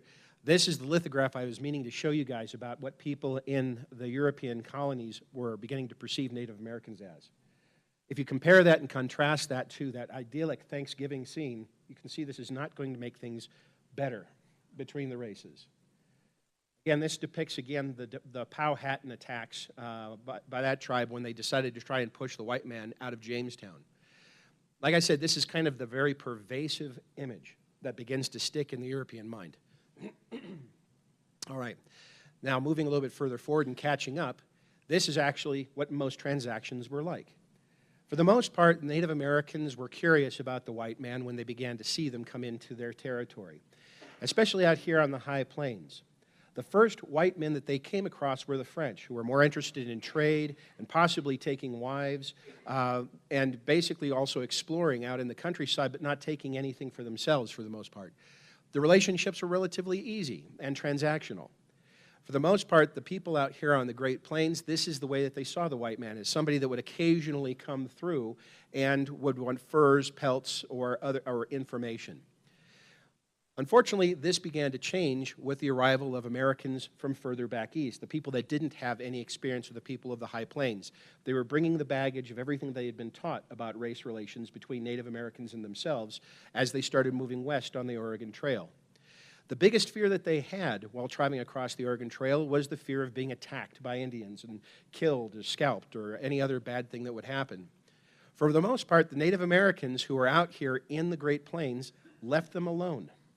As you can imagine, the tribes, who were never very numerous, would see these large wagon trains coming through the countryside filled with armed men. They decided this was probably not a good group of people to bother. And most of the time, the Native Americans would watch these people go and were just as happy to see them leave. They did get upset when they decided to stay. And that's when the problems, if they did happen, ever occurred. For the most part, the tradition continued that this was mostly transactional. The natives would approach these wagon trains trading for food, blankets, pots, and other items perhaps that the people that were on the trail didn't want, but the Native Americans could use in exchange for something they could trade. Well, that all began to change in 1849. In 1849, of course, when they discovered gold in California, the white man had other reasons to start coming out here. Besides the many hundreds of thousands of people that gradually came across the Oregon Trail, now we had tens of thousands of Americans crossing native territory on a monthly basis, going both to and from California. This did make the natives a little more upset because the white man wasn't just coming and then leaving, but seemed to be making an indelible imprint on their countryside.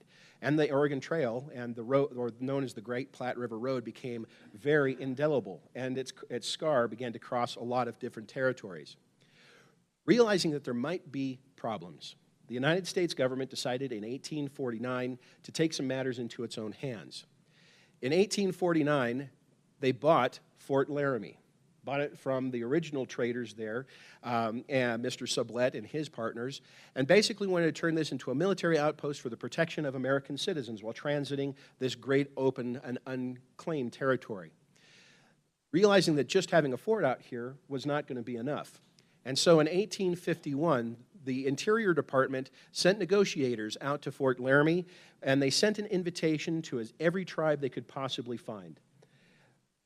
The next spring, and in the spring of 1851, it was absolutely amazing that over 10,000 Native Americans from various tribes descended on Fort Laramie at the appointed time to talk to the white man and hear what they had to say, because apparently the white man had a plan. There were so many of these people, and it's the largest grouping of Native Americans in history up to this point. As a matter of fact, I think it's hard for groups of Native Americans to match these numbers. It was an absolutely phenomenal number of people that came. They ate the grass down to nothing because of all the ponies and everything else. So they decided to move it a little further down the North Platte River towards this small hamlet called Guernsey, and around that general area. And they set up another series of buildings, and they began to talk about what the white man planned to try and maintain the peace and make sure that the trail remained open.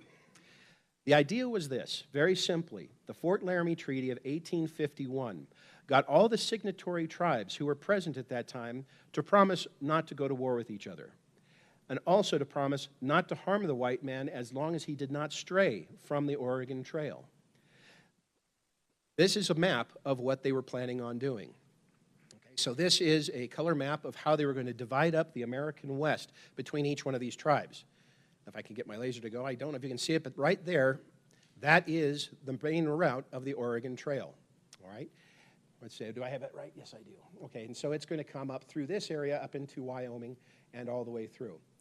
Well, anyway, they decided that to keep the peace, they were going to divide various territories and give them to the various tribes. The Sioux would be north of the trail. The Cheyenne and the Arapaho would be south of the trail. Then you would have the Crow, the Blackfoot, and the Assiniboine, the Mandans, and several other tribes all the way out to the Oregon Territory would get their own designated land. In that land, they could be promised that the white man would never come. The white man would never betray their trust, would never come into their territories, and the United States Army would guarantee that. All right? The United States Army was given a very interesting task. The other thing that they were going to promise is they were going to give the Native Americans who signed the treaty $50,000 in trade goods every year. And that could be either food, beads, weapons, or whatnot, whatever the Interior Department or the Bureau of Indian Affairs decided to do. And so many of the tribes thought this was a fantastic idea. Surprisingly, this treaty held for 9 years. There were very few violations. Probably there were a couple of instances, such as the Grattan Massacre. That was a misunderstanding around Fort Laramie that happened in 1854, and a follow-on attack by the United States Army on Sioux Indians in retribution at Ash Hollow, Nebraska. But beyond that, the Native Americans adhered to the letter of the treaty. People who broke the treaty, unfortunately, had no such idea or any qualms about doing so. What happened to start breaking the treaty was the fact that a lot of the 49ers did not find the gold they were looking for in California, but did not want to give up looking for precious metals elsewhere. If there were gold in them, there are hills, there's got to be gold in other hills. And so they started spreading eastward from California into various mountain ranges, heading first into Nevada, then into places like Idaho, Montana, and eventually, as this picture is a picture of, they got into the Colorado area around Pikes Peak and discovered a huge amount of gold, silver, lead, and other very precious metals to the white man. And so they began to start mining in earnest, and tens of thousands of new miners and the people who supported them started pouring into Colorado, absolutely in violation of the Treaty of 1851. There was very little that the United States Army could do to stop this flow of people. As one Indian Affairs agent said, even the very whiff and rumor of gold is enough to create a whirlwind that is unstoppable. And Colorado proved to be the case.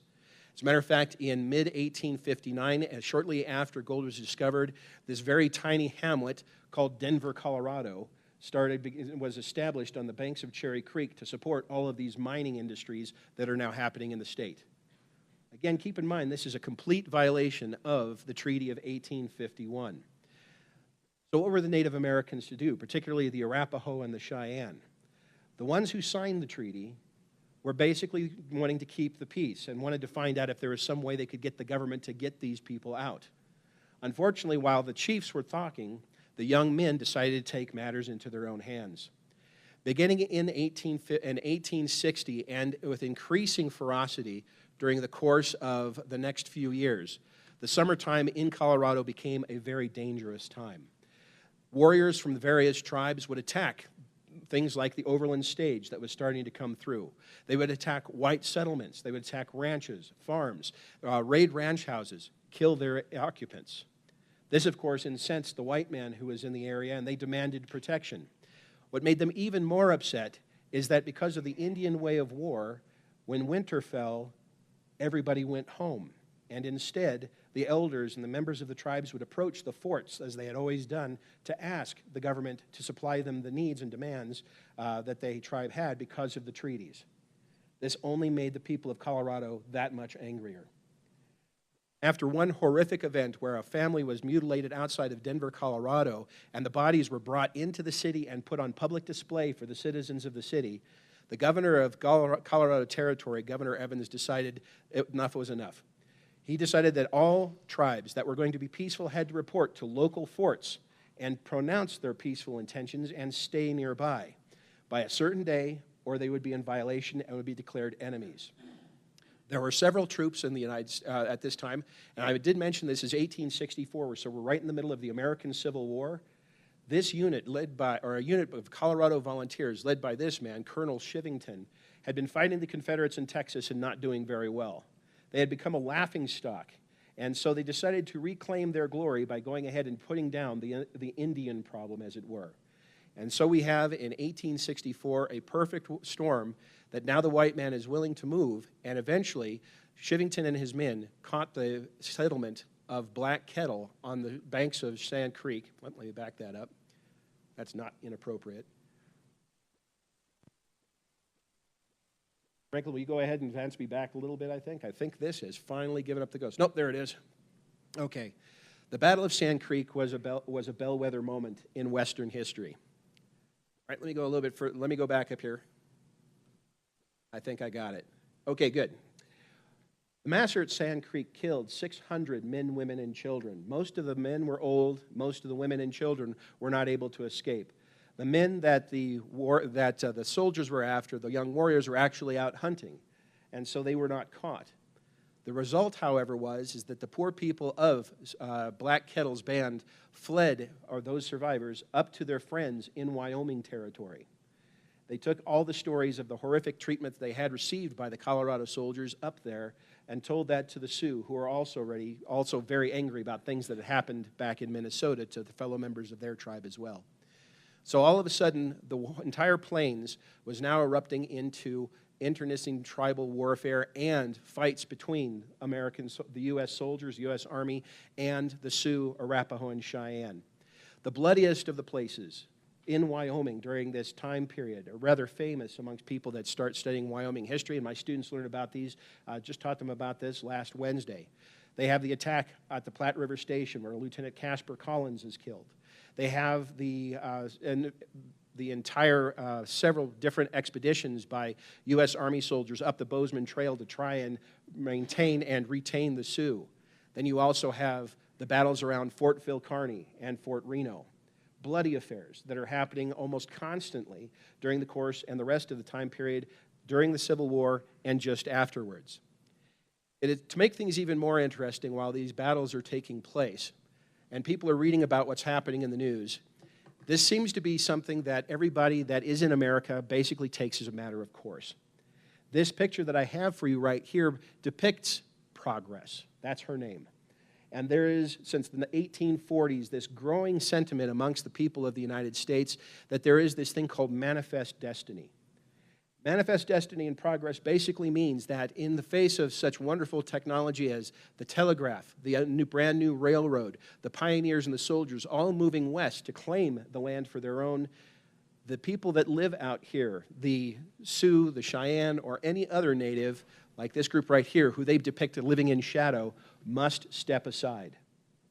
So there was not a lot of sentiment or sympathy for the plight of any of the Native American tribes as soon as things started to change during the Civil War. And then things got even more interesting.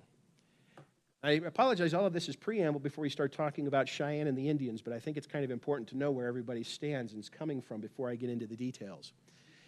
In 1862, again during the Civil War, that's of course when the Transcontinental Railroad is being constructed. This is certainly much more significant than the Oregon Trail, and the tribes that see this massive band of iron starting to eke its way eastward, or westward rather, and then eastward again from California, realize that this is something altogether different, and this is definitely depicts that the white man is coming to stay. The Union Pacific, realizing there might be hostilities, doesn't take any chances. As you can see in the picture, there are soldiers everywhere around the construction camps to make sure that the Native Americans or any attacks by warriors are kept at bay. In 1867, while all of this is doing, 5 years later, and we talked about this in previous presentations that I came to, Cheyenne is established on July 4th, 1867. This is the gentleman, General Grenville M. Dodge, who's going to lay out the city, survey its streets, name them, and basically creates a town. He was one of the generals that came out here to try and quell the Sioux uprisings in the previous years. He had fought the Cheyenne and hated them bitterly, but he also respected their tenacity, and so he decided to name the new town that he was creating at the foot of the Sherman Mountains, Cheyenne. At the same time, he didn't want to come out here by himself with his survey party, and for their protection, coming up from Colorado with another contingent of troops is this gentleman. That is, General Christopher Columbus Augur. And he is the man that comes, I'll just go ahead and probably leave it at that perhaps. But anyway, he's the man that comes at the same time and on July 4th establishes Fort D.A. Russell, David Allen Russell, 3 miles away. Well, anyway, to make sure that this entire operation, to build the fort, to build Camp Carlin, which is going to be the Cheyenne Depot, where they're going to supply all the materials for all the forts to fight the Indians all over the countryside, to make sure that all of these operations and the building of the town are safe, they brought around 1,500 infantry and cavalry just to keep things safe. Unfortunately, the first 2 permanent occupants of Cheyenne are 2 members of the Union Pacific Railroad who are working on a grade west of the site of Cheyenne. They are killed by Arapaho warriors within less than a mile of the camp where all these soldiers are. Those 2 men are dragged back. Their names are lost to history, but they become Cheyenne's first permanent residents. I don't know where in Cheyenne they are now buried. So it's an interesting point that the natives were very close by and the hostility was raw. Now, unfortunately for the relationships between Cheyenne and the Indians, Cheyenne, this is the first picture of Cheyenne that I had. I know you've seen this one before as well. What I probably didn't mention is that the people who are in this picture are almost all from Denver. When Grenville M. Dodge brought his contingent here to lay out the town, there were over 400 merchants ready to buy lots and start establishing the city. They were all from Denver, and all of them had the experience of the Sand Creek Massacre and the Native Americans that were down there before. So they were completely hostile to the Cheyenne and to the Arapaho.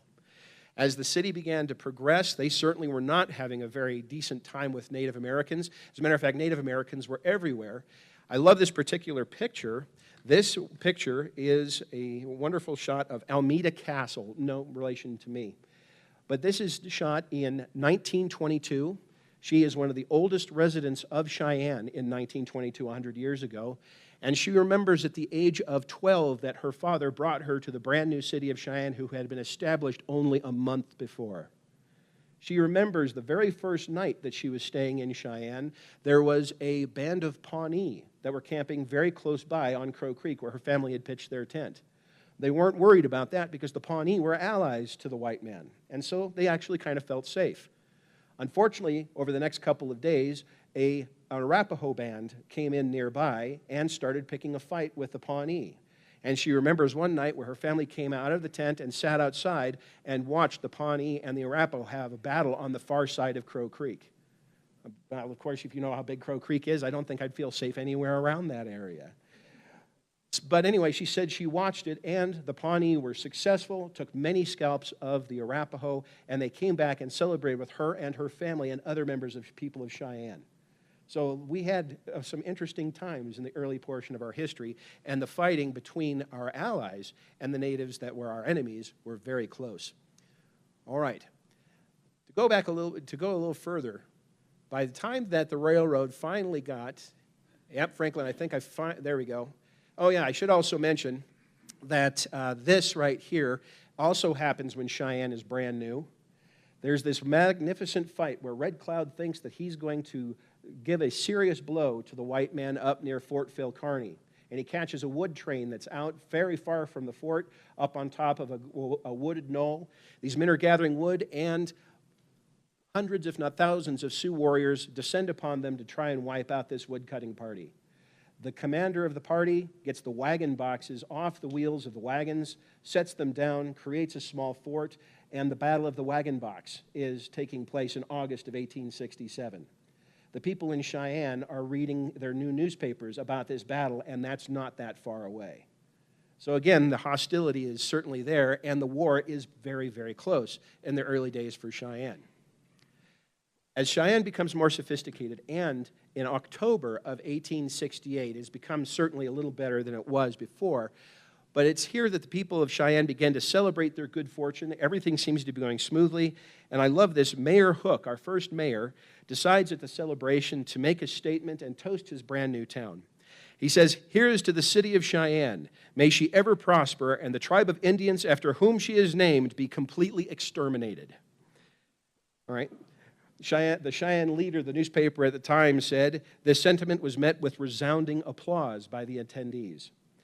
Another one, when the railroad tracks arrived in Cheyenne in November, the Leader reported again, and it says, "The grave of the Lowe family is dug," and by Lowe he meant all of the Native Americans in the area. "The grave of the Lowe family is dug, and the eastern Lowe sentiment shall be buried with it.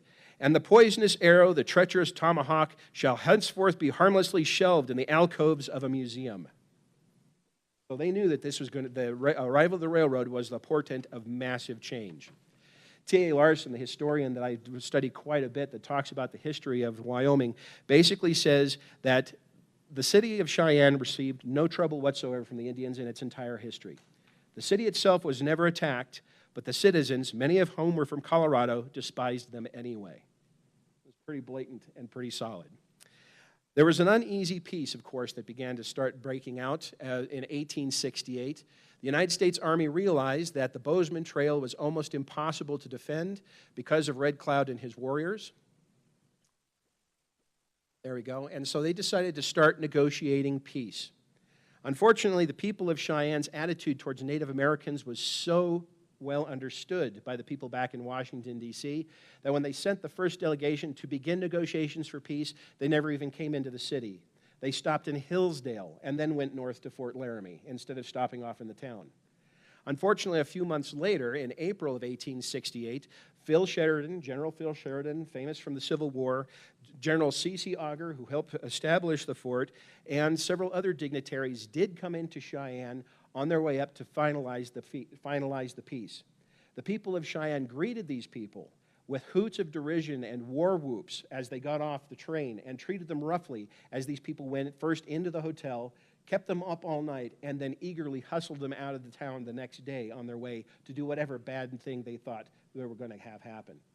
This picture shows a lot of those people talking to the Sioux and negotiating peace. What they decided to do to be able to end the war on the Bozeman Trail was to go ahead and create a brand new treaty that would give the Sioux a titanic reservation. And this is a depiction of it. You can see everything in blue is about half of modern-day South Dakota. That was the main Sioux reservation. And everything in yellow was the hunting grounds that they had exclusive rights to go into. The people of Cheyenne, when they found out that this was a negotiated settlement, and the reason why that was done was because the Army knew they couldn't beat the Sioux, and so they desperately tried to make sure that the Sioux did not come south of the Platte River and attack places like Cheyenne and other locations along the railroad. So it's better to negotiate now. And the Sioux took them up on this offer. The Sioux were happy. The federal government was happy. The only people who were excessively unhappy were the people of Cheyenne. They said that that was the best territory in the new Wyoming territory for farms and ranches, and it went over to people who would never use it.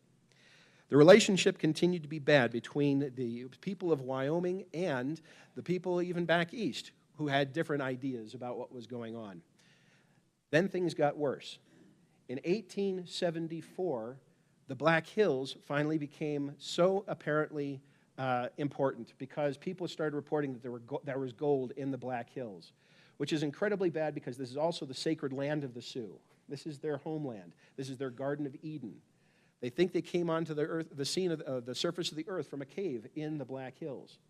Just the same, the government becomes very interested to find out whether or not this is true. And so they send, in 1874, a military expedition to examine whether or not there's gold.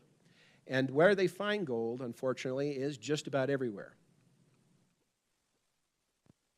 There we go. Here's the expedition that the United States Army was sent to into the Black Hills. And it is led by this gentleman. And I'll see if I can't get this to go here. I might have to step out a little bit by you guys. Let me go ahead and take this out. I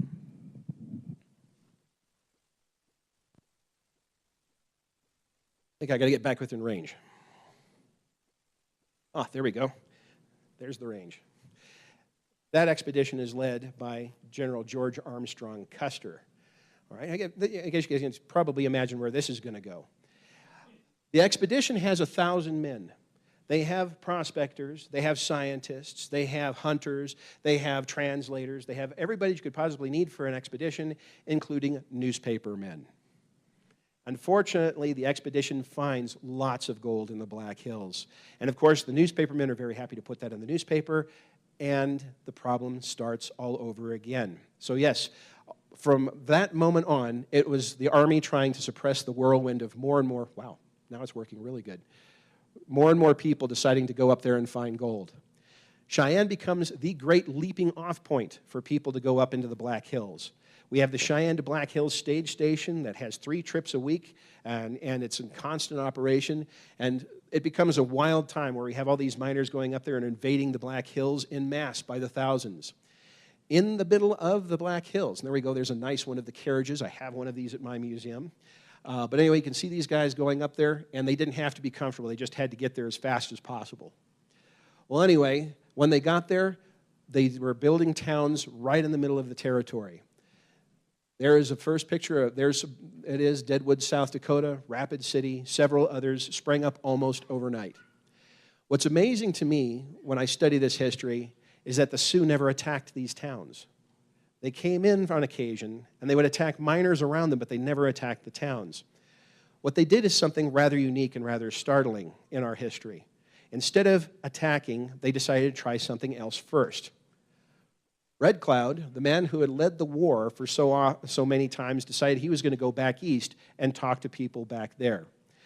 As his delegation went around the entire countryside, the newspapers began to start questioning the way people in Wyoming were talking about Native Americans. The New York Times called Cheyenne out in 1874. They said, "We learn that our military leaders may sometimes be mistaken in regard to Indian matters, and we learn that the newspapers of Cheyenne and Laramie are not always to be trusted in their reports about the Sioux." There you go, there's Red Cloud. He starts showing up. This is in New York City. He actually starts going to packed houses and talking to people and trying to get people to understand what's happening in the Black Hills, that the white man is violating the sovereignty of his people, that he wants the government and their help. The people in the East are starting to come around. There's another man who's from the New York Sun, and that, of course, is Horace Greeley, who Greeley, Colorado is named after and was famous for saying, "Go west, young man." Well, anyway, he gets in his own paper, and he says, "The drinking saloons, the gamblers, and the prostitutes out there," meaning Cheyenne, "want war, and the speculators want hay and beef contracts." All right, so he is not very favorable for us. Red Cloud's winning the battle of propaganda. All right, as it turns out, that's a little bit too much for the people of Cheyenne-Deber when they're being criticized like that back east. And the second governor of Wyoming, Governor Thayer, decides he's going to take matters into his own hands. He goes to the Wyoming legislature on November 4th, 1875, and he makes a proclamation. He says, "The Indians are in constant violation of the Treaty of 1868. Who's in violation? All right. He says, 73 Wyoming territorial citizens have been killed and over $600,000 in property damage and stolen cattle have occurred. Settlements have been broken up and retarded. Mining development in the Sweetwater and other districts are obstructed and prevented. Congress should be pressed with a proper memorial. A new and better policy for dealing with Indians is needed to be entertained beyond encouraging idleness and vagabondism while looking to the government for food and clothing." They decide, the Wyoming legislature, that they're going to draft this resolution and send it to Congress to address this point. But by the time they get to Washington, they find out that Ulysses S. Grant, the President of the United States, has already made up his mind about what's going to happen next. He decides in December of 1875 to basically say that the Black Hills are now going to be the territory of the white man. He also makes an edict that says that all Indians will relocate to new, smaller reservations by March 1st or else. Well, the or else comes around. Of course, the Sioux and all the tribes in northern Wyoming, they don't get the word. They don't read the newspapers. So they don't know what's coming. The people in Cheyenne do. It happens that the commander of Fort D.A. Russell, by the name of Joseph J. Reynolds, Colonel Joseph J. Reynolds, is given his marching orders on March 1st. Or on February 23rd, rather. On that date, he is ordered to take a contingent from Cheyenne to go north to Fort Fetterman and there be joined by other troops. And they're going to be charged with clearing the Sioux away from the Bozeman Trail. On March 17th, 1876, J.J. Reynolds and 10 companies of cavalry and 2 companies of infantry leave up the Bozeman Trail heading towards Montana. The Cheyenne citizens who are aware of this were hoping that he would definitely be successful and get peace back in the territory and drive the Indians out. Unfortunately, it proved to be otherwise. And of course, trying to go anywhere in March in Wyoming is a questionable affair, and they certainly found it to be the case this time. What J.J. Reynolds and his men found as soon as they left Fort Fetterman, the temperature started dropping and blizzards started blowing in. The average temperature for the next few days was about 20 degrees below zero, and sometimes dropped at night to 40 degrees below zero. As it happens, they eventually did catch up with one band of the Sioux, a band that belonged to Chief Crazy Horse, on one of the bends in Montana of the Powder River. And the initial attack was very, very good. They attacked early in the morning, drove the Sioux out of their village, captured all of their horses, but the Sioux rallied in the hills that you see up there behind the valley and decided to start counterattacking. J.J. Reynolds' men basically panicked and broke, lost all the 300 horses that they had captured and several of their own in their retreat, and then fled the rest of about 200 miles from the point of that battle all the way back down to Fort Fetterman. When they arrived back at Fort Fetterman in the teeth of a blizzard, reporters were there hoping that they would come back as heroes. Instead, they were bringing back their wounded, bringing back the bodies of the dead, and most of the men looked bedraggled and were leaving bloody footprints in the snow because they had been marching so far. One reporter said it looked like Napoleon's army retreating from Moscow. It looked so bad. The people in Cheyenne were absolutely incensed, and so was Congress. Colonel J.J. Reynolds was brought up on trial and court-martialed because of his bad handling of the affair. He was blamed, but he was able to retain his command, but that was not going to ameliorate the people of the city.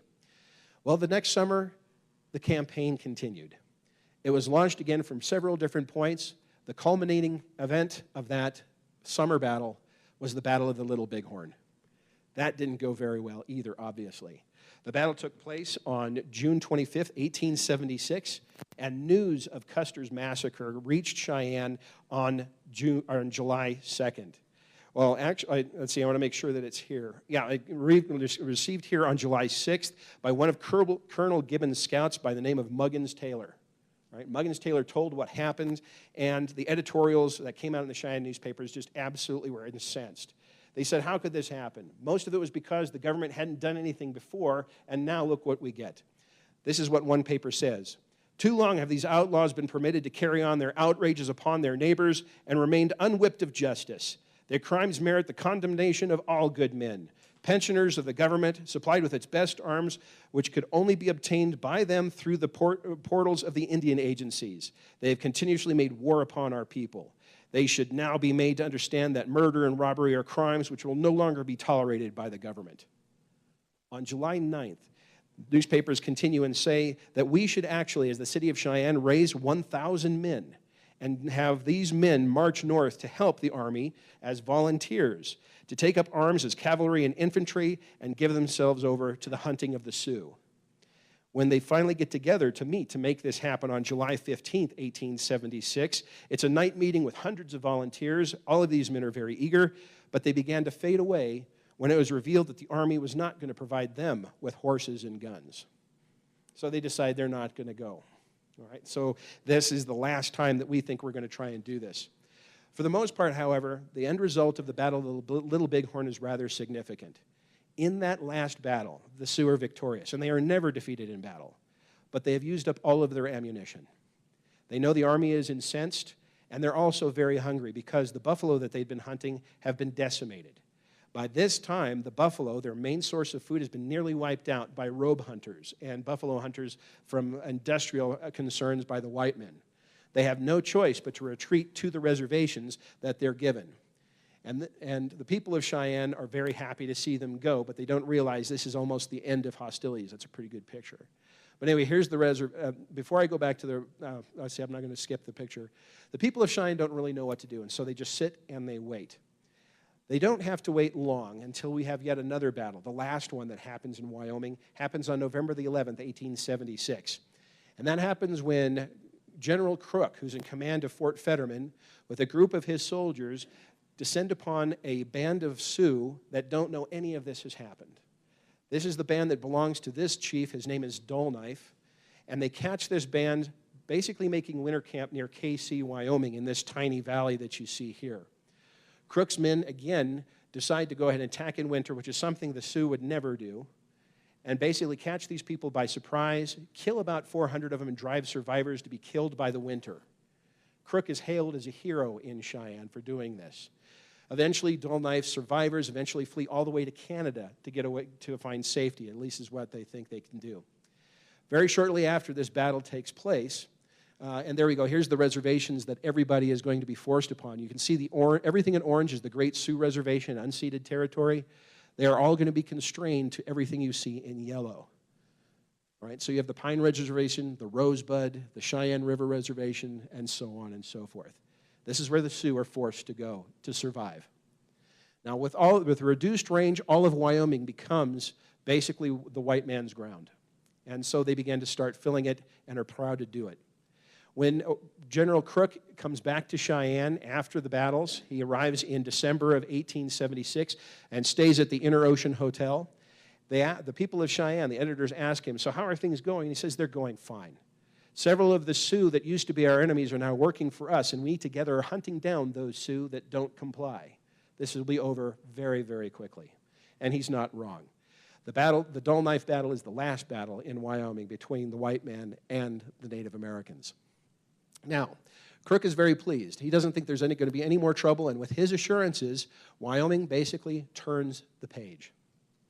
What's absolutely amazing is that there's a transition between 1876, after the Battle of the Little Bighorn and the Dull Knife Battle, and when you go forward 14 years, when Wyoming is a state in 1890, we have this other massacre that takes place very close by to the territories that we have always been worried about, and that's the Battle of Wounded Knee, if you could even call it that. Well, anyway, this is the last engagement of the United States Army against Native Americans in our history. As it turns out, this massacre that takes place, again, it could have been a misunderstanding. There could have been an uprising. But just the same, the papers of Cheyenne are very different. Instead of going blow by blow and raising fears that this could be the beginning of a great Indian war, they're very clinical about the report. They talk about what happened, how many people were killed, what's the next thing that's going to happen. They describe everything, they describe the scenes in detail, but there's no sense of urgency, there's no sense of panic. It seems that 14 years from the different battles has basically slowly moved the people in Cheyenne away from fear and anger against the Indians in another direction entirely. In the meantime, while this is happening to the Sioux, the newspapers of Wyoming, and particularly Cheyenne, become extremely favorable to those native tribes that were considered friends. Particularly our friend, Chief Washakie of the Shoshone, always an ally, begins to have more and more face time in our newspapers. We begin to start writing glowing reports about him and his battle exploits. We begin to write about his tribe and their culture and what they do, and explain what their tribe is all about, what life is like on the Wind River Reservation. And we do the same for the Pawnee, we do the same for the Ponce, and the others, Crow as well. It is amazing to me that even in 1896, I'm going to go ahead and turn the page here.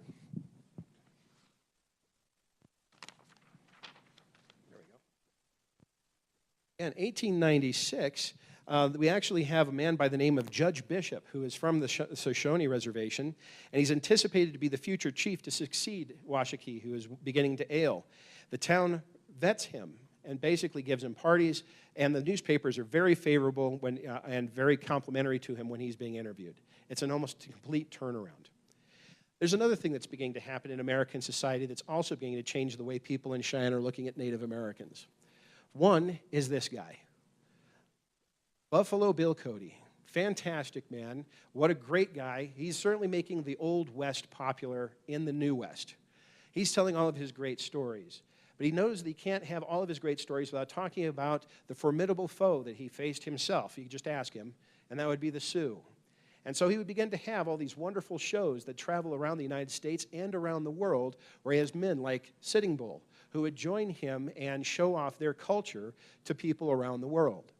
Now, what makes Buffalo Bill Cody fascinating is the fact that during this time period of the 1880s and the 1890s, when he's doing his presentations, he's doing something that the federal government would prefer that he did not do. The federal government and the Indian Bureau is trying to stamp out Indian culture. They're putting young people from the tribes in schools, teaching them how to read, how to write, how to dress, how to be farmers. Buffalo Bill Cody doesn't want to have any of that. He wants them to be who they are. He asks them to do their dances. He asks them to dress in their costumes and their outfits. He wants them to sing their songs. And the people that come to see that want that too. The Sioux love this because instead of being kept down on the reservation, this gives them an opportunity to preserve their culture. And many of them take their children along on these performances to teach them away from the watchful eyes of the reservation agents. When Cheyenne Frontier Days is brought around in 1897, we want to do some of that magic too. We want to talk about the history of Cheyenne. So we'll talk about the railroad. We'll talk about the Hell on Wheels days. We'll talk about the soldiers. But we want to talk about the Indians too. We can't tell our story without them. We begin to have the same attitude. We start treating the Native Americans precisely like Buffalo Bill does. We actually do have some natives that are invited down from the Sioux Nation to Cheyenne in the very first Frontier Day in 1897. We don't have much depiction about how many of them came, but we do get the names of a couple of them. One of them was White Hawk, who came down from the Sioux. He had worked for the U.S. government as a scout for 9 years, and he recounted the Sioux Rebellion that recently happened and the killing of Sitting Bull, which happened just a few months before. Their editors were very empathetic with his experiences. This accelerates when the second Frontier Days rolls around. In 1898, we hear that Buffalo Bill Cody is going to be bringing his show and joining Frontier Days. Well, we decide we're going to try and match his wonderful show with all of the Sioux that are going to be coming by trying to invite our own people to come down. And so, when Buffalo Bill is coming, we decide we're going to try and also get a gentleman by the name of Captain Nickerson to go up to the Shoshone and Arapaho Reservation and invite dancers to come down. And they do. One of the people that comes down is these two gentlemen. The man on the left runs downhill from the Shoshone. The man on the right is Dick Washakie, Chief Washakie's son. They decide to come to Frontier Days. And they bring about 100 Shoshone down with them. And I love this picture. That's them at Cheyenne, colorized. But they're here to go ahead and demonstrate their culture and their friendship with the white man. Then come the Sioux with Buffalo Bill Cody. And I think that's amazing. Over 100 of them arrive. These two peoples, one was our ally, one was our enemy, hated each other and fought each other bitterly during the 19th century, and even fought each other through the wars, the Great Sioux Wars in the 1870s.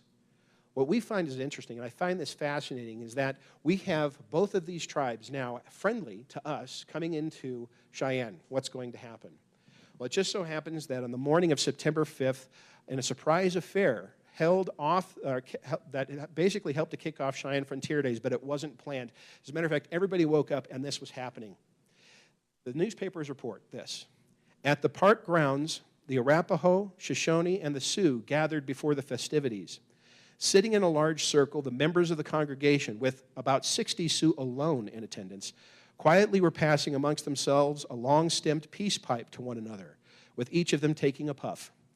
Then Chief William Shakespeare of the Arapaho stood in the center of the circle and announced that though their peoples had once been enemies, now they were friends.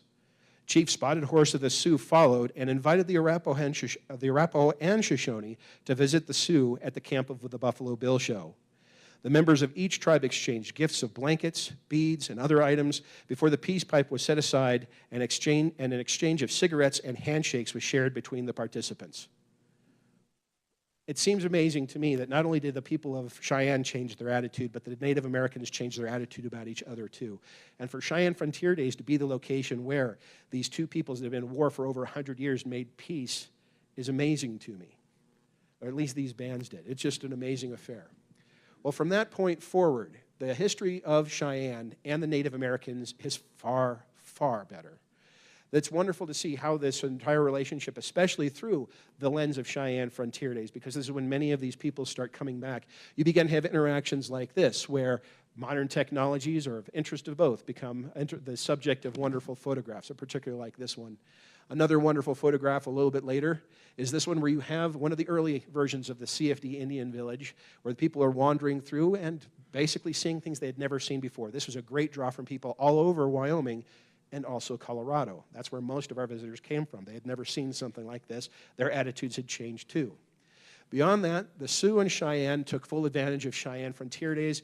The Sioux, the Cheyenne, the Shoshone, the Arapaho all came down dressed with their best regalia, doing what they were intended to do or what they wanted to do, to dance, to sing, to celebrate. Here they are with Mr. McInerney, one of our early chiefs of the Cheyenne Frontier Days Committee.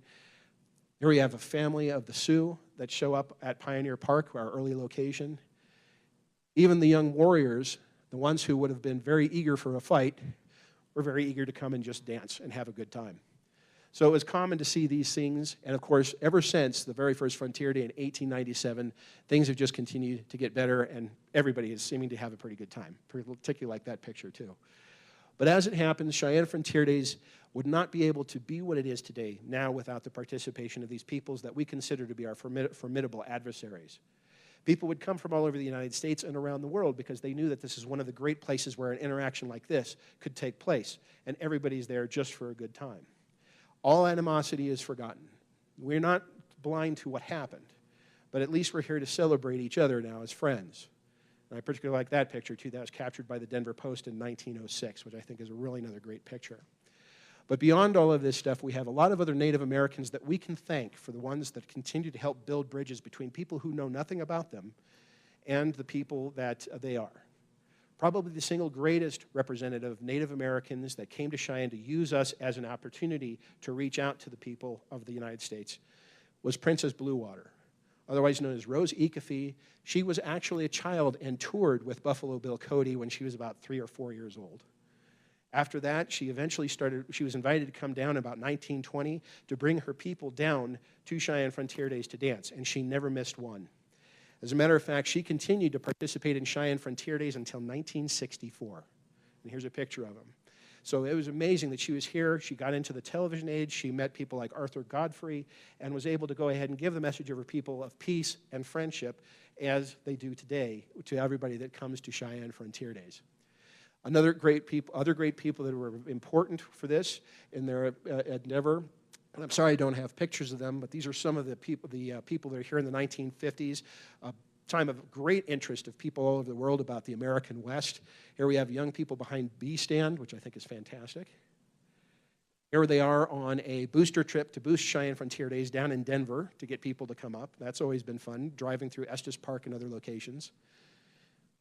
And of course, here's another picture that's kind of fun. This one I wish we still had on the parade, the old float with a buffalo inside, Wyoming's first resident.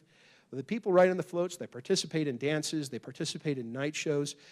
Princess Bluewater helped instigate all of this, and it was carried on by other people like Calvin Jumping Bull, who succeeded her with the Great Sioux Nation. And then recently with the Southern Plains Indian tribes, we had another gentleman who was just inducted into the Cheyenne Frontier Days Hall of Fame last night, and that was Billy Evans Hunting Horse of the Kiowa Nation, and who is the leader of the Southern Plains Indians dancers that came here beginning in 1980, and I think continued until the early 1990s. But just the same, this is a continual relationship that is being built by the Native American cultures and the people of Cheyenne Frontier Days to go ahead and keep this to be an important part now of Cheyenne's own culture that we share with everybody around the planet. So we owe them a great deal of gratitude and a great deal of respect for this wonderful relationship that now continues. And here are some more modern pictures. And I particularly like these pictures that capture the Cheyenne Frontier Days Indian Village now. Obviously, anybody can come and watch and participate. The people that come to dance continue to do so to preserve their cultures and also show how it changes. The songs change, the dances change. What they're trying to do reflect how their cultures are changing in the face of the modern world. And they also bring up some traditions as well. In all instances, women, girls, men, and of course the boys, and I love this picture too, the tradition of sharing at Cheyenne Frontier Days and these types of Western events still continues as well. So we're still benefiting from that beautiful relationship that eventually grew out of what are common experiences to be what it is today. I don't know what the people of Cheyenne back in 1867 would have thought about this, where you had people that were just sharing time and sharing stories and sharing culture with each other when we were such bitter and bloodthirsty enemies only just a little more than 100 years ago. Fortunately, going further and further back into our past. I'm actually very pleased that this seems to be, of course, the very future of Cheyenne. Last picture. And I'm pleased to say that now this is probably going to be the more dominant legacy of the relationship between Cheyenne and Indians. Thank you.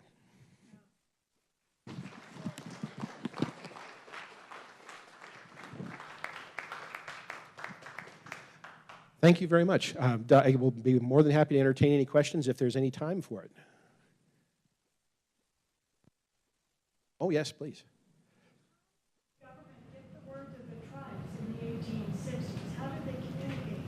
Unfortunately, especially in the instance where President Grant made that edict and said that all tribes had to be, or all the Sioux had to be on their designated reservations by March 1st, they couldn't. They might be able to send runners out from the various forts, and maybe they did, but there's actually, well, I mean, before, in 1876?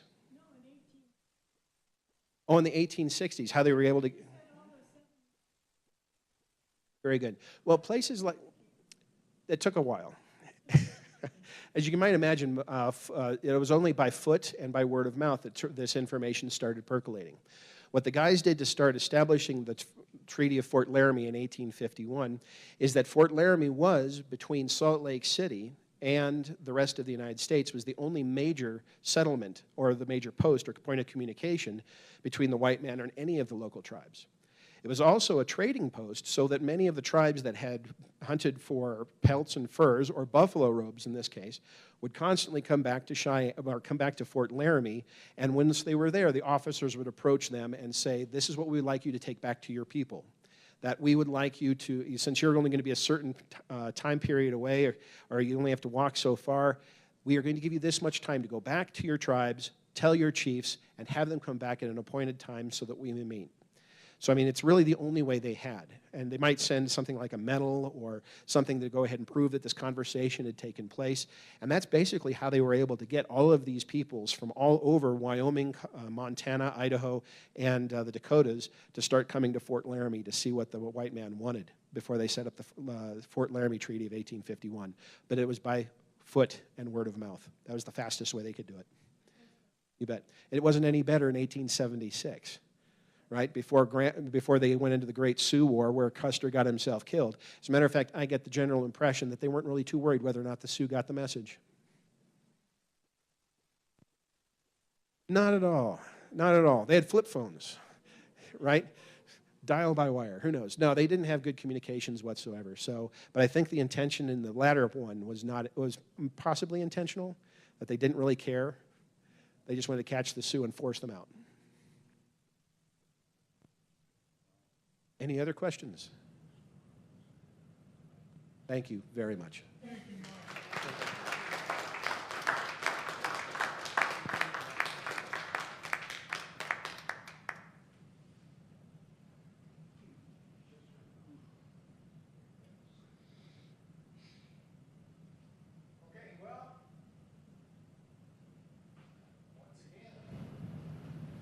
Again next year, about the same time, do the same thing.